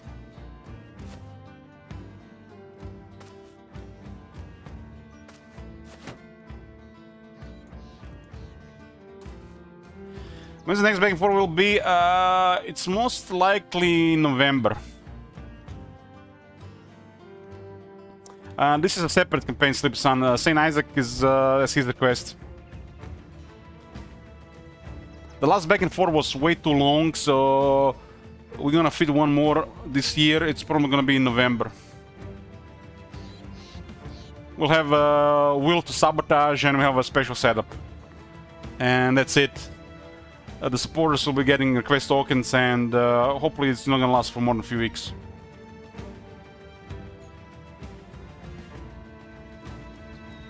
The next campaign we are starting is the regular campaign. I'm gonna be starting pretty much any day now.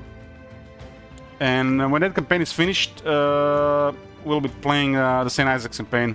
The Chaos Dwarfs campaign will be in the background pretty much. It's like we're gonna have multiple campaigns in progress. I'm doing one regular campaign before St. Isaac request, which is next.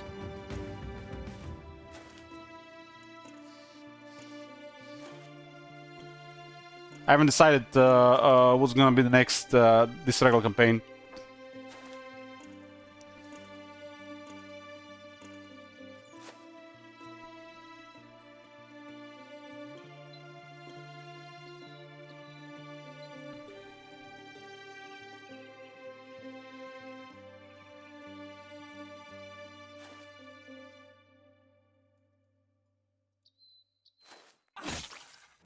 The last back and forth was totally out of control, but it was a lot of fun as well.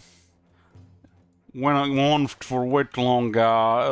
Definitely, the setup has to be different for the future regarding this, especially when you add requests on the campaigns and the goals and the second stage.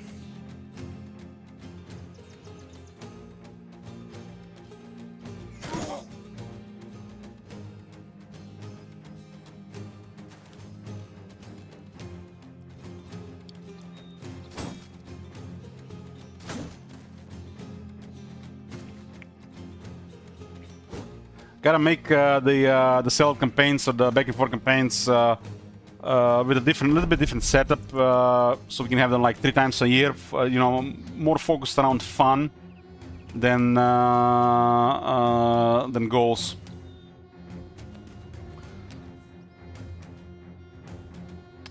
Send me something on Discord. I already know what it is.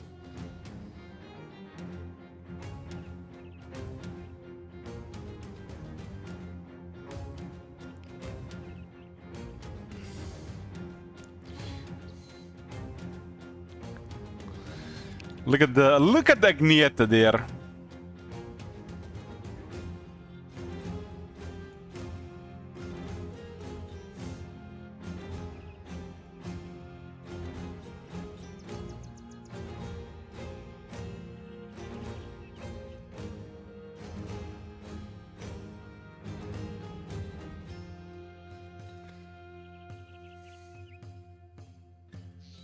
So I take it you bought the game from the site, Agneta?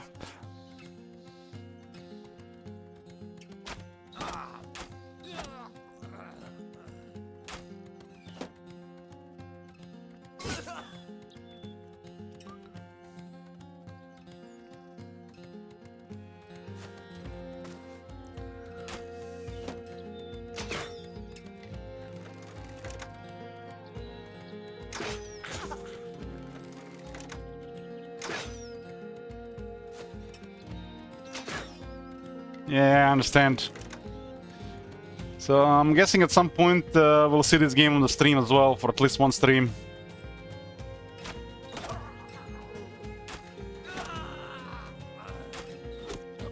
Triple kill.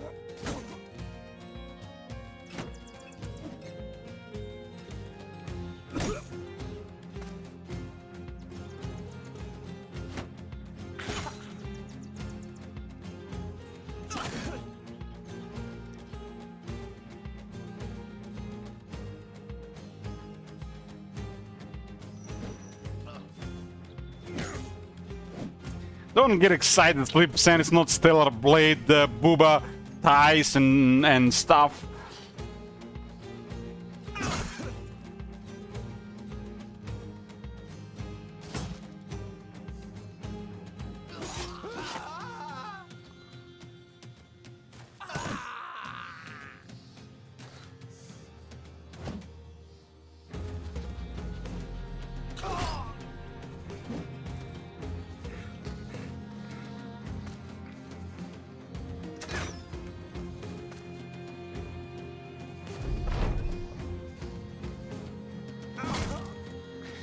The next Battle Battle stream, I'm thinking of doing a Lone Wolf again. To just die miserably. We still have 3 more days of Battle Bars.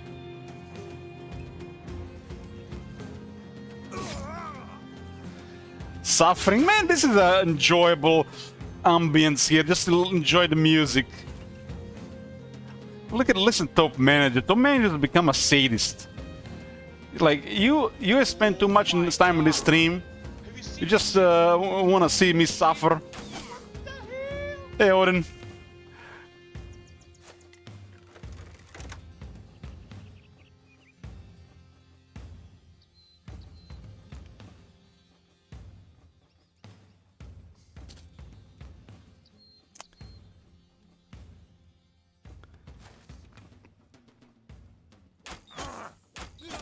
So guys, what is the best choices meta game? Any opinions? What do you guys think? I mean, what's the best? I mean, we don't have to say best. You can say favorite. Jesus, Agneta, what the hell, man? This shit is just too much Slanesh. You're already spreading corruption everywhere.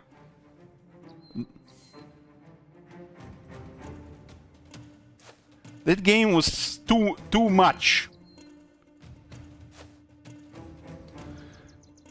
Have you seen that game is coming on Steam? Can you buy that game in Germany? What the fuck? That game's 96 rating? What the shit? What the fuck? 96 rating?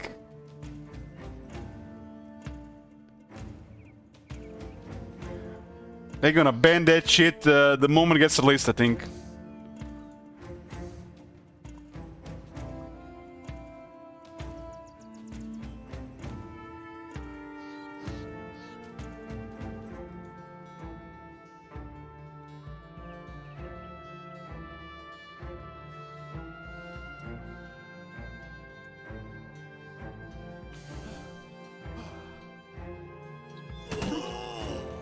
I'm surprised that game is so popular. But it has very good visuals, right?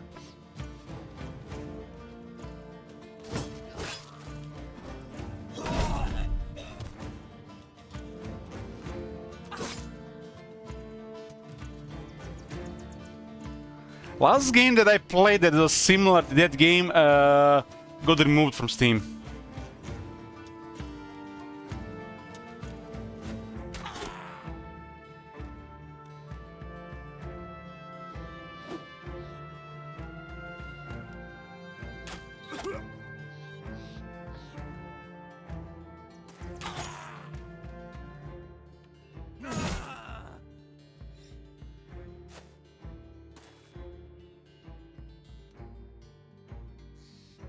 Listen to Top Manager, yet. I'm not gonna touch that one.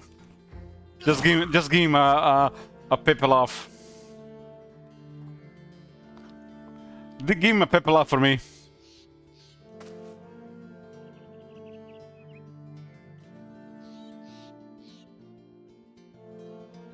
Thanks, appreciate it.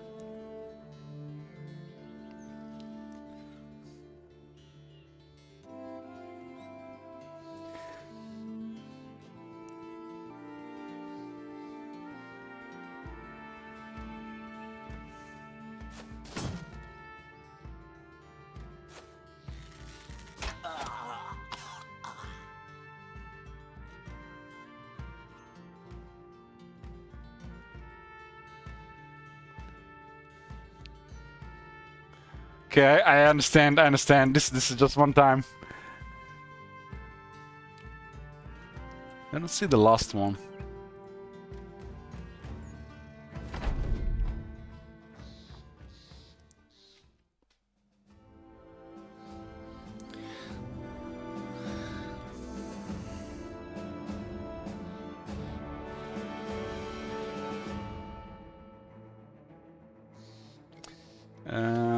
It's 1, 2, 7, 8, 9, 10, 11, 12, 14, 16.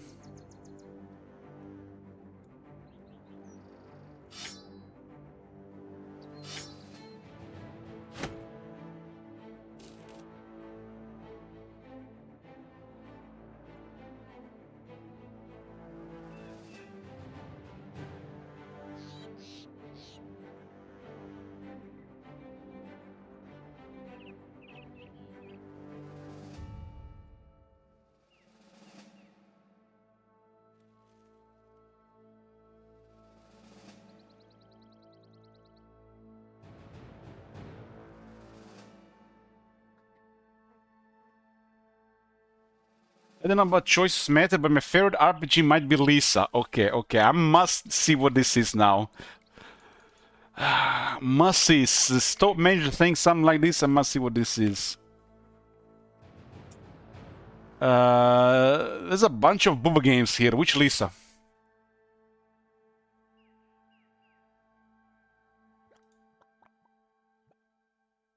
Damn, there's a new Booba game. I just found a new Booba game. Good suggestion, Top Manager. I almost switched to the second mode. Damn. Lisa the Painful. You had to say the Painful. There's so many Lisas.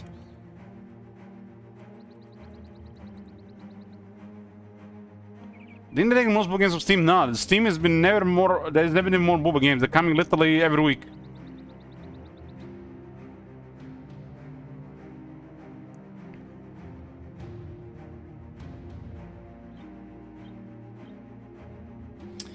So this is the favorite RPG of Top Manager.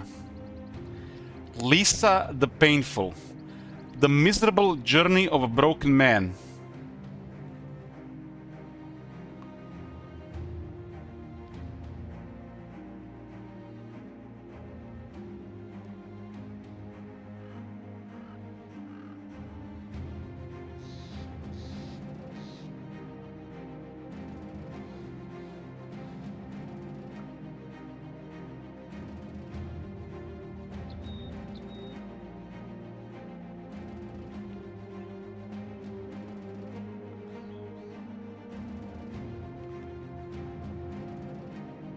It felt good. So, what about the real Choices Matter games, guys? What are your favorite ones? What are the best ones?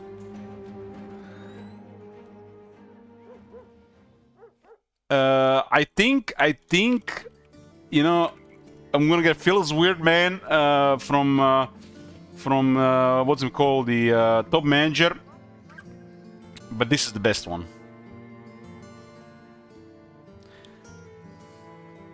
Life is Strange.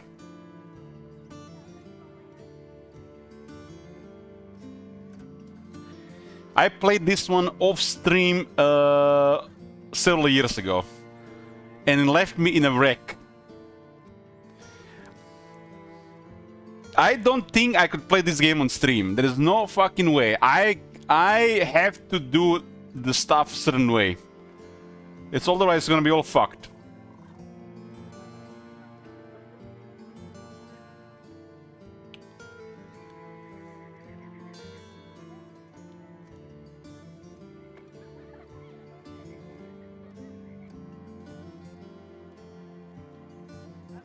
That game played too much with my emotions. Way too much.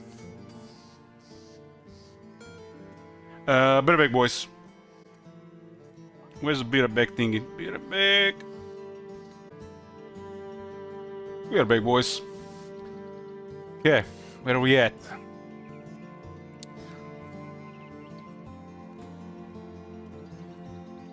Ellenberg.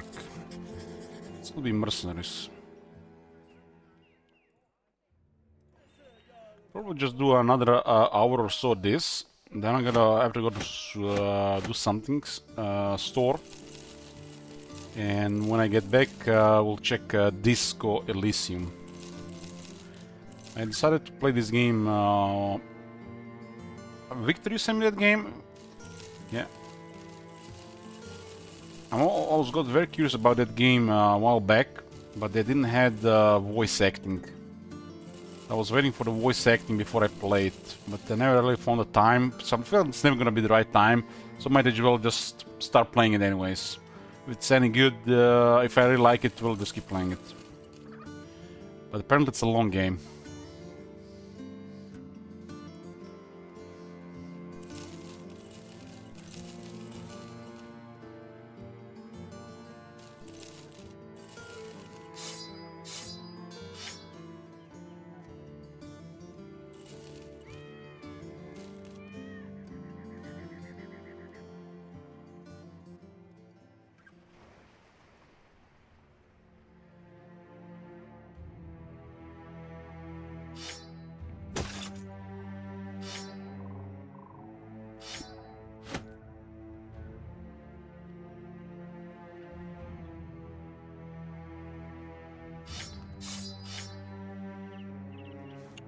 So that game you linked me, Agneta, you play that game? Yeah, makes me wonder what else is out there. What the hell?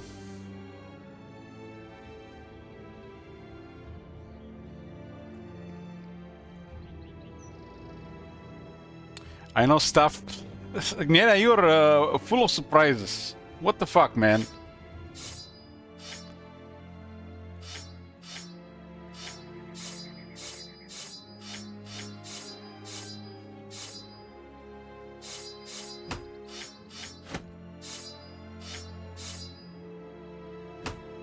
What game? Nothing. Forget I said anything.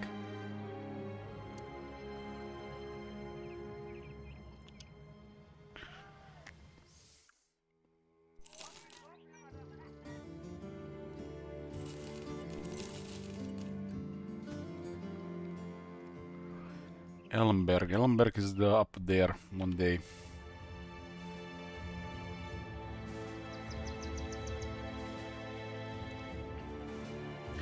The mercenaries attack. I guess I'll get another polearm.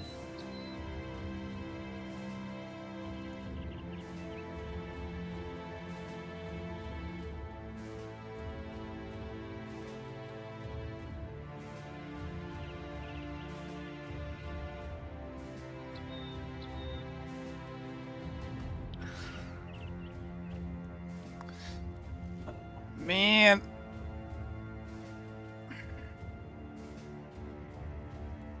Yeah, Victor, we are starting Disco Elysium. I decided today is the day.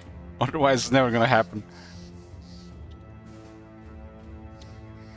I gotta buy some stuff in the store. Fridge is empty and gotta get some drink.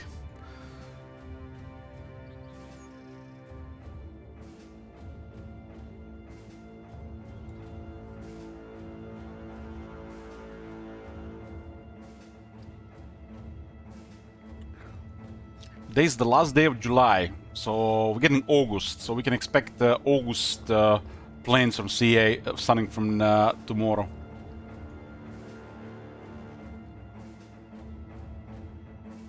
You like how the games that which one? Disco Elysium? Nobody really Heretic. I wanted to play the game myself.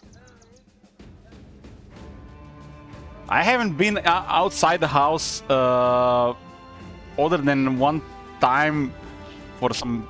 I haven't really been out in days.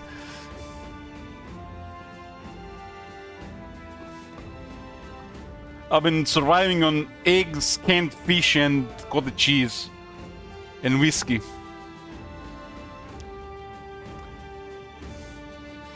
Oh, you tease.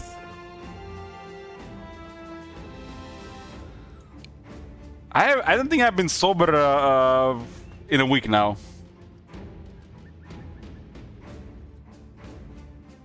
Egg Minad again. I had 5 boiled eggs earlier.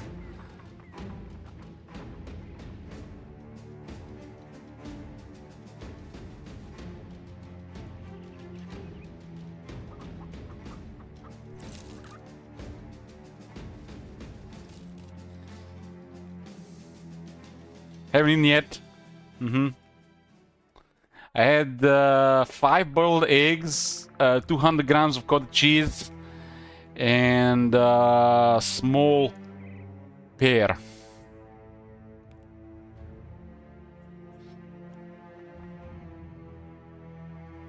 If the eggs run out, then I eat the canned fish. If there's no eggs and no canned fish, and I really want to eat, I'll make some rice.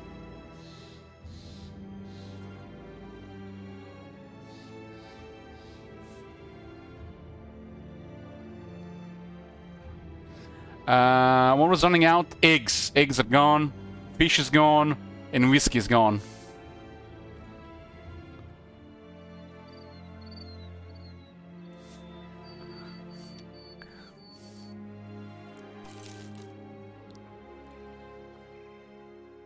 A small pair of balls. Pear. You know pear? Pear? Pear, it's the fruit. It's the... You know, that fruit.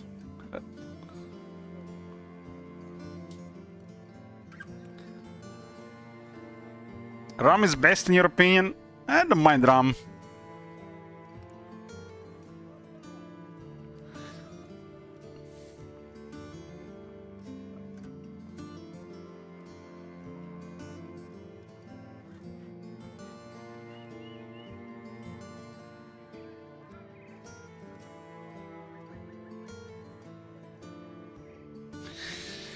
Hey, Sir Miguel. Man, you should be the one to talk. You keep coming here to listen to this shit.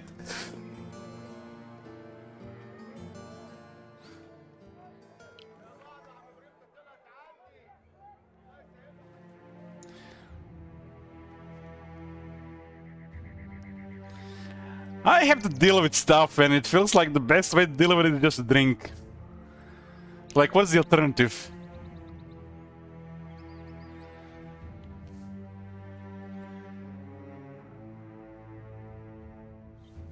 To suffer. But I still have to function. Who's gonna stream?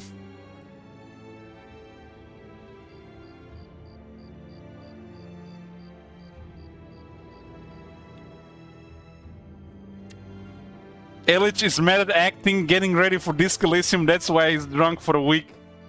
Oh man, if I told you what, man... If I told you what... don't even get me started, man. Don't even get me started. You don't want to know.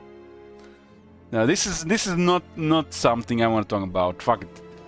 Just pretend that everything is good. Conversation came straight out of the game. What conversation? What I'm talking about right now?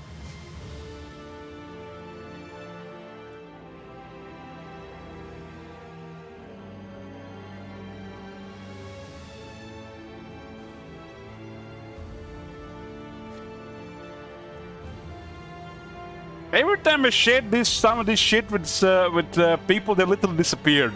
Never talked to me again. But I learned not to share stuff like this. This shit is too heavy.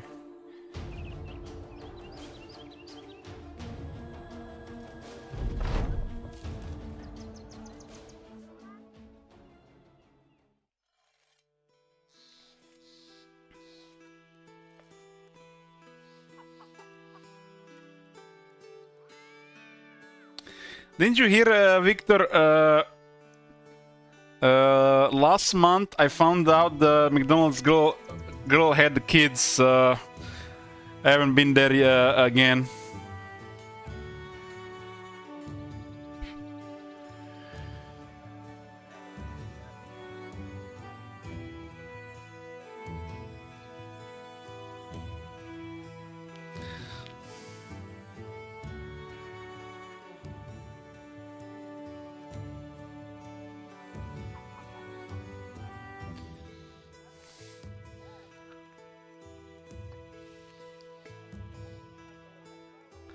Well, if she has kids, it's probably in a relationship, and that's what it means. What the fuck?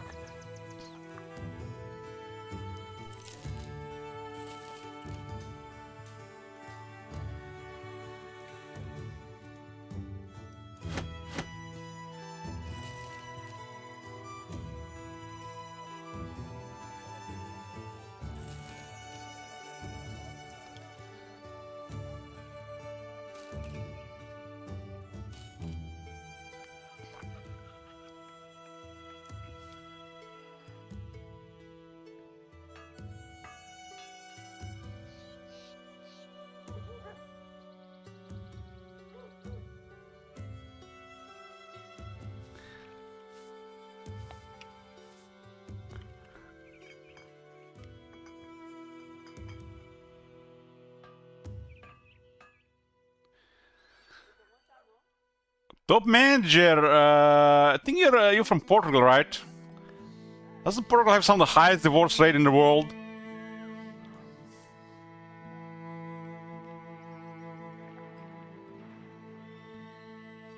$34 out of 100, it's nothing compared to some countries.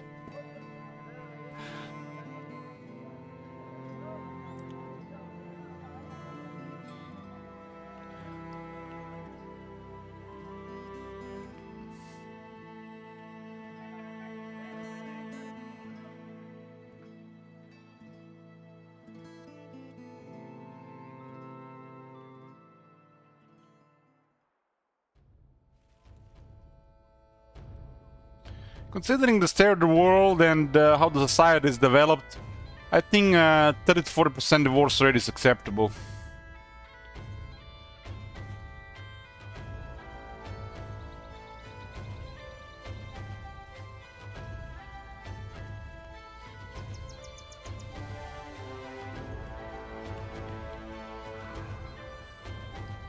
So I would never go to a graveyard, hospital,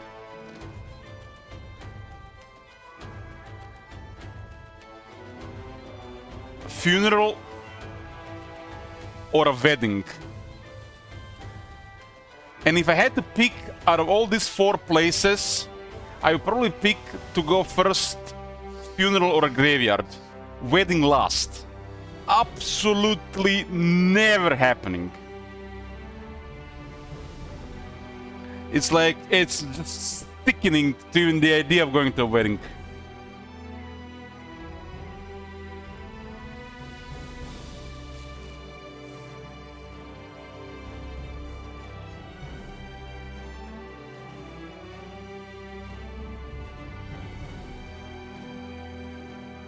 Weddings are awesome. Free food, free booze. Oh man, is it really free? If your time is worthless, sure. I like my time for myself, thank you very much.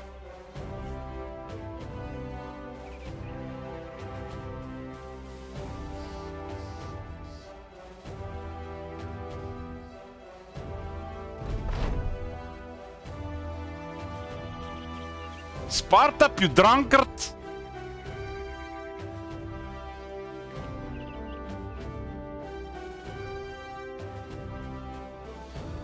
Get the whip! Our sergeant got angry. We got cocaine. 9%. God damn. He's still drunk.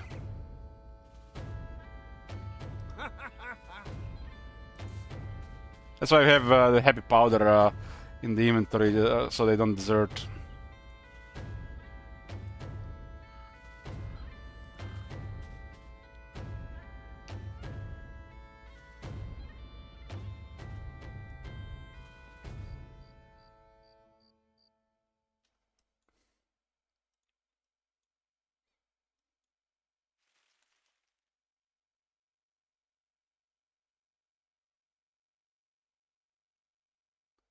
I can't even imagine this shit here. People getting married and then they get a divorce within a year. Like, what the fuck? Wasted everybody's time.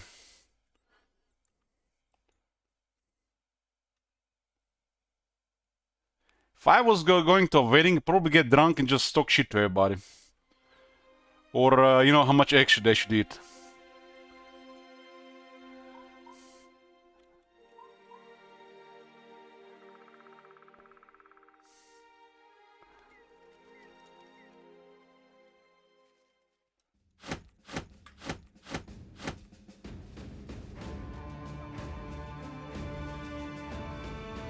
Isn't me or a lot of people think like the next step in the relationship is either to break up or to get married? And instead of they do the most reasonable, obvious thing to break up, they go and get married. Is that it? And then they break up anyways. Is this why it's over 30%?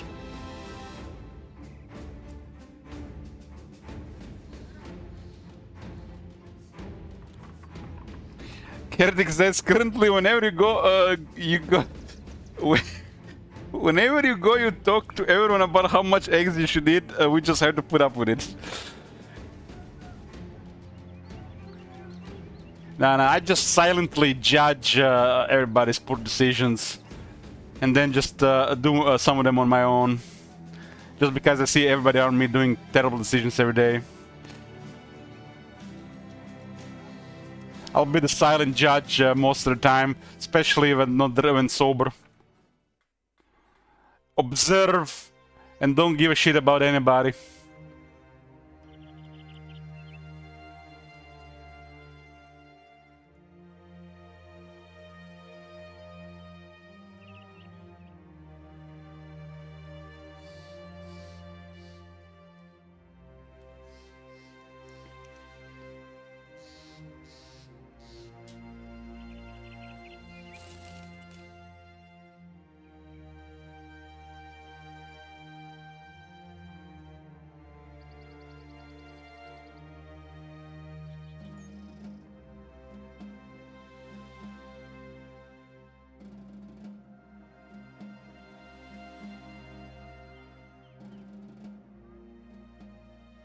I feel like the only good thing about getting married, you know, if it works for you, it's so you pay less taxes.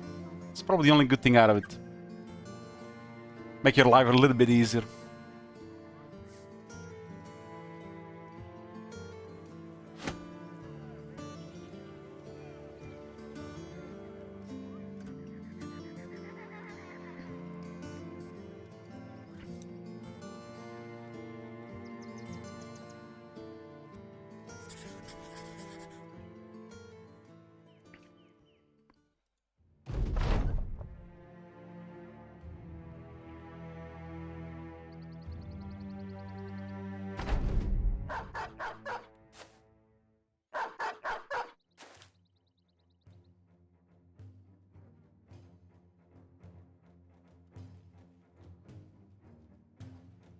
Well, I don't want to say it why it's like this heretic, but everybody here knows it why.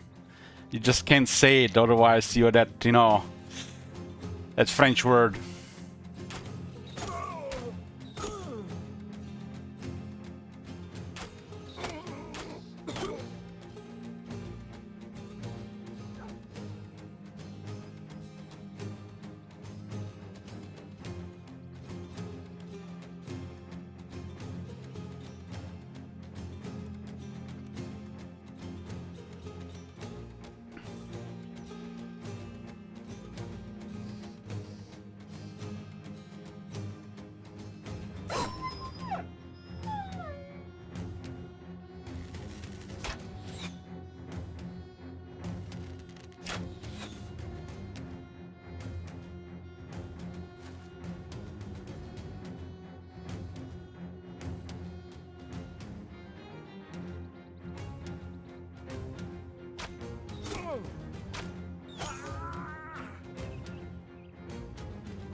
Hell, Hydra.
That game we played a while back as well, where it is like characters are like stories from the fables.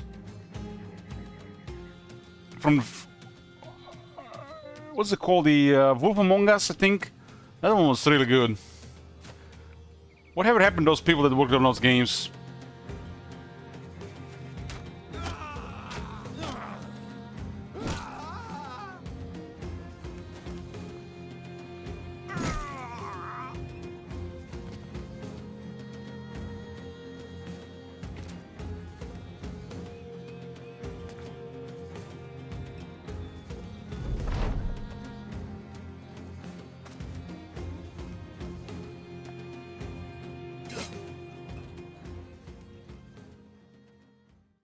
Wolf Among.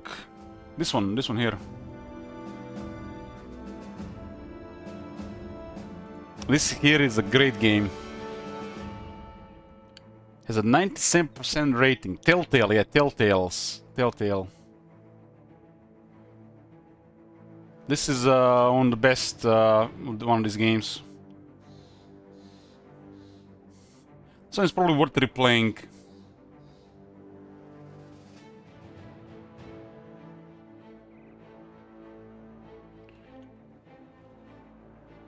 We need more games like Wolf Among Us or like Until Dawn. Until Dawn is also incredible. Like there's like so much effort put in that one.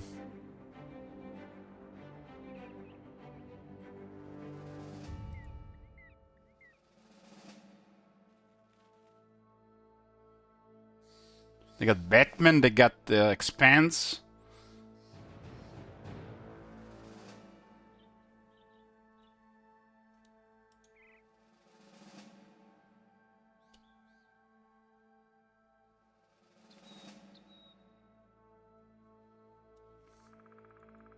Choose your own adventure type.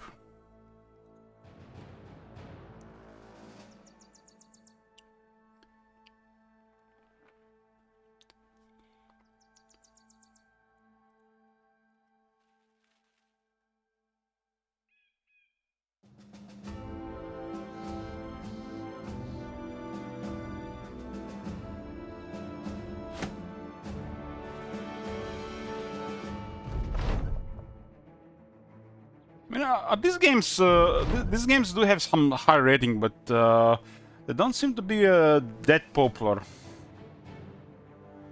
Maybe they're kind of expensive to make. Like, what happens to these studios? I mean, they need quality voice acting, right? That's like the priority. They gotta make a good story. But if they're taking, like, I don't know, like taking other franchises and they're making their own version, it's like I feel like half the work is already done.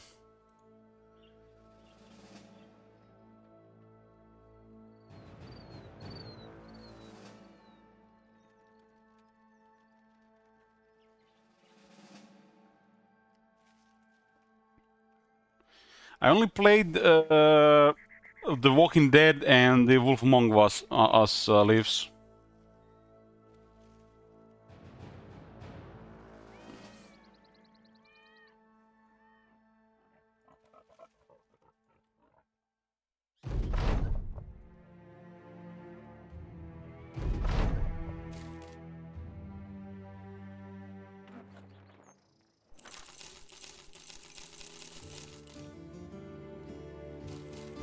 I honestly don't remember anything that has been happening at Walking Dead game. I only know it's been voiced by that guy from the from Howdy, but I still have no idea what's going on. I guess we haven't really played enough. Maybe because we just it has many like what again episodes and stuff. So I guess it kind of like just ends on a cliffhanger.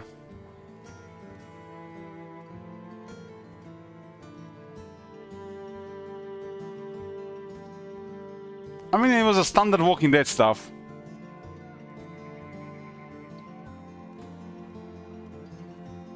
And people said the what was following after that first one was bad, so we didn't play.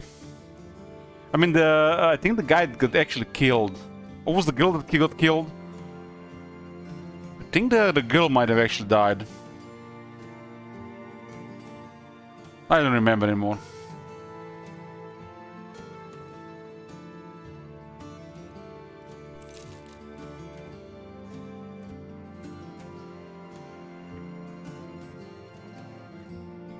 The guy died?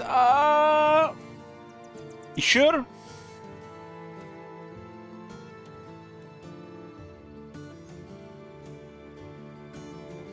So the girl is the main character after. No wonder it got sucks after that. No wonder we didn't play it anymore.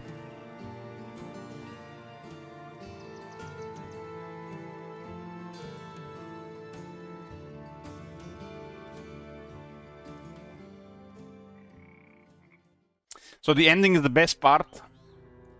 But shit like this always happens in Walking Dead, so why is that any good? It's like it's their thing and it's like nothing special anymore. It's just... It might have been, I guess, special many years ago. It's like that always happens. It's like always the same shit. Why is that special?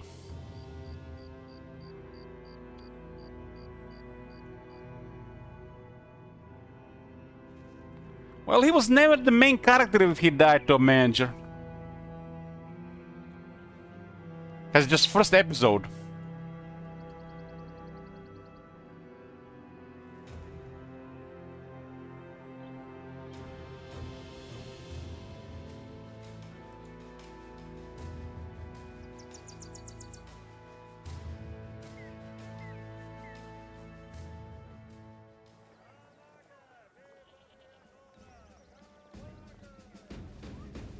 The character essential build for trainees? No, you haven't seen shit then.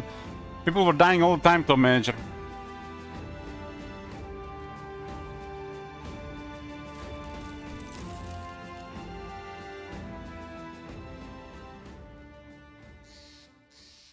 $20 years. It's also more like 10 years.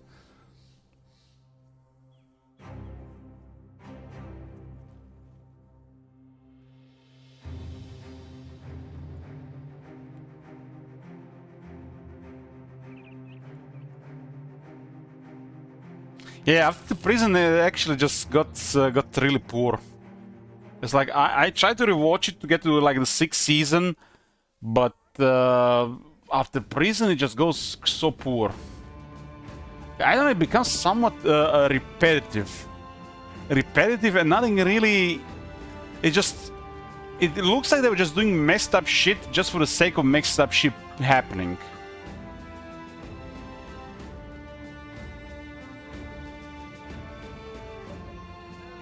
It's like they're making the people worse on purpose.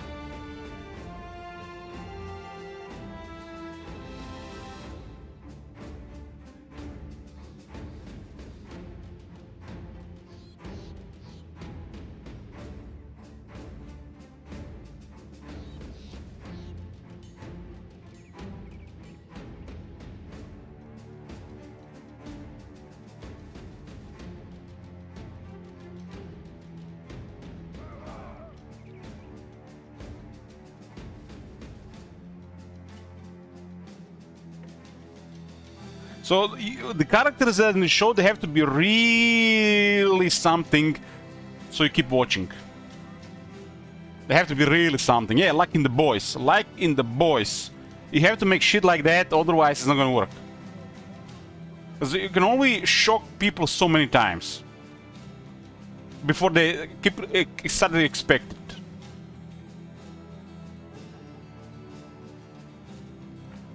Like, after a certain point, I'm like expecting what's the next bad shit's gonna happen, man. This shit is getting old. Man, I hope they surprise me and nothing happens for 2 episodes. Bam! Not even half episode in, bad shit happening again. What the fuck? Like, who writes this shit, man? So bad. You gotta build this shit better, get some tension and uncertainty going on. And not like it's always gonna be the same shit. They were trying to do this, but I think they were doing it in a really poor way.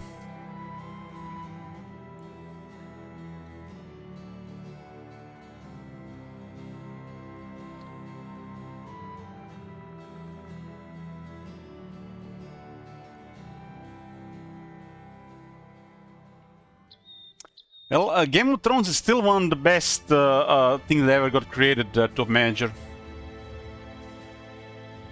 Like, the initial stuff is like unmatched. It's also some of the most watched stuff ever. You can't discard the initial seasons just because of what happens in the last season. Season 1, Season 2 still matter. It's still some of the best stuff ever made.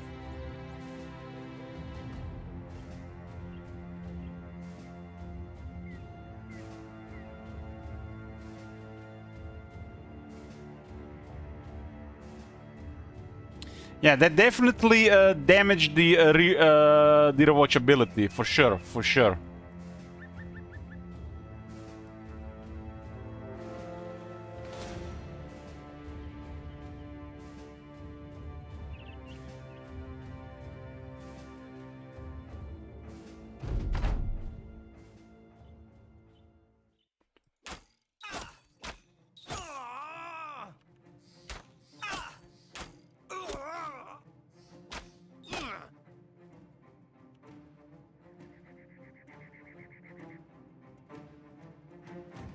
There's still some really great stuff in Game of Thrones that's worth rewatching, and it's really enjoyable.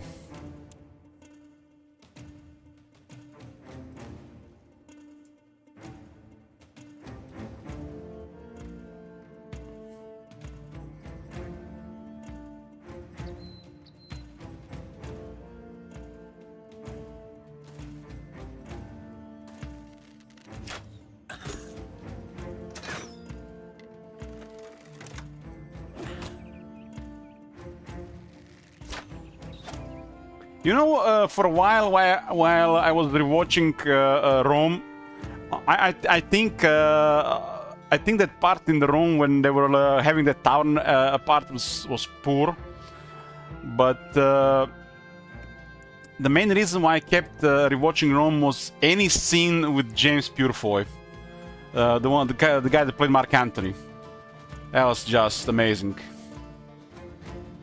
And there's a lot of parts I didn't like, and rewatching it was even worse. But every scene with Mark Antony was I don't know. I guess you could call it as a guilty pleasure. This is like good stuff. That was like the main reason why I kept rewatching it for years.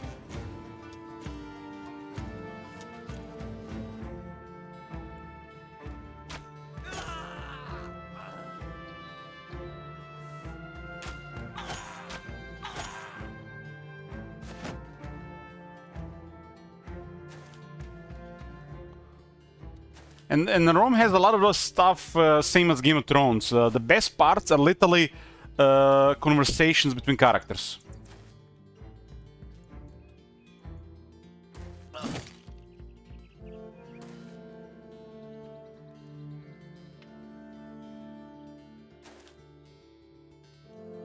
Like some of my favorite stuff in Game of Thrones, other than like big moment reveals, was literally Tyrion talking with people. Like Tyrion talking with, speaking with, what's the bald guy name again? The eunuch.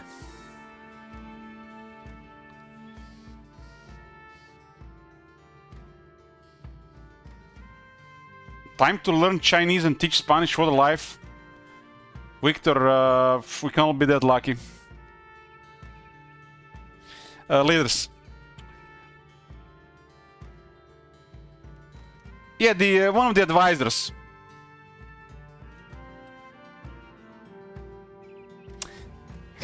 God damn, Agnieszka, like, why you bring that shit up, man? I can't rewatch Last Samurai because there's some parts that hit really hard.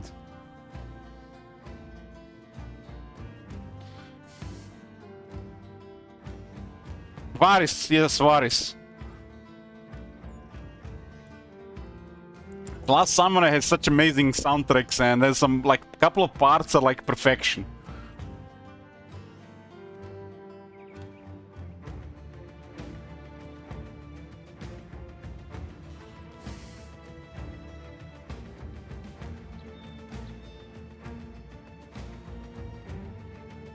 So in Game of Thrones, the conversations between like Varys and the other characters, that's like some of the best stuff.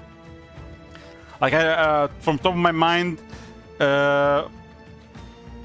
when Tyrion comes to the city to act as a hand, he has some conversation with Varys. Or before the siege starts. I guess Tyrion really carried that show in early seasons. Really carried it. That guy brought that show like to greatness in the beginning.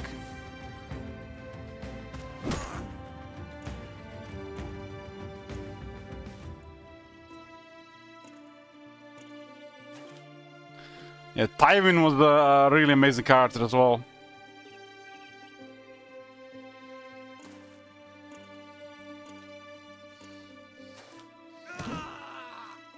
Like, I expected bad shit from Littlefinger, top manager, so I didn't really like the character.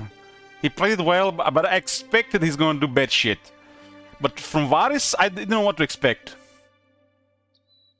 I didn't read the book, so I didn't know what to expect, and when he shifted side from one side to another, I was surprised. But from Littlefinger, I expected bad shit. It's like, he was just like... he was up to no good.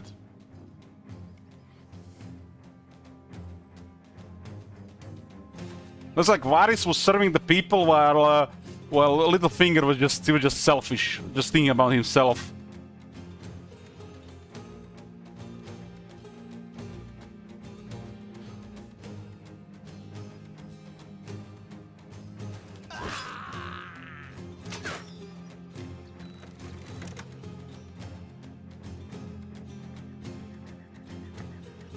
The chaos is the ladder. Yeah.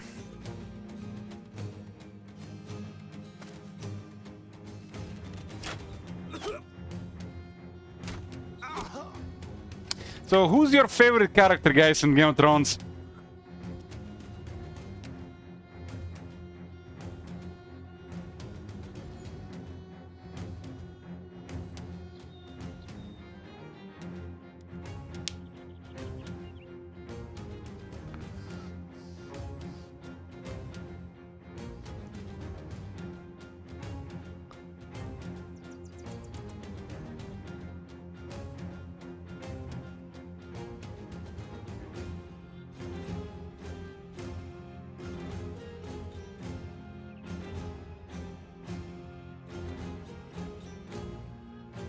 Yeah, I really liked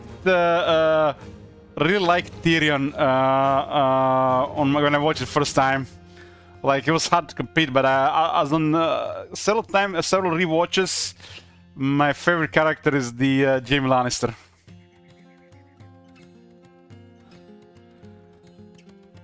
I don't know, maybe because I got darker myself.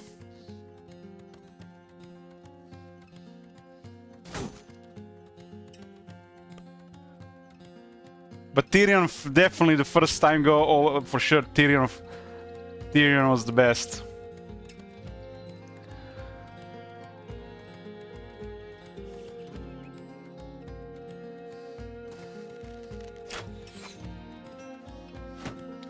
I really liked the Starks the first time I watched, but as I kept watching, I started disliking them more and more.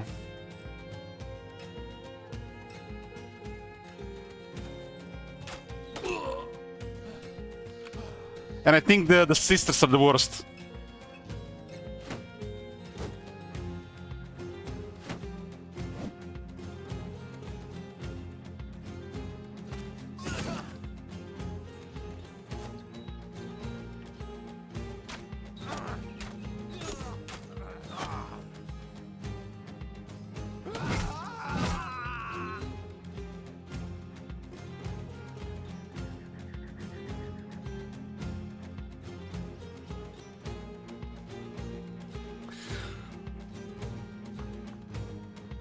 It's kind of weird how feelings change as you experience, trying to experience these things again. Like, when I was watching the first time, the main reason that kept me hooked was what would happen with Jon Snow. And that would happen at the end, oh man, really? Then I stopped caring about the character at all. I lost complete interest in the character. When I started rewatching, I didn't even care about Jon Snow anymore. And then I started caring about some other characters.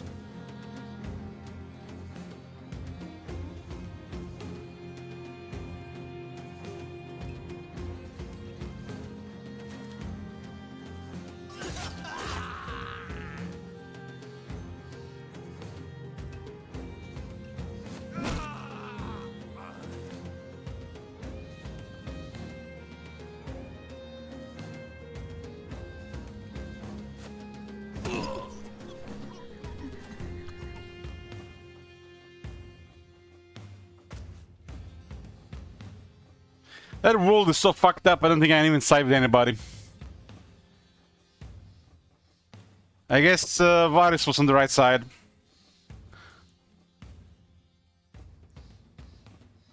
It's like everybody's fucked, and they're just backing up with power.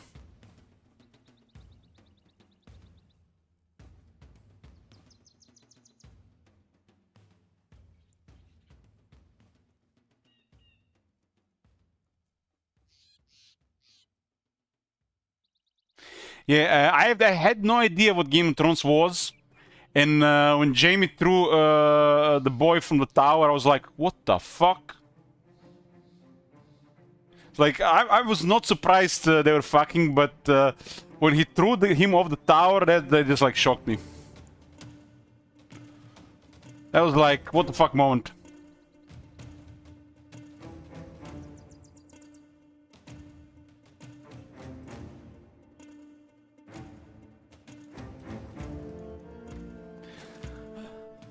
When that happened, I knew this shit's gonna be great. Because the bad shit's gonna keep happening.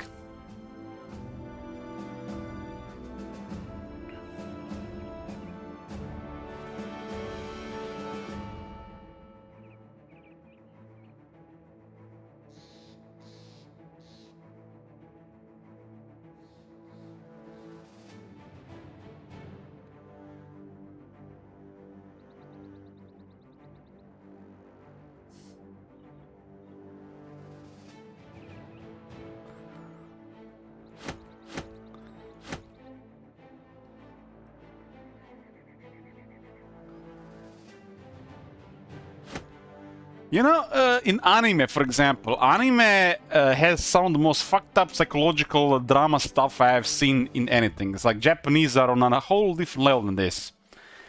And when the stuff is happening in there, it's like it gets hard to watch. It gets hard to watch, and you need time off. You need time off. You need to rest in between. But in these Choices Matters games, Western stuff, Game of Thrones, like these days, I'm looking forward to shit like this happening.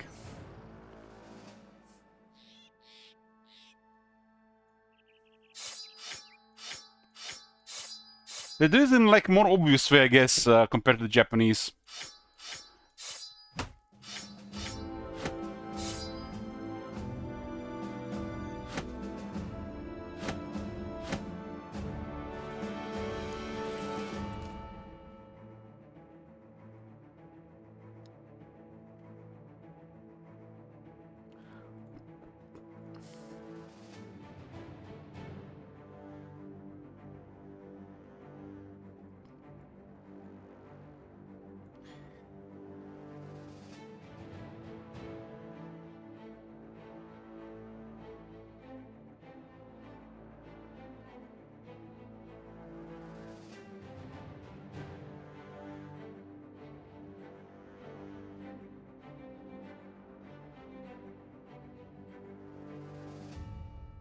It's 13, huh?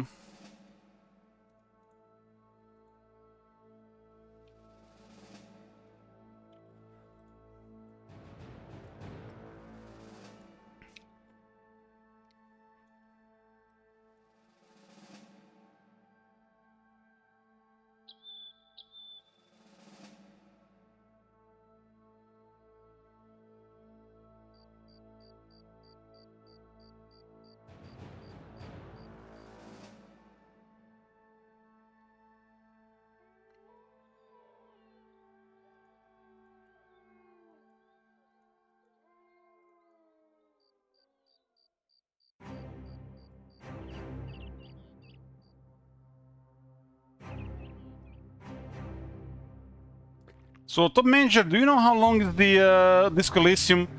According to Judge, it's like over 40 hours. Is it really that long? Can't believe they make such a long game. Thought it was under 20 hours. For me, it's probably 100 hours. Get the fuck out of here. You telling me that game is like 100 hours of supposedly fucked up shit?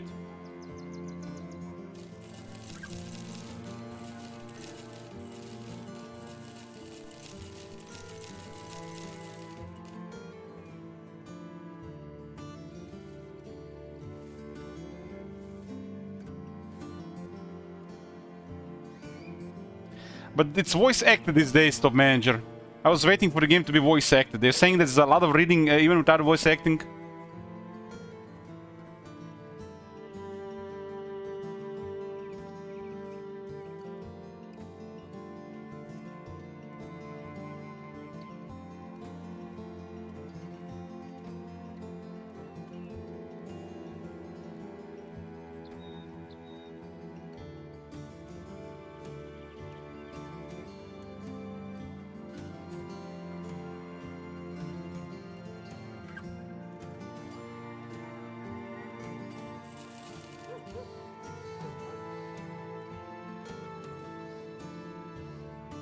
Okay, boys, this is gonna be it for Battle Brothers for now.